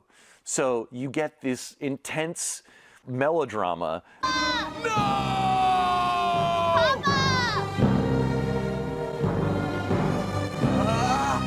That seems absurd to a lot of Western audiences. And also, yes, this is before Better Tomorrow, but you can see the seedlings of the grace that he would exhibit in his later action scenes. This doesn't have a ton of that. It's mostly just elaborate and crazy. But you can see the beginning of him formulating this style. I think that there are probably action heads out there who have not seen this, and it will nuke you. This is just a total face melter. If you are looking to have your face melted off, this is the movie to do it for you. Heroes Shed No Tears. Make sure you watch this new Blu-ray. There's lots of other copies out there, but they don't look as good, and there's some of them are chopped up. Film Movement put out this beautiful edition of it. It's amazing. You have to see this movie.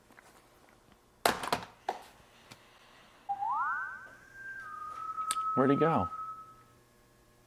Chiang Mai girl, what's your name? Masaji. Masaji? May I massage you? Do you live up to your name? We're back. We're back. You missed Kev. We were visited by the ghost of Kevin Clark. He talked about Miyazaki movies, which I shouldn't be surprised about, but I was a little surprised Sounds like it was a dream of yours. A dream or a nightmare. Ugh. Anyways, if you guys were hoping that we'd talk about a dog movie, you're in luck. It's a video store dog day afternoon, and we're here to tell you about this movie that we watched that was absolutely delightful. Very lovely. I really enjoyed this Very lovely movie, and it is called Belle and Sebastian.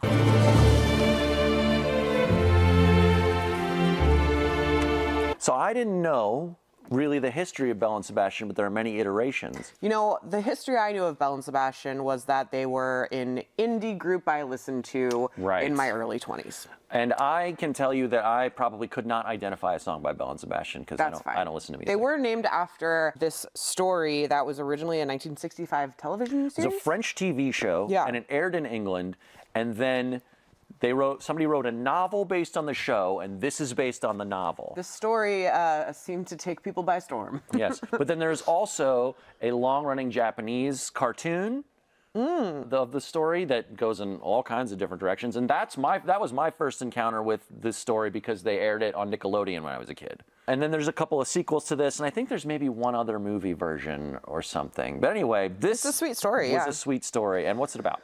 So it takes place in 1943 in the gorgeous French countryside. The Pyrenees Mountains. Yeah, and so you bet your ass the dog is He's a Pyrenees mountain dog. Yeah. We're introduced to an old man and a boy. Cesar is the old man, and he's like his grandpa, uncle, I don't know. They're all he's like village related. Maybe not his grandfather, but he takes care of the kid, says he's his grandfather, and he's a father figure to him, and we don't know where the kid's mom is. They told the kid that the kid's mom went to America, which is just on the other side of the mountain. That's not true. The kid just loves hanging out in the countryside, but Cesar, and every time I say Cesar, I think about KRULL show. So all his friends are trying to figure out why their sheep keep dying, and they attribute it to the beast. La bête. La bête. I don't know, they're trying to hunt it? They're hunting it, They're hunting it. Malheureusement, ce gars-là, il n'aimait pas les chiens. Mais qu'est-ce qu'il a fait? Ben, on sait pas. Il y en a qui disent qu'il lui tapait dessus. Alors il s'est enfui, il est devenu sauvage. C'est sûr. C'est sûr que c'est lui. And the beast turns out to be just a very dirty dog. Dirty, shaggy, big dog. And the dog develops a friendship with Sebastian when they come across each other. He trusts him. They just like hang out, run around. The kid has such like genuine belly laughs with the dog. Like you could tell like the kid actor was literally having the time of his life with that dog.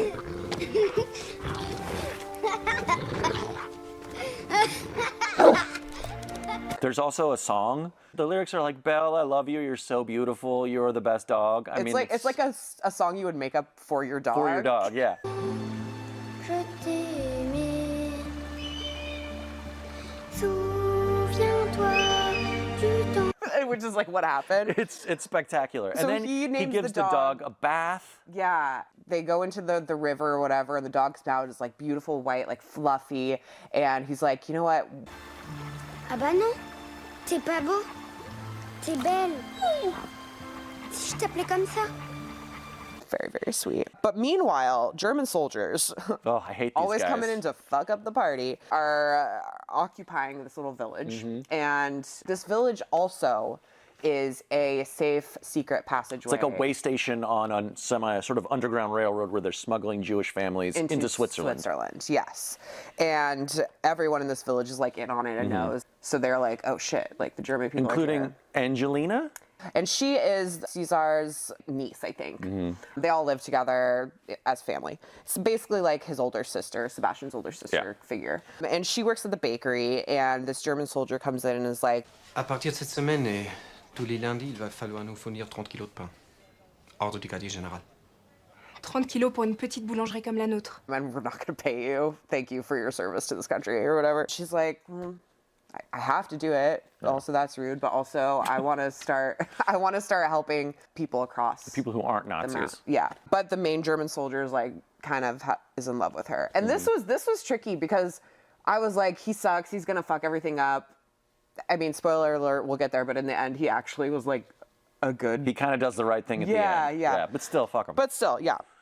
Everyone's trying to hunt Belle, but they're especially trying to hunt Belle when Belle attacks a German soldier.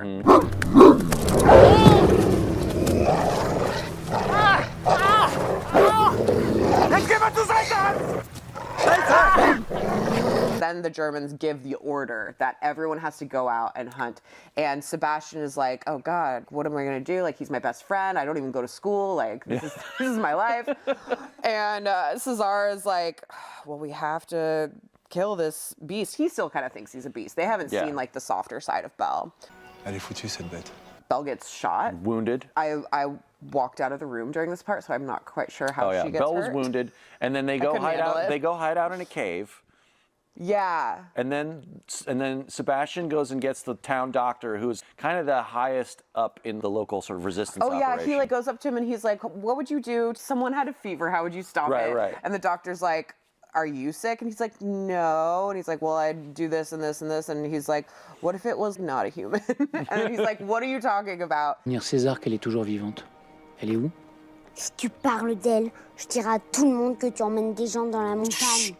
He makes the kid give Belle the shot because Belle only trusts the little kid, which was very cute. Eventually, the German soldiers are getting closer, and there's a family that they need to smuggle into the mountains, and so it's Christmas, I think. And it's Christmas, and so everybody takes like a trek over the mountains into Switzerland Because they know that the German soldiers aren't going to be on patrol on Christmas. Yes. So they think. Wenn Sie Juden über die Grenze schleusen wollten, dann würden Sie das tun.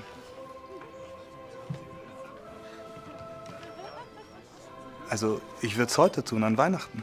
And everybody's there, including Belle and Sebastian. Because Sebastian is like, I'm going to help you guys because I want to be part of this cause. Also, I have my BFF, Belle. Yeah. There's an avalanche, which is really scary. The avalanche is caused by the main German guy who was in love with the bakery lady. He's like yelling, and she thinks he's coming to like get them. Yeah. But he's actually trying to warn them.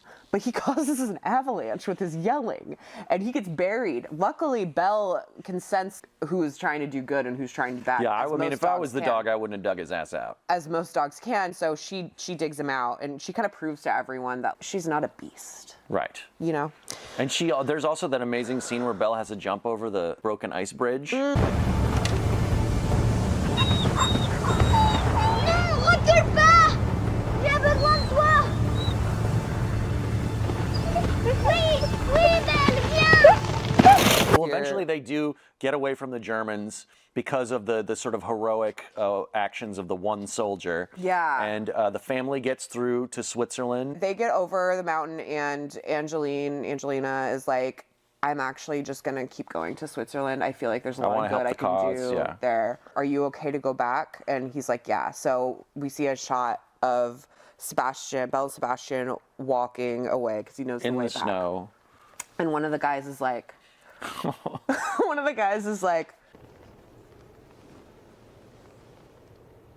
Il va rentrer tout seul, le petit? He's not alone. Because he's not alone. And then I start crying. Yeah, same. And then it ends, and it ends with the sweet song. With the sweet about song Belle. again, yeah. So this was just a lovely film. Delightful. It was really beautiful. It was very sweet. Good dog. I should add this to my Christmas movie rotation. Yeah, it is a Christmas movie. A great, beautiful, huge dog. I didn't get any info on the dog actor's name, but it is a great Pyrenees. I think they had a couple of them, and it's they're the kind of dog is related to this Hungarian dog called a Kuvaz, which is like a guard dog, and they're also big, beautiful white dogs. Yeah. This movie also has 2 sequels. I'm sure they're probably not as good, but I'm probably gonna watch them. Yeah, I mean, or we can save them for, later on. But no, this was good. I was kind of worried it was going to be boring or something. No, this is a great choice. I was very happy with this. I'm going to give this 3.5 paws. I am too. 3.5 paws for sure. Our next movie. Oh, this could be a tough one. So our next episode is going to be kind of a spooky episode. It'll either come out Halloween or right after or something like that. Yeah. But Matt discovered this movie. It just came out on Blu-ray. And it looks disturbing. I'm a little nervous about it. It's Spanish. It's called The Creature from, I think, 1977. From Eloy de Iglesia, the defiantly transgressive and ever controversial director, comes the most daring and unsettling film of his entire career. After a heartbreaking miscarriage, a couple adopts a stray male dog in hopes of saving their rocky marriage, but as the wife develops an obsessive bond with her new companion, it will trigger jealousies and rivalries that may lead to the most inconceivable act of all. I really hope she doesn't have sex with the dog. This is a remarkable gem about extreme love. I read a couple reviews because I was like, if this is just straight up about bestiality, I don't want to watch it. Oh, I do. And it's like symbolism for like the political climate of Spain or something. Yeah. And a couple people did mention the dog performance is really good. So I'll do it. Matt. Reluctant, a measured. I mean, it might be horrifying in a way that Halloween movies are not typically, but we'll find out. I don't relish the thought of us having a serious disagreement about a dog movie, but I think if you feel one way about it and I feel really strongly in the other direction, that could be really interesting. That could be fun. Yeah. Also, what was like Love on a Leash? Was that one? Oh God, that was terrible. Did you watch that? God, I don't know. The ghost of me watched that, yeah. I watched it before I was a ghost. Who said that? But we've dabbled in this like strange like woman falls in love with dog territory before, but I just hope it steers in clear. I'm sure it'll be very tasteful. Moody and broody. Let's just hope it's just moody and broody. So that'll be next time. The Creature. If you get your hands on this and want to watch it with us, please help.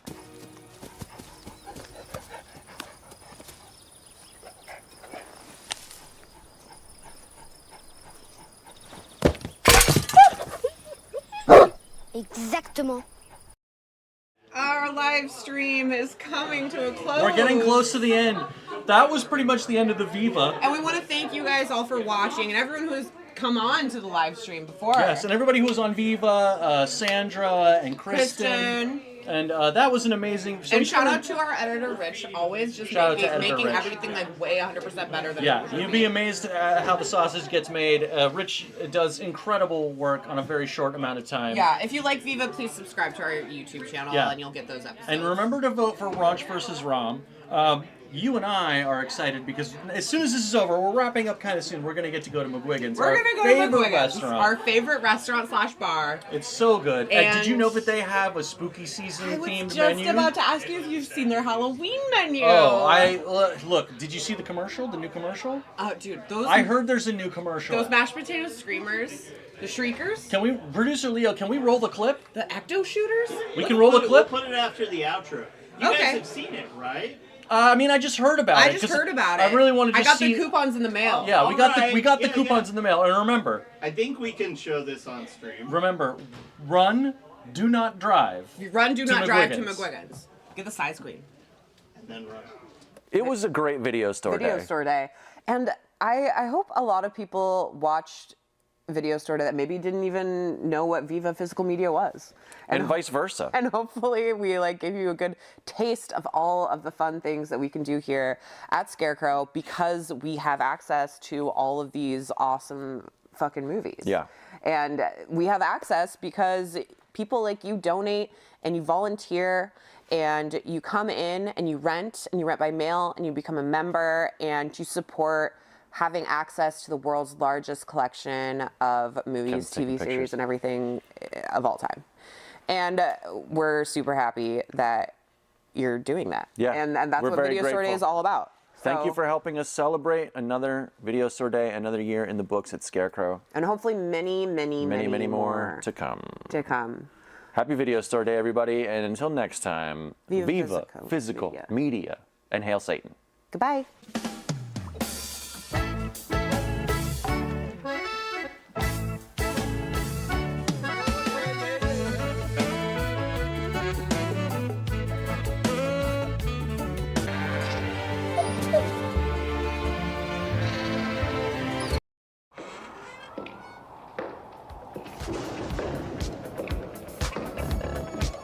darkness falls across the land, the midnight hour is close at hand, for no mere mortal can resist McGuiggins. Whether you're a sexy stewardess or a sexy Mary Kill, we're gonna prime your pump with ghoul fuel. Pumpkin pounders, Transylvania tuggies, and a gourd seed shooting contest you won't believe. 2 for 1 on Slimers and Ecto Shots. Open wide for a flying purple people pleaser. Trick or treat. Smell my feet. Give me something good to eat. Cobweb pork streamers, monster mashed potato shrieks, and beetle juicy chicken thighs. For all you sauce goblins, R.I.P. and BBQ at our graveyard embalming bar. You think you're tough? Leave the little ones in our eyeball pit and explore the cutlery maze. Blacklight clown hotel room, or line up and get pulled aside for Hell's TSA search. The experience. Then face your final fear at the regrets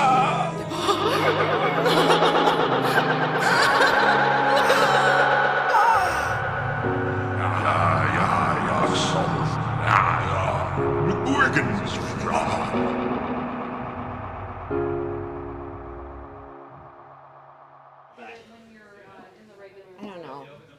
Do you want to? That still sounds fun, I think, but the cosmic horror inside my tum-tum. Yeah, let's go. We gotta go. We gotta go. I want to try the regrets wall. I want to try the regrets wall really bad. And the ecto shooters. Dude, the ecto shooters look so good. That's gonna be great. Okay, right. so after Anyways. this, McGuiggins. McGuiggins, of course. We've got some donor comments. Let me read them this time. Okay. All right, we want to say a big thank you to Josh. I'm like, donation date, Josh. Josh, who says video stores are the only tactile way to discover new movies. Straight to the point. Love you, Josh. And he's coming out of St. Louis, Missouri. Yeah. And Kevin from Seattle, Washington says, I would miss all the passion and energy it has taken over the years, including my own, to keep Scarecrow's collection open and available. Is that Kevin? No, it better not be. William from Burbank, California says, Howdy y'all, loving the stream, love the store. Here's hoping that you guys continue to raise all the monies, and a quick shout out to my friend and yours, CIA Deputy Director Pamela Landy. XOXO Goss! It's Will. It's Will Goss. It's our friend Will Goss. Thanks, Will. I don't know who Director Pamela Landy is. That's the character of Joan Allen plays in the Bourne movies. Okay. See, I wouldn't get that, and he knew I wouldn't get that. Yeah, well, he's malicious like that. It was for you. It was just for you. Hi, Will. Okay, thank you guys all for donating so much. And you know what? Once the stream ends, doesn't mean you can stop donating. And it also doesn't mean the entertainment's over, because the stream's we're gonna have Kaleidoscope At Scarecrow Video, the entertainment's never over. We're gonna have Kaleidoscope when the stream's over. Yeah, perfect. At 8. But what should we talk about now? Bigfoot stuff? Yeah, are we about to do the Bigfoot thing? Yeah. Is it Bigfoot time? So maybe you know about Operation Bigfoot. I know a lot of people that come into the store, that have come to the store recently in the past year or two. One of the big things people mention about coming to the store is seeing that we have a huge Bigfoot section right as you walk into the right. It's like a furry foot. It's a Bigfoot. And it's full of Bigfoot movies. And our quest is to become the #1 resource for Bigfoot films and the largest collection. Do we or do we not already have the largest collection of Bigfoot movies in the country? We do. I can't imagine anybody else has one bigger. If you do, if you're watching and you do, come at us. Come at us, and you know we'll please, we'll talk Pistols about at Dawn. We'll just talk. Yeah. Publicly available. Publicly available. There could be some weirdo out there with 1,000 Bigfoot movies. Well, they don't have to be a weirdo. They could be a perfectly regular person. If they have a private collection of 1,000 Bigfoot movies that they're not sharing. No, those are mine. That they're literally making a point of not being publicly available, then yes, they're a weirdo. You'll take my Bigfoot collection out of my cold, dead hands. But here to talk more about the collection, the spearheader of the collection is Leo. Producer Leo. Get up here. Get up here, Leo. Let me come out. Leo, this is your big idea. It's your brainchild. This is your big idea, your baby, your brainchild. And that's one great thing about being at Scarecrow and working here is that we can think these crazy things and be like, you know what, let's just fucking make it happen. You don't sound like Alf at all either. No, I totally don't sound like Alf. No, that'd be weird because they're two different That would be weird. They're two different entities, yeah. Exactly. The Operation Bigfoot section is to have the biggest collection of physical media Bigfoot movies publicly available, folks.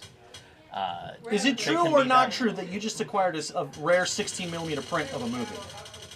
I did that, and also maybe something will be revealed in the upcoming segment. Okay. Is it real? Is it like real footage of a Bigfoot? What if you acquired that? Yeah, it is 2 hours of footage of a real Bigfoot. No. Is he just like sitting on the can? But if that becomes available, you better believe that we will be the first one to have it be publicly available. I will actually have to go out with a commando squad. I will log it on Letterboxd, all 60,000 followers. So if you want to see that, probably the best way is to buy these new stickers we've got. Because that'll probably end up with that happening. Okay. Right? So we got this nice foil sticker, we got the official Operation Bigfoot badge, and we got this special one that Wil Long designed, Squatch Patrol. Oh, let me see. How do you acquire these stickers? Can we do So close-ups? you can get them on the website. Do close-up. Well, the camera's not on right now. I will run them over there. Yeah. Okay, just a second. So they're available on our website. Okay, let me have those and you can do the thing. Are you going to show them? Yeah. Okay, you show them. So we got the shield, the nice foil one, and Squatch Patrol. And you can get them.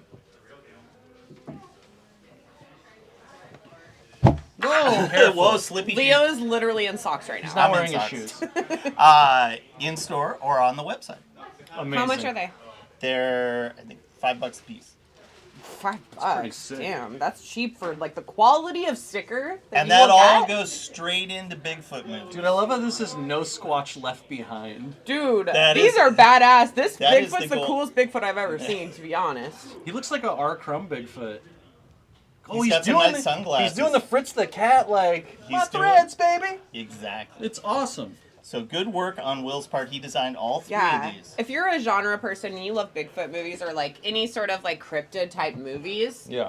or just the lore, consider getting a sticker and helping us expand our Bigfoot collection so that we will become Absolutely. or continue to be the largest Bigfoot collection. And you know, in the like world. we did some donor comments earlier, and like so today we have raised just on this live stream we've raised $4,700. And that is a big amount, especially since we haven't been like We begging haven't been for hustling, cash. yeah. But and in the store, we've also raised a lot of money and we've gotten a lot of memberships. it's already been a bigger video store day than it was last year. God, I love that. And the day's not even over yet. No. So keep it coming, keep donating, keep watching, keep appreciating, keep renting, share keep buying. this link, share keep share visiting. it with your friends, your enemies, your Yeah. family, the strangers that you follow on the internet. Let them know that the biggest and best video store is still here, and we're planning to be here for many more years. Exactly. And now more about Operation Bigfoot. We're gonna see a bit about Operation Bigfoot. We're gonna talk to a Bigfoot expert.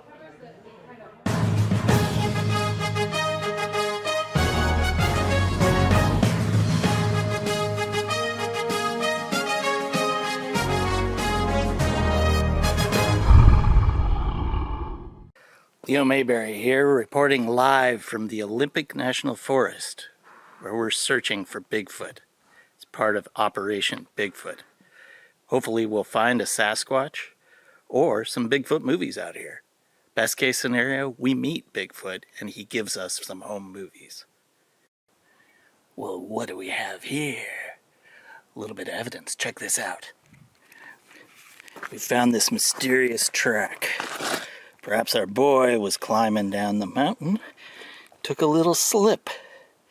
Probably a Bigfoot foot. That's my guess. Another piece of the puzzle here. Check this out.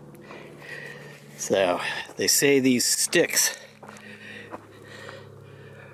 are a sign of Bigfoot. See how it's rubbed raw here?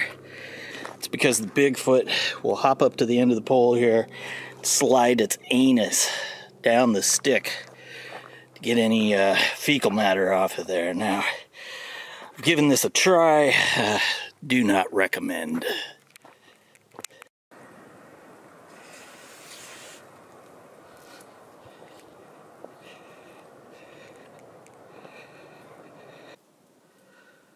They call these nature's corn dogs.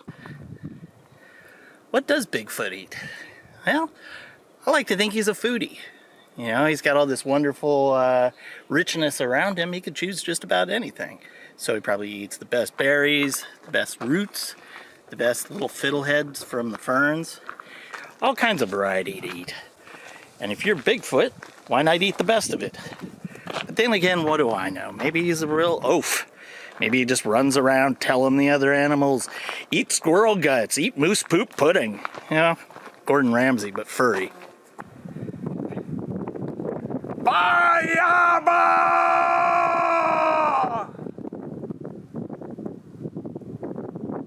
While I'm out here in the field, let's take a look at some of the movies that Scarecrow already has in the collection, featuring Bigfoots that are hanging out in the Pacific Northwest on the Olympic Peninsula. Let's go. Leo Mayberry here. I've had time to recover from my adventures on the Olympic Peninsula and bring you this report of Operation Bigfoot. Today I'm accompanied by my pal Squatchy. He's going to assist me in telling you about some of the greatest new developments to Operation Bigfoot. First things first, the collection has almost tripled in size from the initial 150 we had. What do you think of that, Squatchy? Now we're focused on filling in the gaps, also keeping up with recent new releases that have come out. Seems like something new comes out about once every month or two. We said we'd talk about some Northwest specialties. In Pursuit of the Olympic Rainforest Sasquatch and On the Track of the Pacific Northwest Sasquatch are two documentaries made locally out on the peninsula where I went. They're a great time capsule of how people used to do Bigfoot research. They're having to haul cameras out there with car batteries and leave them in the woods for months. Everything's done with traditional photography. They're having to get everything developed. It's pretty cool to see all the crazy things that people did to try and capture Bigfoot. Don't worry, Squatchy. I meant on film. Another big development was the wide theatrical release of Sasquatch Sunset.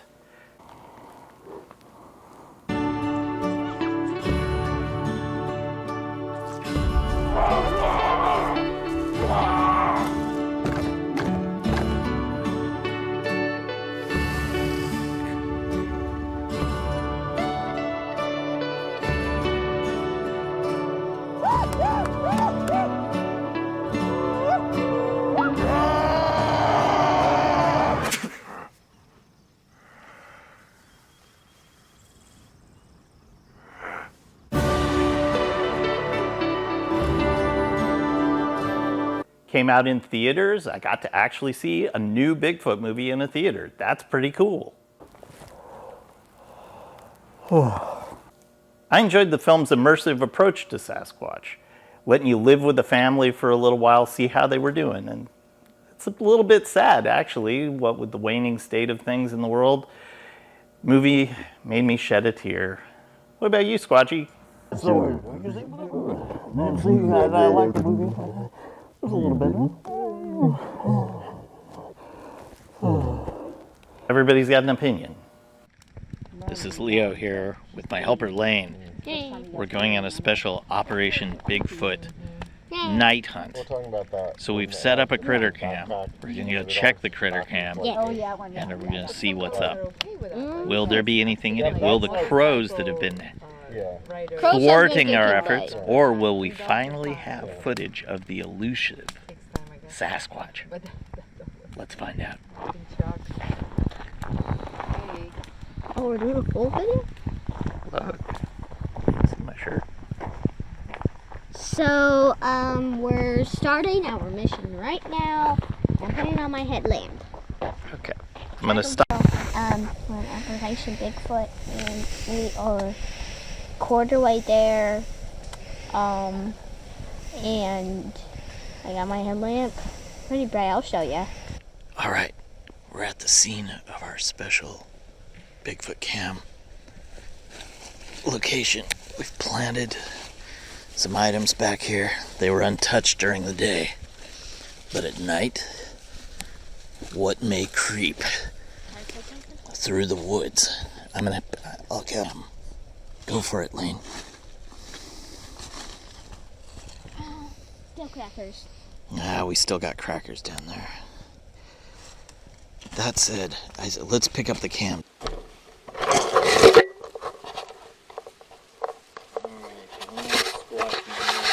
take it back with us.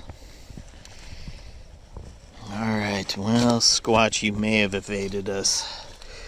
We've still got snacks out here untouched. Somewhere in that forest, there may be a Bigfoot. Be crushed by speeding water.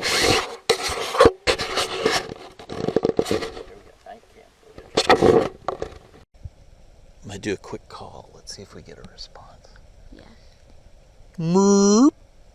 Meep. I think they think Bigfoot's here. No response. Alright, back to camp. We're gonna check the cam footage and see what we got. Nothing, probably. Well, come on. No. There's a chance.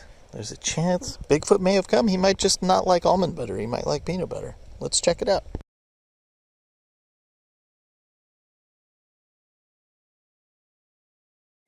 Right here, an animal path. Check it out. Something's been stalking through this area. It has to be at least 2 feet tall. Most likely Bigfoot. Maybe Bigfoot walking on its hands and feet, or Bigfoot kneeling, Bigfoot doing the crab walk creepy thing from The Exorcist, because that'd be spooky, and I don't think I've ever seen that. So, yeah, probably that. A snapped branch. We heard some crunching noises up ahead. We're gonna try to engage.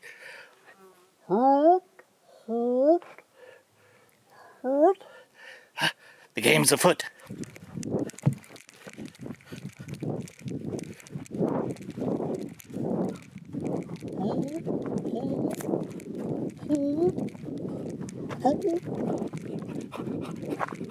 There it goes. In here, I think that was his furry foot going into the hole. Let's see what I can do. Come on.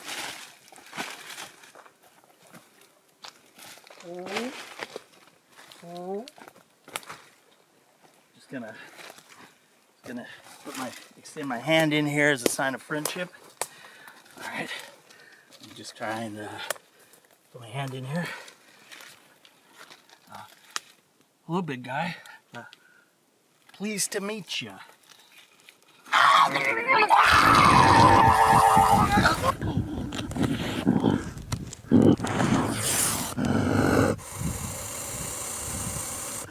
I also watched Hoax. There's something moving. I don't know what it is. Look behind you.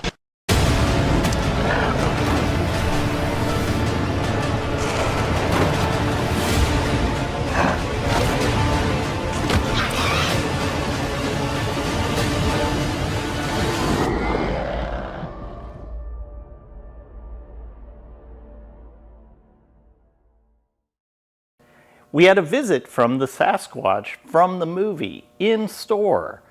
So I figured it was time to catch up. The movie starts out and I thought, well, you know, this might be a fun little romp. And oh my God, immediately it becomes clear that it is going to be a gore fest. It continues down that route and has one of the most escalated, intense endings that I've seen in a movie for a while. Was not expecting it to go where it went, and it was pretty great.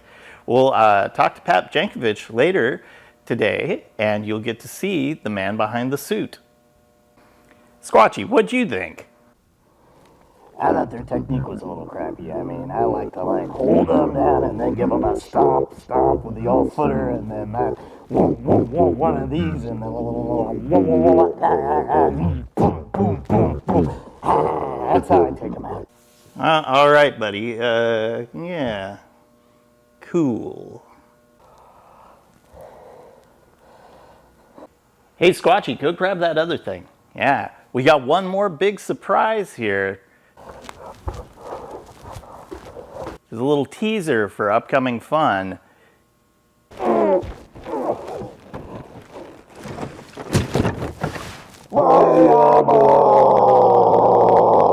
What Squatchy's hefting there is a 35mm print of Legend of Bigfoot.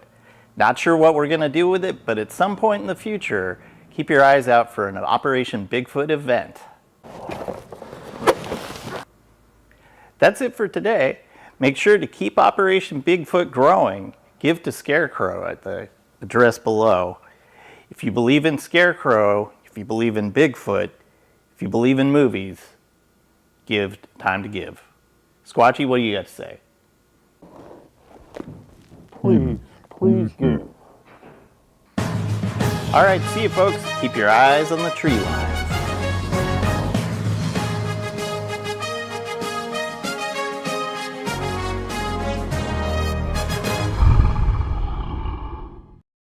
My name's Leo Mayberry, and I am speaking with, I've never pronounced your last name, so I'm going to have you say it.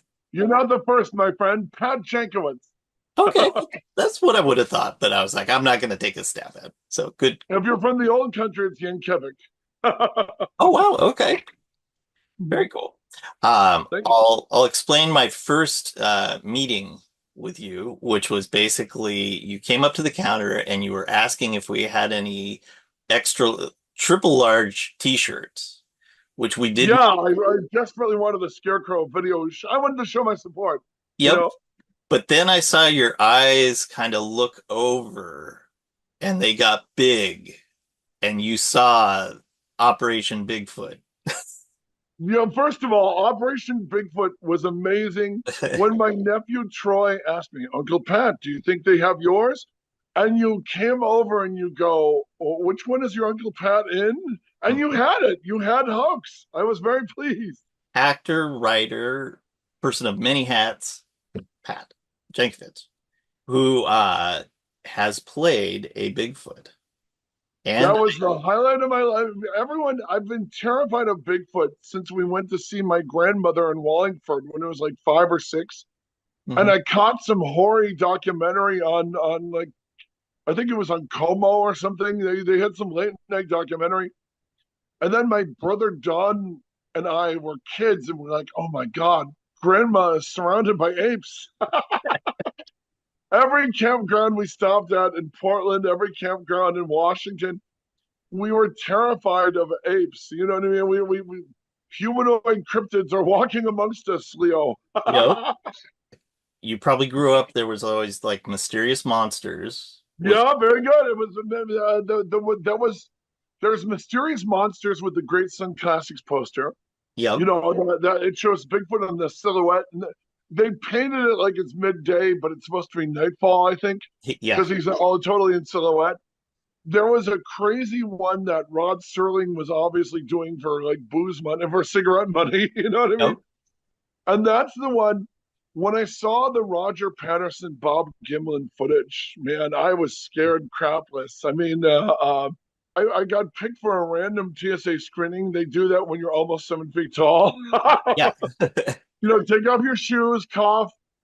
And the guy was named Deputy Gimlin. And it turned out he was the cousin of Bob Gimlin. I think it was the first time a TSA agent is trying to get rid of me because I kept, no, I still have questions. So you have been acting since what age? Since college. I wrote a commercial with my brother Tom, who had a big sale to Spielberg, and he wrote Grosse Pointe Blank, and my brother Donald, and we wrote a commercial for David Lynch. Oh wow! We were just trying to get in the Writers Guild, and instead, David Lynch liked it, and I wound up getting my SAG card for. It was Laura Palmer was Who Killed Laura Palmer commercials. Oh, okay, yeah. And I wrote the one we wrote was this will show the family finish. Laura Palmer was killed by Bigfoot, and then we explained why they'd have to prove Bigfoot's existence before they could arraign him for murder. When I got that, I started doing a lot of commercials. Okay. I was a singing waiter for like 5 years for Hardee's and Carl's Jr. I was a primitive man for Coca-Cola. I did this weird thing where I can run on all fours like a dog. You can see me do it in the Incubus video and other stuff. You get a skill in there that kind of just makes you distinct, and it helps. You know, you don't bitch and you don't moan. You wear the makeup, you carry the girl, you run up the stairs, you throw the hero through the wall. Creature gigs are more fun than a regular gig because you get to go all out. You let your id take over. Now, simultaneous with that, you're writing. Actually start doing like writing about film. Yeah, that's when I knew we were kindred spirits, Leo. The fact that you can bust out mysterious monsters up the top of your head. You're an honorary Jankiewicz at this point. Ooh, I like the sound of that. I always liked film. I liked film a lot. I started writing for the Brits. I started writing British film magazines have it all over American film magazines because the layout department in England is like the best. I mean, I just did a piece where I talked to everybody on a cult movie. In the new Dark Side, I do a piece on a movie called Bad Moon. Michael Pare is a werewolf uncle visiting the family. He's going to kill them all and only the family dog. Nobody saw Bad Moon in theaters, and that's a damn shame. It's the right month to turn people on to Bad Moon. It's Shadow of a Doubt with a werewolf. So you want to turn people on, and a dog instead of the little girl who finds out her uncle's a murderer. And it's just something like that nobody knows about. You want to get people excited about. It's the simple joy of finding something and turning people onto it. Don't you do that you do that all the time at Scarecrow? Oh yeah, that's kind of the job. So yeah, see that, to me, that's why Scarecrow is so important. So I have a strange technical question that will help me with this section. So you're in a movie called The Prey, Legend of Carnoctus. Wow. Right? Okay. And you are Carnoctus.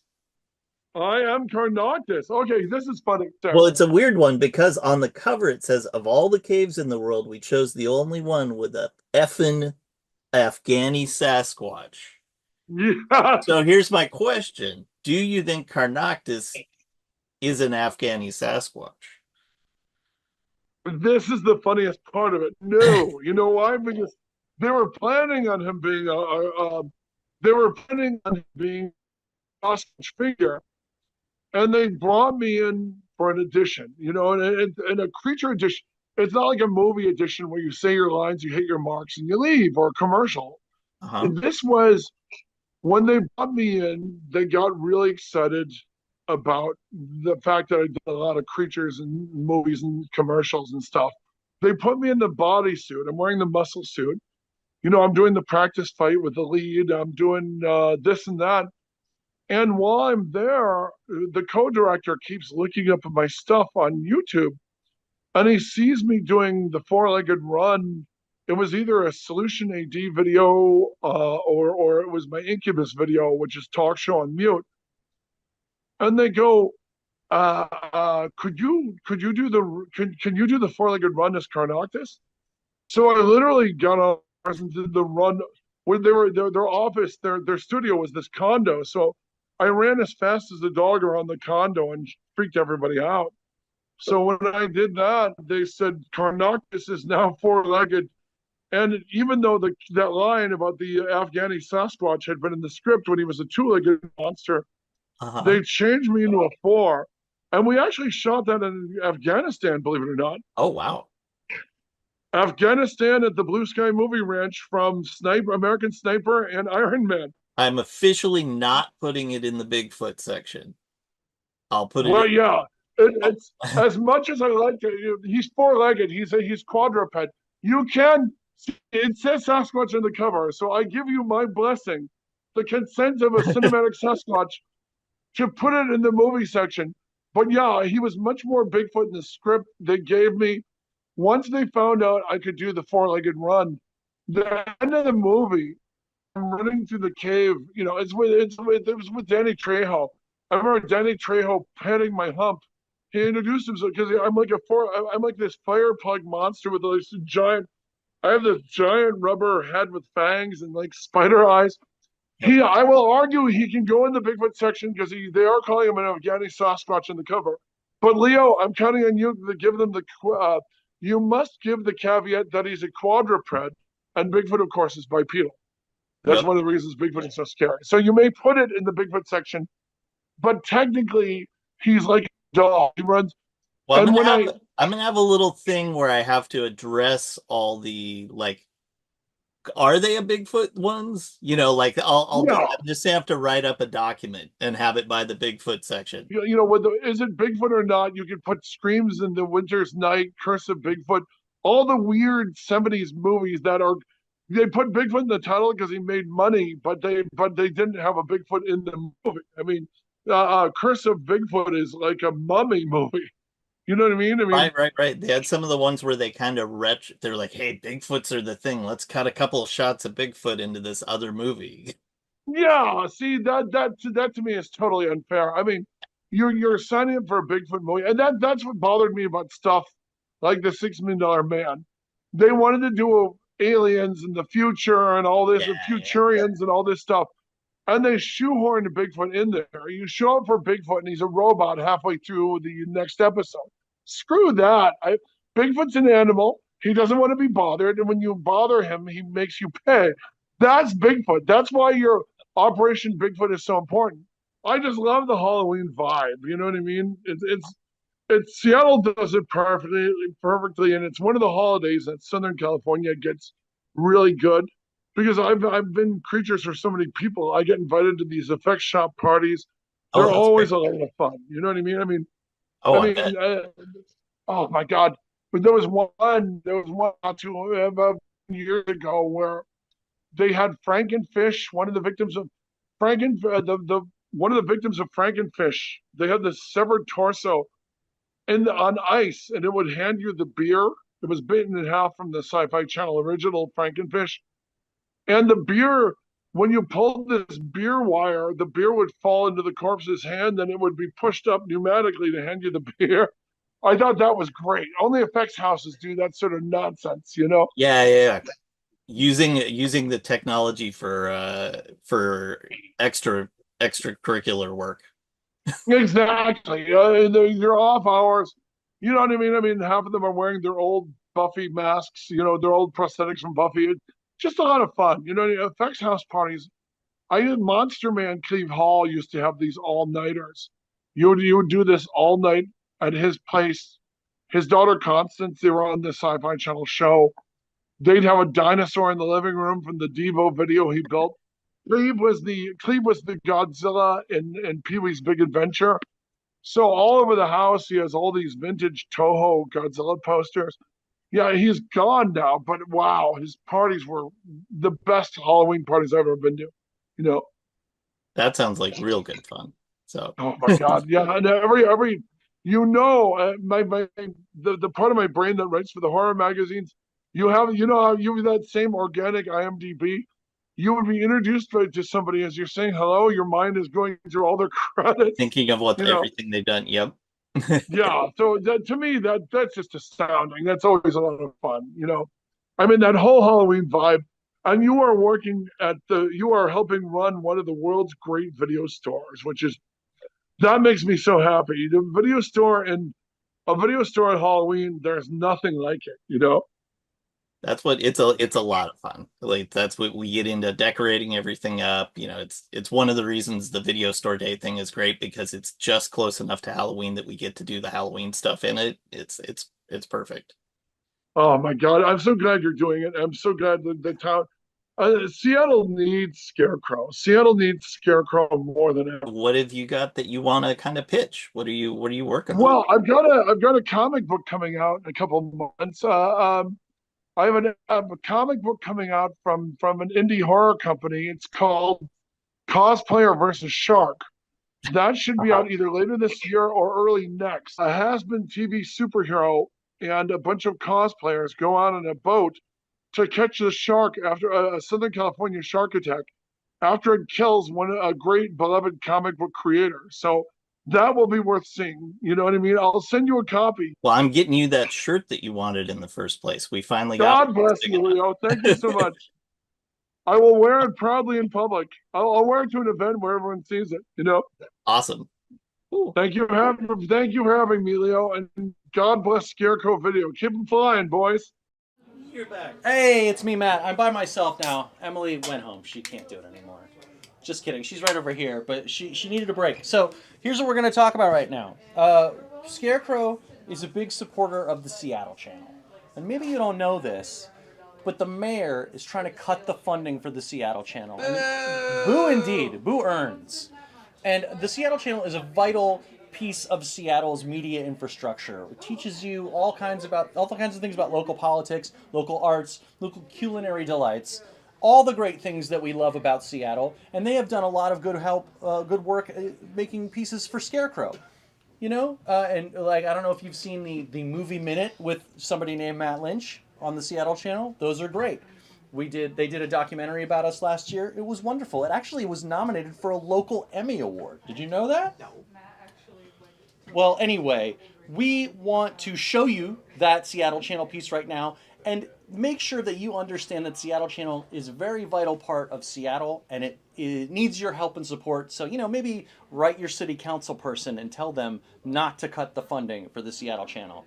And with that said, can we roll that piece, Producer Leo? Roll that beautiful bean footage.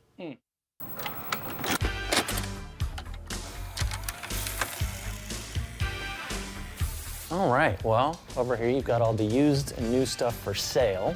A lot of people sort of forget that we get new releases a lot. Matt Lynch works at Scarecrow Video on Roosevelt. He's been there since 2003. The job at that point was mostly renting people movies and putting the movies back on the shelves when they come back. And so most of what you do all day is have a big stack of movies under your arm and you have to learn where everything is or else it's going to take you forever to put it all away. Some of my favorite little esoteric sections are right here. There's blaxploitation, vroom for car chase movies, bikers, rednecks, truckers. I did my job. The store's only been there 10 years longer than Matt. It's like I've been staring at these stacks for 2 decades and I can still find something I never saw before. It's pretty amazing. There aren't too many video stores left in Seattle, or really anywhere these days. I mean, you know, there are still video stores up and running that have been started, you know, in the meantime, but they're certainly not as big as we are. But Scarecrow is special, and Matt is special too. I know myself pretty well, and I like it here. This is where I belong. Of course, I'm not bright about doing things. One of his favorite movies was Wizard of Oz, and we really liked the character of the Scarecrow because he had lots of heart and no brains. And then it rhymed, Scarecrow Video. So we're like, okay, that's it, we're doing it. Rebecca Soriano has spent a lot of time at Scarecrow Video. She's the co-founder of the place, along with George Latsios. George is a really cool guy. Well, I always wanted to have a video store. I always loved movies and such, so dream is to own your own movie theater, you know, and of course it's impossible these days. So the next best thing was the video store. George was my husband, and he and I met in Pennsylvania. He wanted to have a video store, and it was going to be the best video store ever. He explained it to me, and I bought into it, and I said, okay. So I remember when we moved in, this was huge. We didn't have enough tapes to fill it.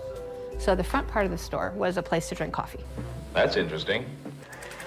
George and Rebecca had a plan to buy a house and work their day jobs for a while until they had enough money saved to open a store. But George couldn't wait that long, so he quit his job. But somehow they found a way to rent a storefront. Before Roosevelt, the first Scarecrow Video was at 65th and Latona. So it was tiny. It was, I don't remember how many square feet, but it wasn't very big. We had 400 movies, approximately, I'm not sure. George was in charge of kind of organizing the videos, and I made the posters. There's still one here, it makes me laugh. The signs, I mean. Anyway, some of these signs I made myself, which is amazing. They're still here.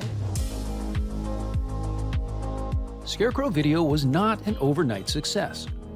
Rebecca was teaching school and working in the store in the evenings, but the eclectic and growing collection was attracting fans and building a following, like musician Kurt Cobain and film critic Roger Ebert. And one day I got a phone call from somebody, and they were like, Roger Ebert just helped me find a movie in your store. And I'm like, yeah, that's cool, isn't it? It was so awesome. By the early 90s, Scarecrow had outgrown its Latona home. It was time to find someplace bigger.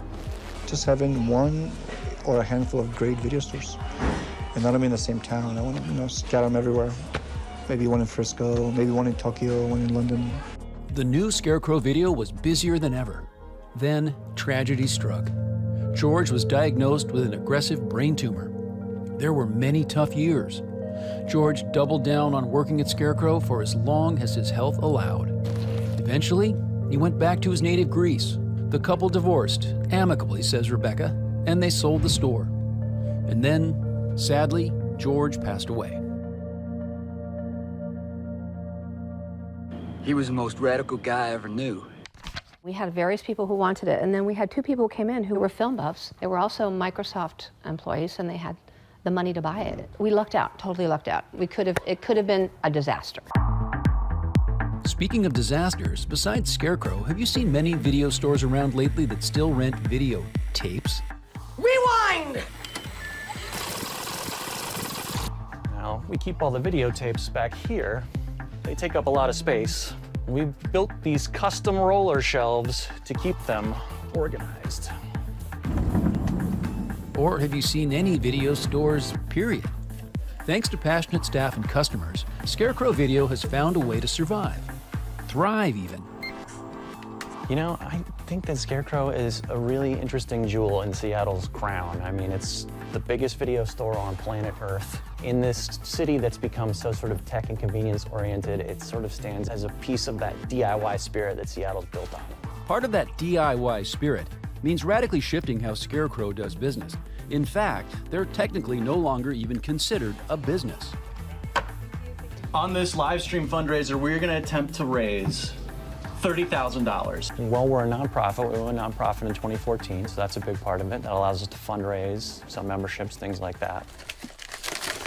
We started our rent by mail program as a pilot program just before COVID, and then when COVID struck, that kept us alive during the lockdown. That's awesome, man. Rebecca hasn't been officially part of Scarecrow for decades, but she still comes back every now and then, which is good because she knows some of the best stories about the place. We used to tease that this whole wing right here was funded by Kurt Cobain and his late fees. But you don't have to be a rock star or a famous film critic to appreciate and be welcomed by Scarecrow Video. There's something here for everyone.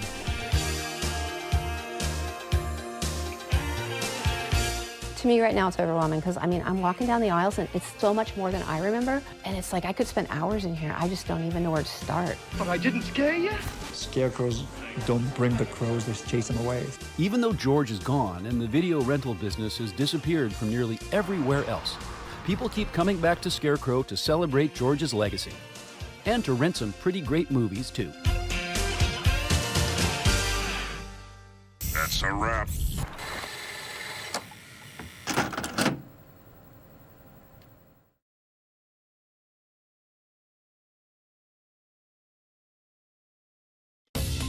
Watch CityStream, Tuesday nights at 7 on the Seattle channel, or find us anytime online at seattlechannel.org.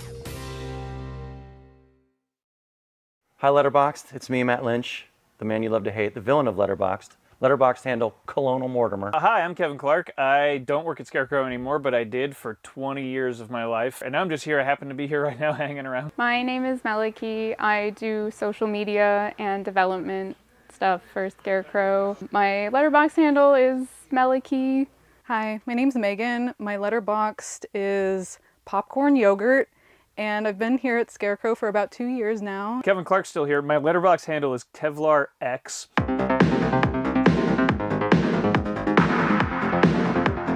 I've worked here for 21 years, and I'm going to tell you about some of the movies that I've discovered in that over 2 decade plus time in the trenches, the video store trenches, if you will. The first one is in our France section right here. It's called Fear Over the City.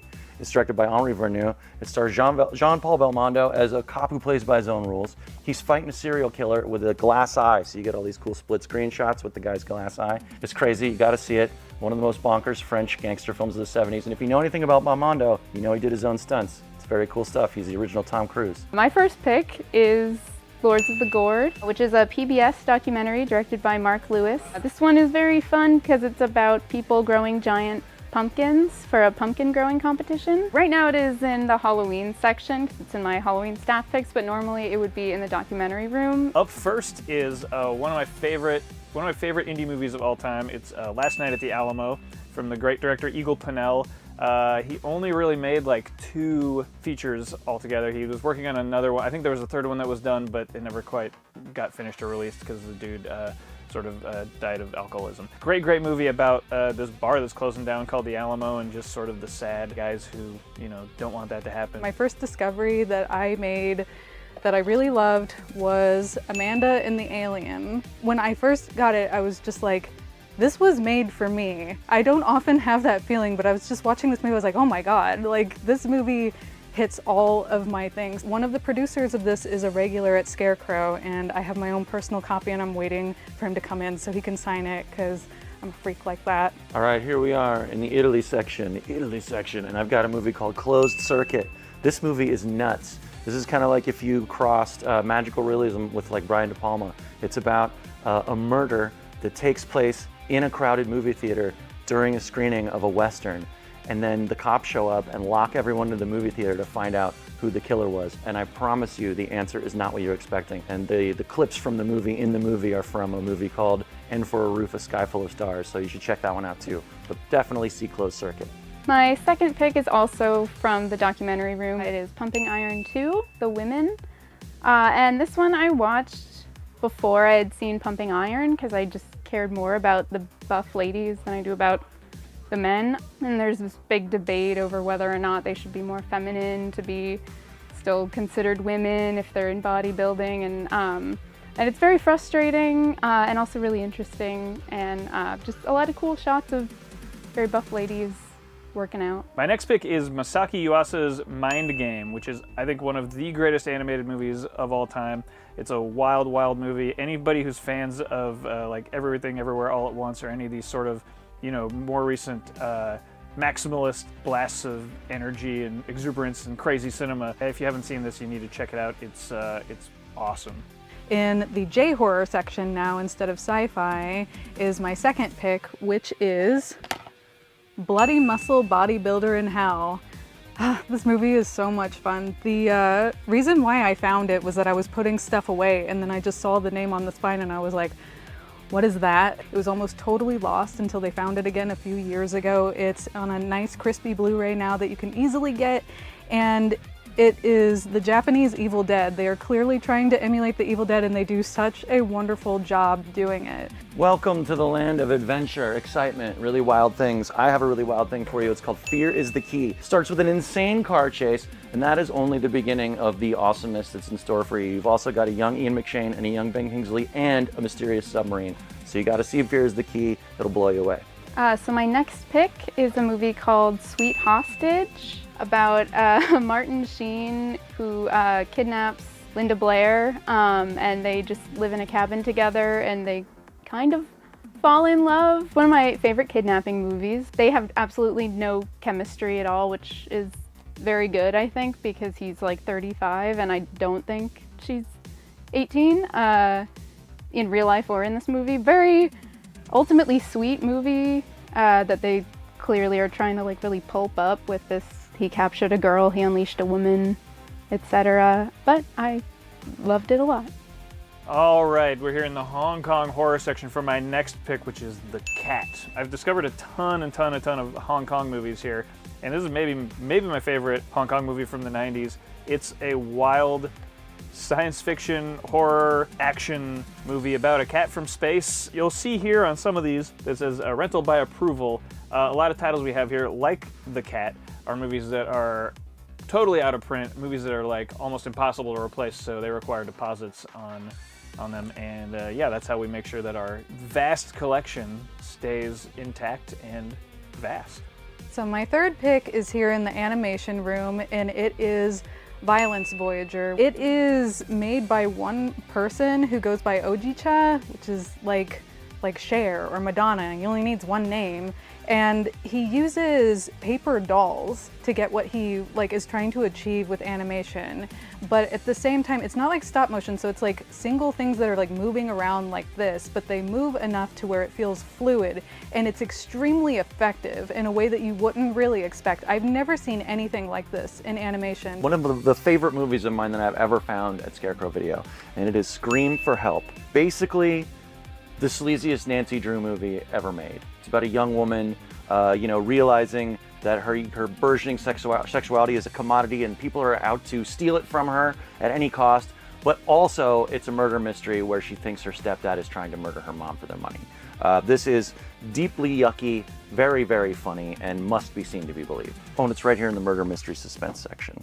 So my final movie is Russian Bride. which is a movie I just saw randomly one day when I was putting something away in the drama room. I watched the special features on this also. I didn't realize the actress who is playing the Russian bride was actually a Russian bride in real life. I think the director was also a Russian bride. It's a lot of interesting background stuff for this movie that I don't think anyone has heard of or seen. There's not really anything about this that I could find online anywhere, but I was really glad that I discovered it because I never would have found it if I didn't work here and was putting something away one day. So my fourth pick is the movie Crime Wave by the great John Pays, one of the most unique movies you're ever going to see. Also, I had the pleasure of interviewing this director once, and nicest guy on the planet. So everybody see if you can find Crime Wave.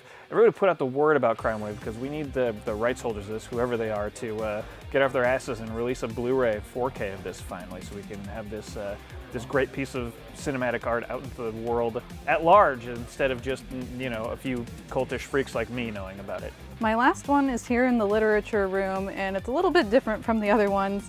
It's the 2009 Wuthering Heights adaptation. This is a PBS masterpiece classic theater, and it's Charlotte Riley and Tom Hardy, and Tom Hardy was the reason why I wanted to see it. Because, I mean, it's Tom Hardy. I wanted to see what he could bring to it, and he puts his whole everything into this role. And this is where he met Charlotte Riley, and like, after they did this, they got married, and they have children now, and they're still together, and I think that's really sweet. This is a really incredible adaptation of the story, so if you like Wuthering Heights, or you love seeing people be insane, it's really, really good.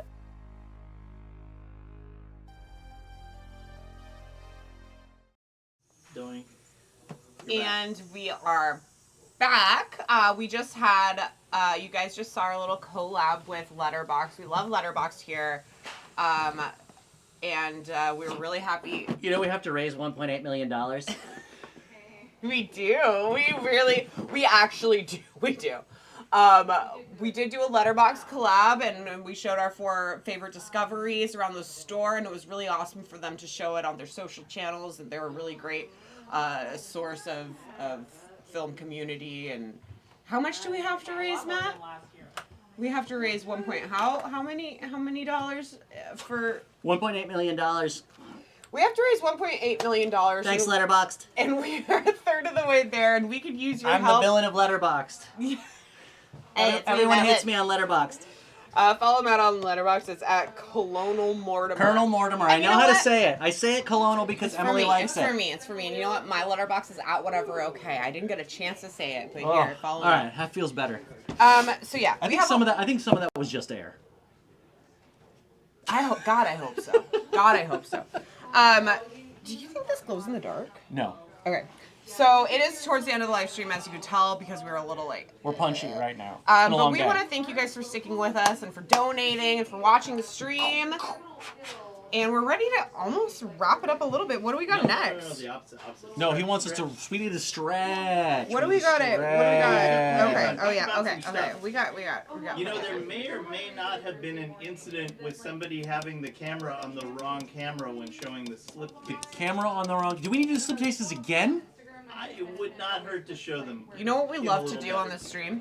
We love to show the slipcases. We're showing the slipcases again. We're showing them. Because we're not sold out of them yet. No. I don't think so. But they're selling. They're selling. They're flying off, but we still have some. Don't mess it up this time. It's limited edition. Slipcovers, art by Scarecrow staff. Write-ups by Scarecrow staff. You can get it with the Blu-ray. You can get it without.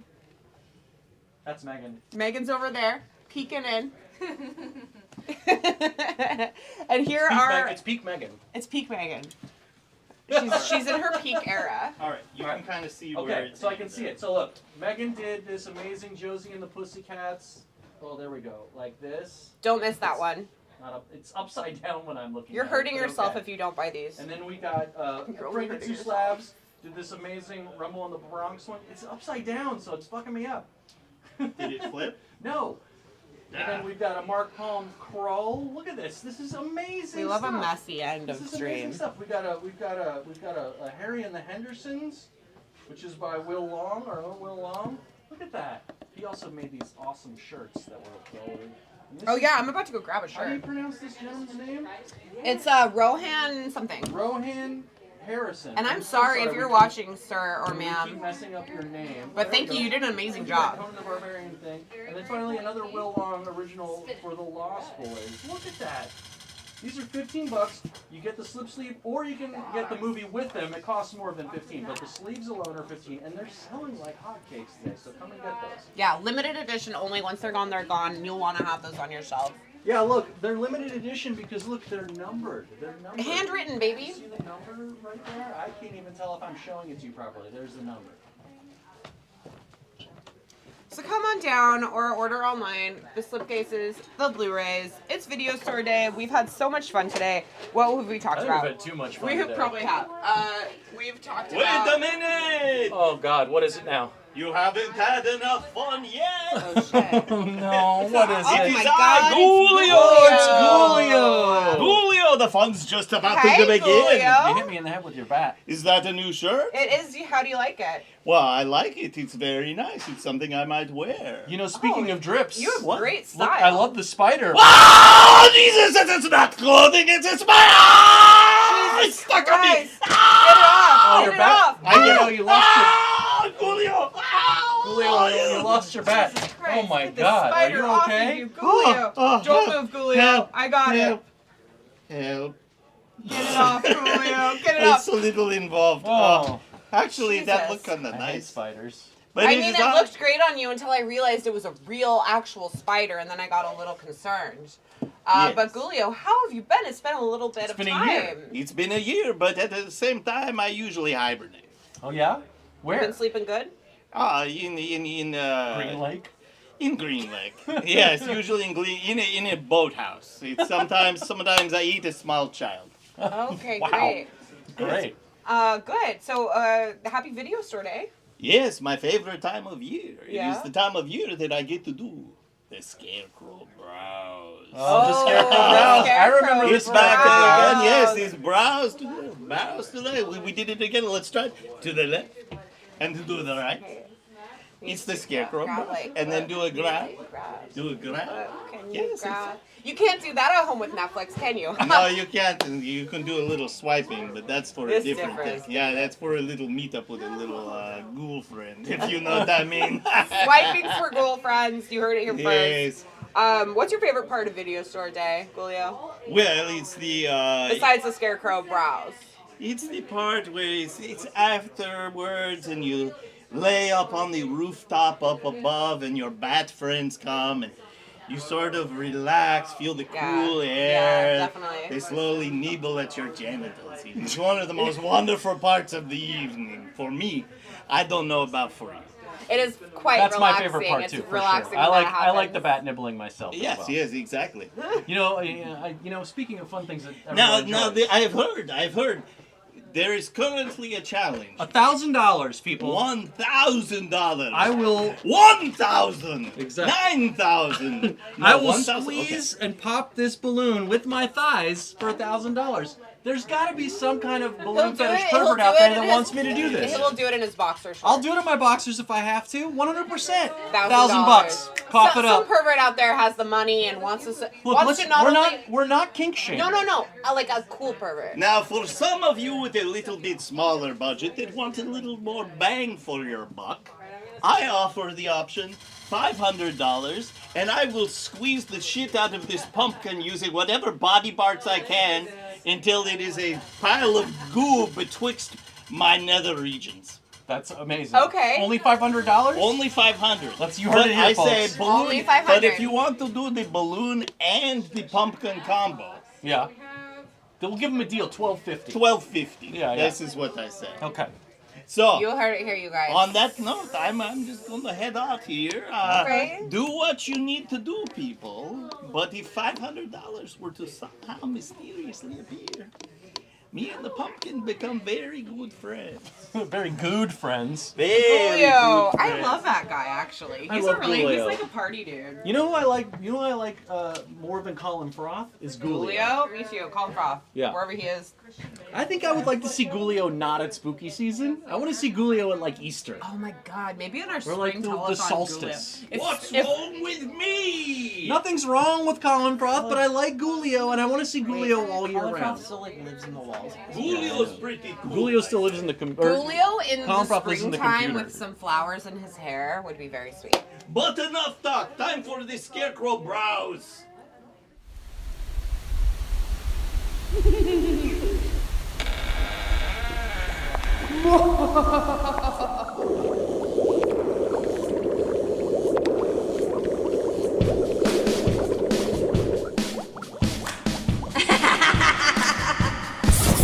I was working in the video store late one night when a tapping at the return slot gave me a fright. A gaggle of monsters made their way inside and spilled like raisinets into the aisles. They did the browse. They did the Scarecrow browse. The Scarecrow browse. It's the search that wows. They did the browse. It brought in monstrous crowds. They did the browse. They did the Scarecrow browse. From my register behind the counter to the Twilight series with Taylor Lautner.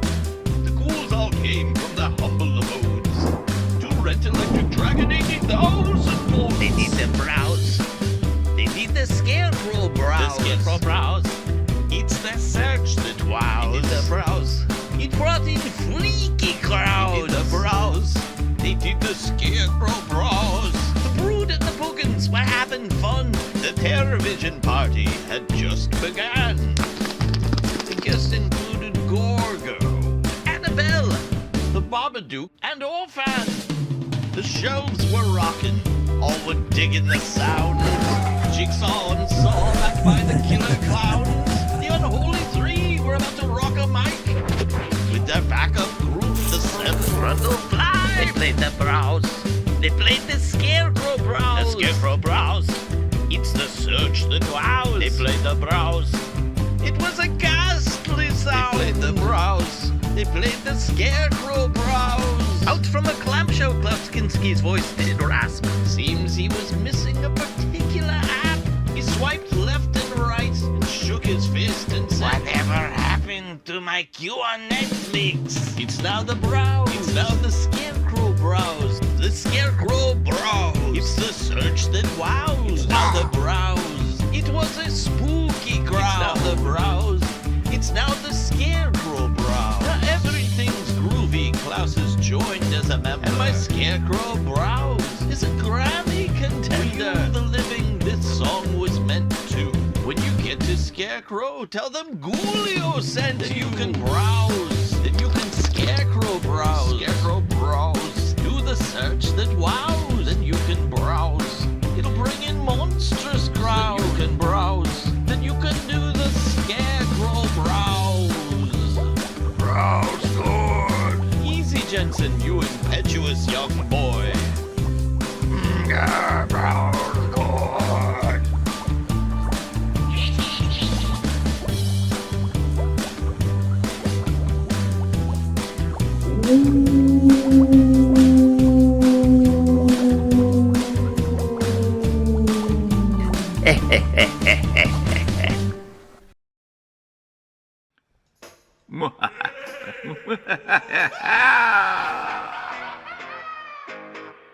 This Wednesday, join us at Scarecrow Video for an evening of haunted melodies, where you browse the aisles.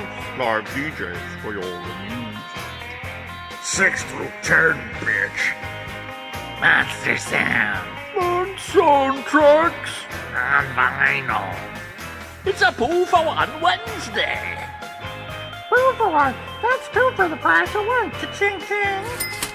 Classic creepy movies. All your spooky season favorites on sale. And new horror too.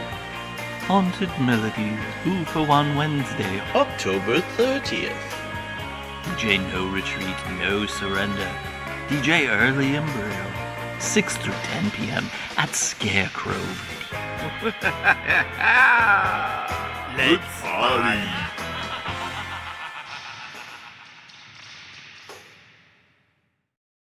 We love you, but don't do it. It's too much Wait, hassle. we're back. Oh, we're back. Oh, you made it too, just in time. Congratulations. I'm back. Oh, it's been a long day. The live stream is over.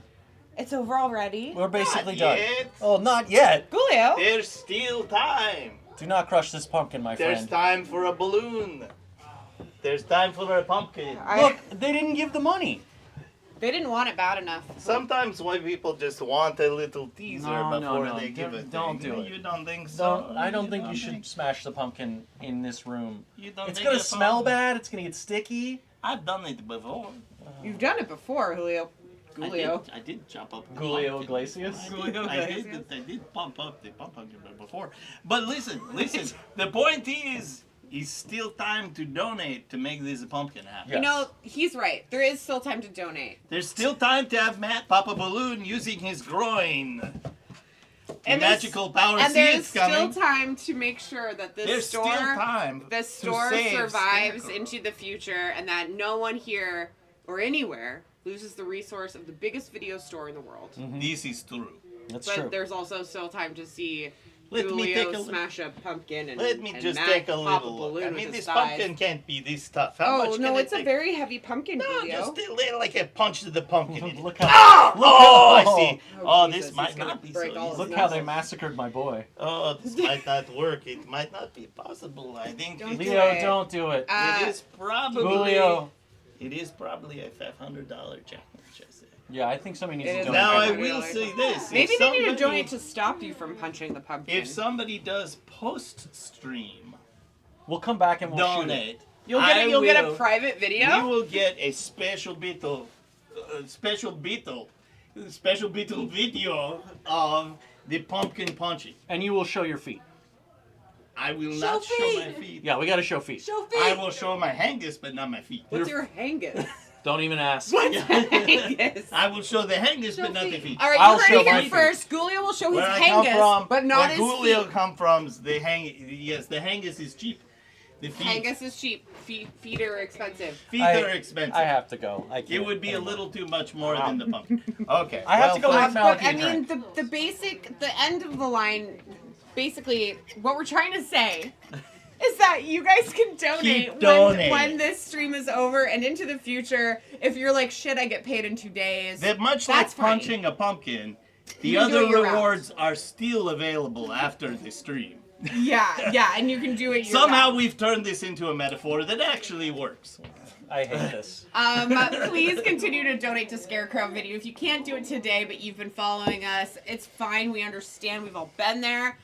When you can, do it. We're not like closing the books after this. We would love and appreciate your donations year round. I mean, preferably from very soon from now to the end of the year, because we are in a very like dire campaign. But you know, We have a big goal. But we're gonna be we have a rolling. big goal. We're gonna We be have a rolling- big goal. We're A big going to be goal hitting keeps that it- fundraising goal into the new year. We no longer need to hit it by the end of this year. We're Yeah. going to be rolling on. We've managed to raise enough so that we can continue to raise the money. The emergency is a little stalled, but it's still extant. We need to Pumpkin keep offer raising that closes film. October 31st. Yeah. My balloon offer will never close. $1,000 gets you a pop balloon. no matter what day it is, $1,000 will get Matt to crush a balloon between his thighs. Yes. And I'll say dirty stuff if you add more money on top. Oh my god. Well, till then, I bid you adieu, my pumpkin. One pumpkin! Pumpkin One hates to see him coming. Yeah. Literally. And I leave. All right, you guys know, donate if you can. If you can't right now, please do it as soon as possible because we are in the middle of a campaign. We are a third of a way to our goal. We're trying to hit 1.8 million. We have our rent secured for the next 2 years, but that is not enough because we still need operating costs. We need, you know, it's not just a matter of rent. We're trying to give our staff health insurance. We're trying to be able to fundraise now so that we don't have to constantly fundraise later. You know how annoying it is to ask for money from you guys all the time? It's not annoying, but it is part of what we need to do. We don't love being like, please give us money, but Yeah. we know we need to do it. And if we get this goal, we're Yeah. going to be okay for a while. Yeah. And we're going to be able to keep continuing to get And- new movies in, re-releases in, stock our shelves, pay our our staff. Keep the lights on, grow the greatest video Do more archive on community Earth. outreach, like do more fun stuff on the side, and it'll just be a good time for all. There's no losing when you donate to Scarecrow Video. Correct. It's just winning. It's only winning. You know what is losing? If we lose this place, because Yes. that'll actually be an unforgivable loss, and That's hashtag losing. I'll be extremely mad at all of you if this place has to close. I'll be so mad. Yeah, I'll be mad at all of you. I'll be really upset. You don't want that to happen. Okay, so we're wrapping it up. Yes. Up next, Kaleidoscope, right?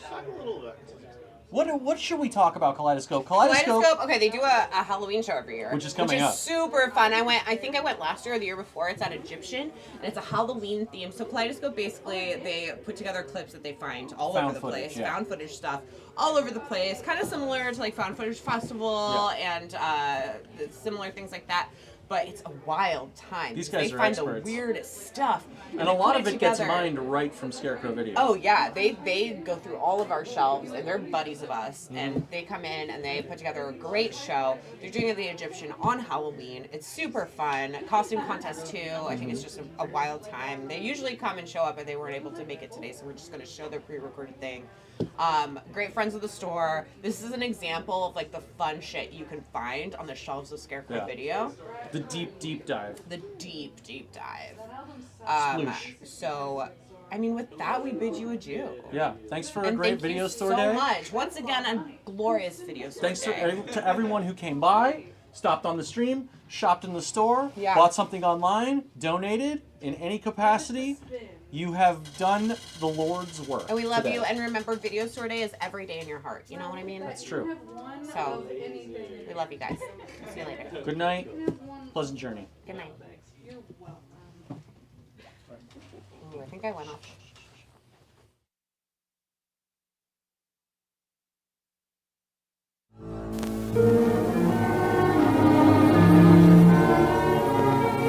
No one is ever so big that he wants to go through life alone. No one is ever so wise that he does not have unanswered questions in his heart. At this very moment, such questions may be bothering you. You may be wondering, how can I live the best kind of life? How can I enjoy life at its fullest? The answers can be found only in God. Worship Him in church every week. Worship Him at home every day.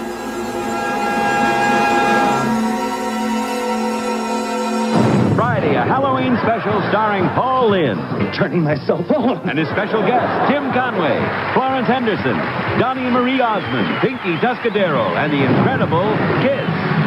Then, Rosemary's Baby has come of age. For a birthday boy. Satan has come to reclaim his son. Due to mature subject matter, parental discretion is advised. Look what's happened to Rosemary's Baby right after Paul Lynde. Come to the haunted house spectacular. And 21st from 10 to 6 p.m. And goblins who are planning to attend. Who dare to enter the Paso Civic Center? And $1 for your kid is all you'll pay to enter. Come on.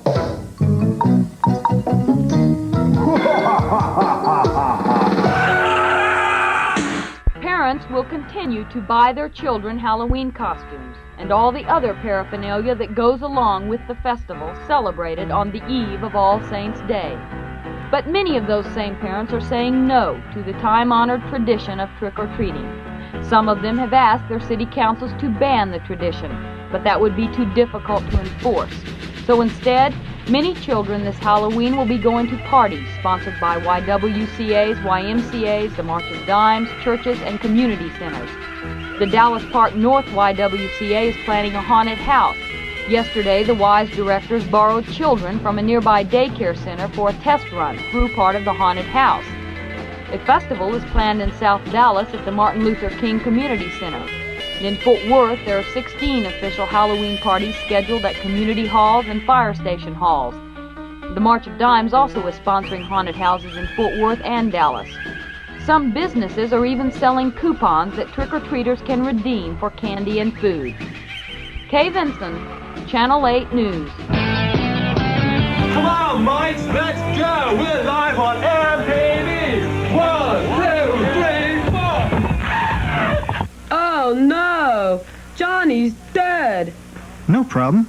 Call 976-9300. $2 yeah, and I kind of look like David Lee Roth. Honest, dude. Give me a shot. We know everything about every rocker from Elvis to Prince. Start a band with records. Rock and Roll Central. Wow! We're live on air,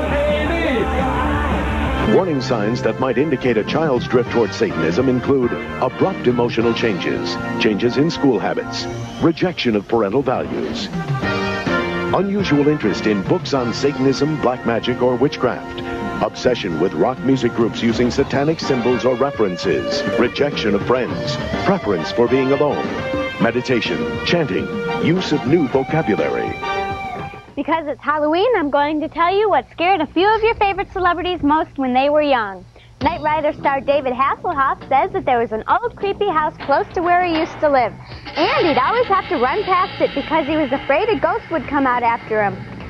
Actress Erin Moran from TV's Happy Days says that she was afraid of the dark and had to sleep with her closet light on, which only made things worse because of all the shadows it cast. Todd Bridges from TV's Different Strokes says he used to get so scared of monster movies that he just couldn't sleep at night, but that never stopped him from seeing them. Facts of Life star Mindy Cohn says she always thought there was a monster under her bed that would try and snatch her ankles and drag her under. So she always jumped in and out of bed just in case. She knows it's silly now, but she still does it out of habit. And actor Michael Fox of TV's Family Ties says that he was always spooked by the attic in his grandmother's house. The door squeaked and the wind made weird noises up there. And that's it for our Halloween celebrity news. There's a monster in my pants, and it does a naughty dance. When it sees the light of day, you can hear the people say, "Oh no, a monster! Oh no, a monster! Oh no, oh no, a giant monster! Monster! Monster! Oh no, a giant monster!" It's Halloween time, that time of year, when ghosts and goblins and witches appear. Tonight, a preview of some of the fright. A haunted house here in Portland, you'd better hold tight.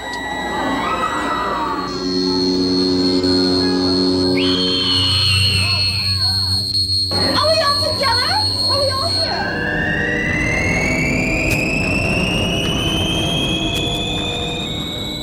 The haunted house will be open through Halloween night, tempting its visitors with all kinds of fright. In North Portland, I'm Stephanie Strickland for Channel 2 News. What does all that have to do with Halloween? Well, there's a new song on the album that we thought was perfect for a Halloween celebration. It's called Dr. Heckle and Mr. Jive. Dr. Heckle works late at the laboratory where things are not as they seem. Dr. Heckle wishes nothing more desperately than to fulfill all his dreams. Letting loose with a scream in the dead of night as he's breaking new ground. Trying his best to unlock all the secrets, but he's not sure what he's found. Dr. Heckle is his own little guinea pig, cause they all think he's mad. Sets his sights on the search of a lifetime, and he's never sad. Dr. Heckle and Mr. Jive by Men at Work. That song is cool. We'll be giving you their address later in the show. And also when we come back, we'll see that totally awesome Looney Balloony Band and some far-out animals. So stay with us, don't go away. There are still the old favorites around. Laurel and Hardy, clowns, witches and devils. But this year there are some new costumes. Claudine Campbell of Spotlight Theatrical Supplies says people are buying... Well, monks.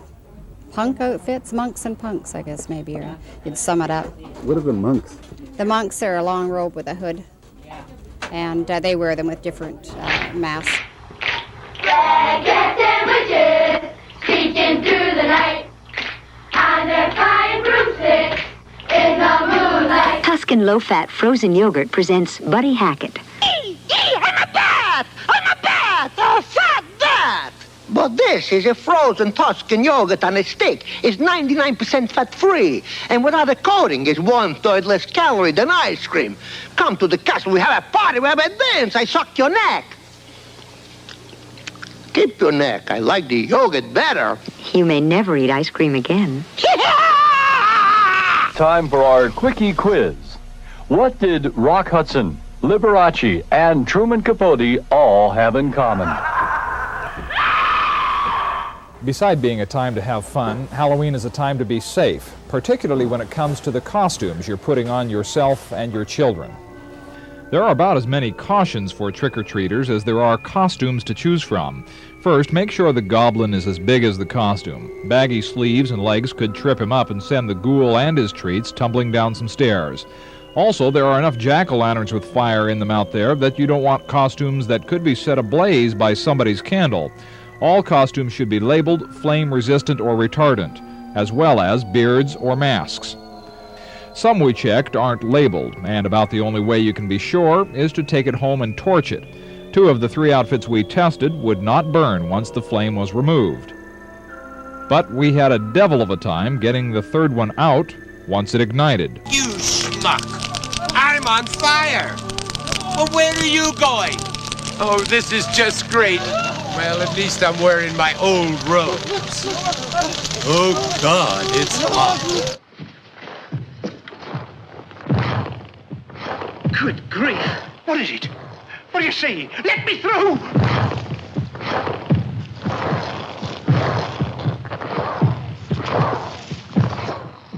Someone or something must have increased the power at the atomic plant.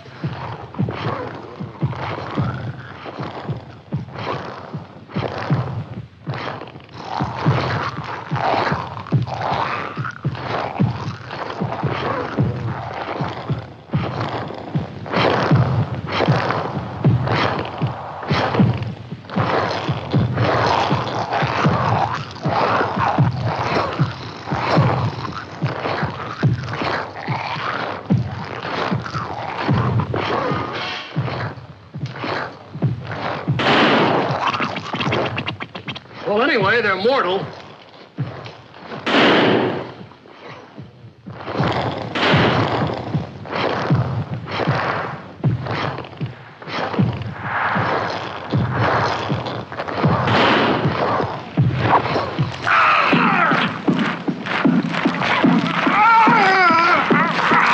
Hold it, you'll hit him!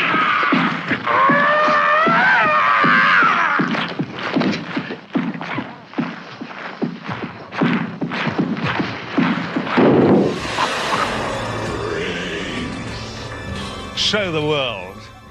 Let them know it's Halloween. Hit it! I wouldn't change places with anyone tonight. We'll carve pumpkin faces and watch the witches' flight. Every human heart will shudder. Every soul will shake with fear. Tonight, the creepiest. Tonight, the scariest. Tonight, the most wonderful.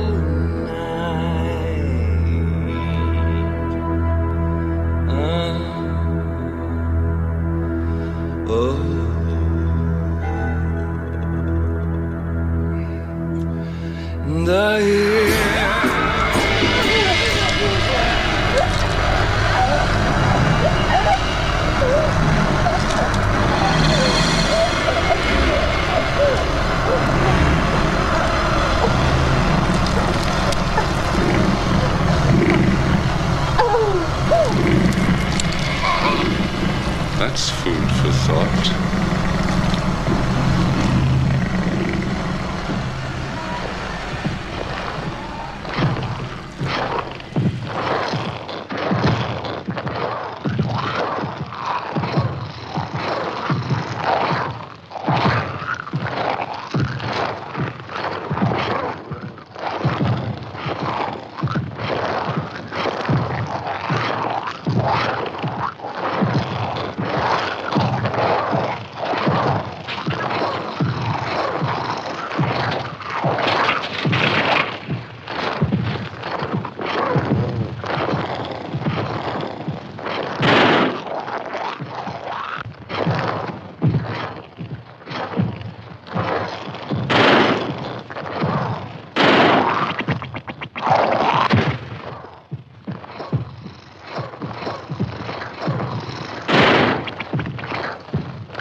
told you to let me die. But it's really a legend of demonic vengeance. Pumpkinhead, created and directed by Stan Winston, the Oscar-winning special effects expert for Aliens, is now available on video cassette for $89.95 suggested retail.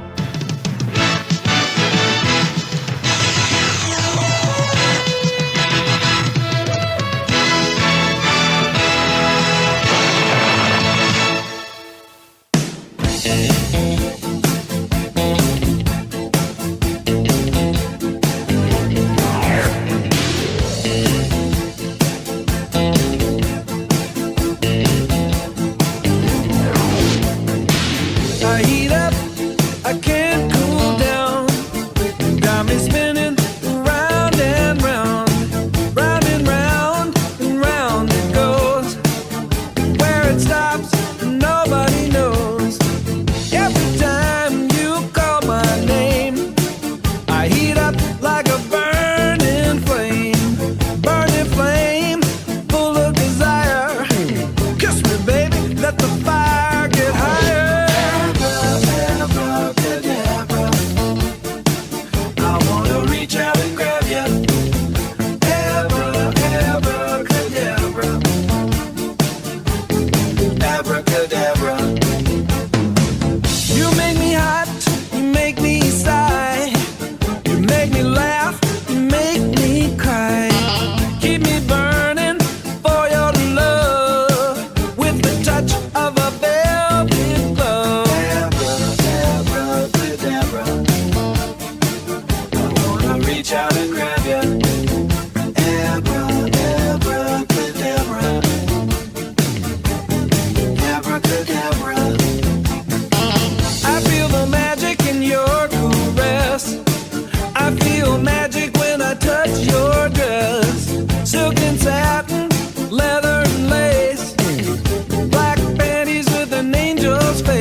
has turned ugly, Dan. Yeah, and it was Rusty the Rooster who started it all when he decided for another episode of Brideshead Revisited. At last, my dear, sweet, loving bride. My darling.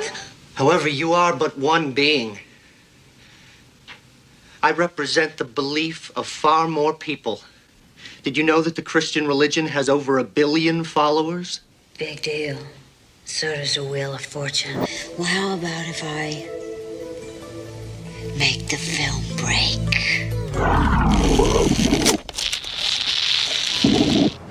Well, did Mr. Barrett have a good day? Not bad. We cut a good disc, and my secretary's convinced she's going to lose her virginity tonight. Oh, fantastic. Now perhaps she'll be a little less hysterical when she answers the phone. I doubt it. What's more important is I think we've got a big hit coming up. It's a fabulous number. It's called Bargain with the Devil.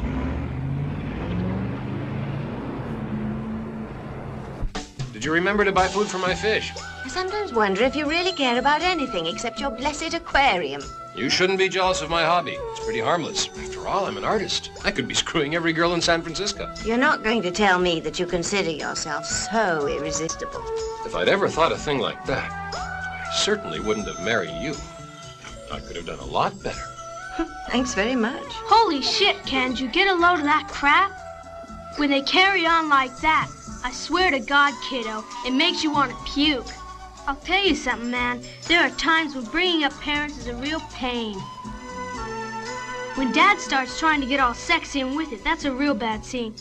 Hey, remember that crazy nickname you gave him? What was it? Asshole.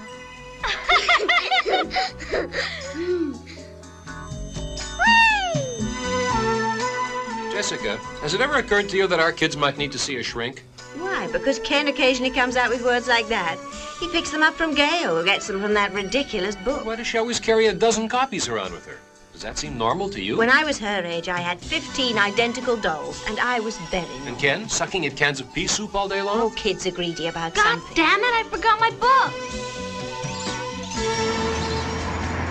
Hey, you son of a bitch! Jesus Christ, Jessica! What's the matter? What happened? When did it start? Are you all right? There, take it easy. You feel a bit better? It's a baby. I feel as though it's suffocating me, trying to kill me. I found the simple life, it's so simple.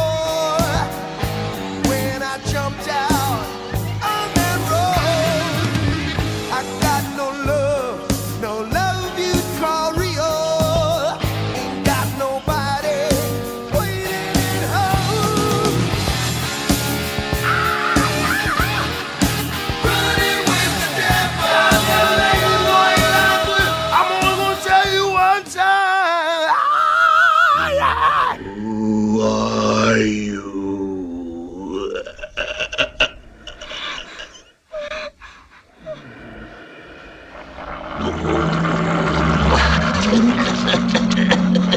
Don't leave me, George. Stay here, George. I can't stand the pain any longer. I'm going to go mad. For God's sake, untie me. Okay.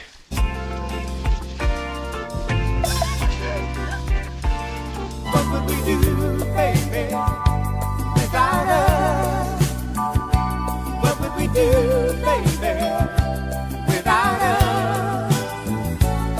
And there ain't nothing we can't love each other through. What would we do, baby, without us?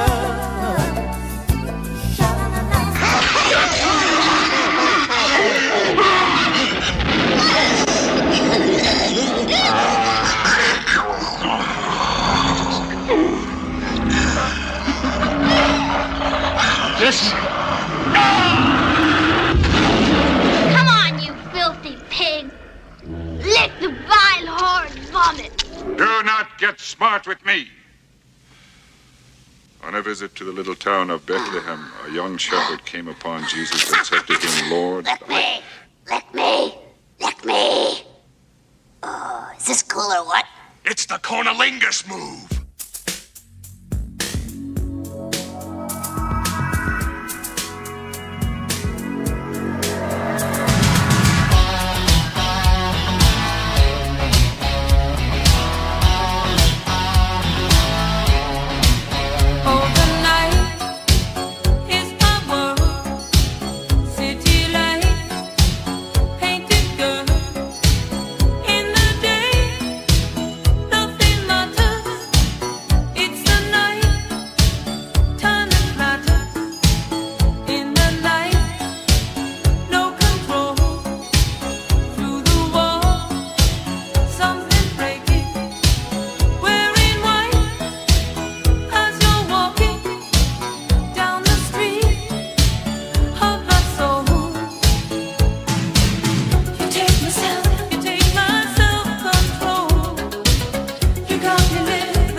so I'll make myself believe it.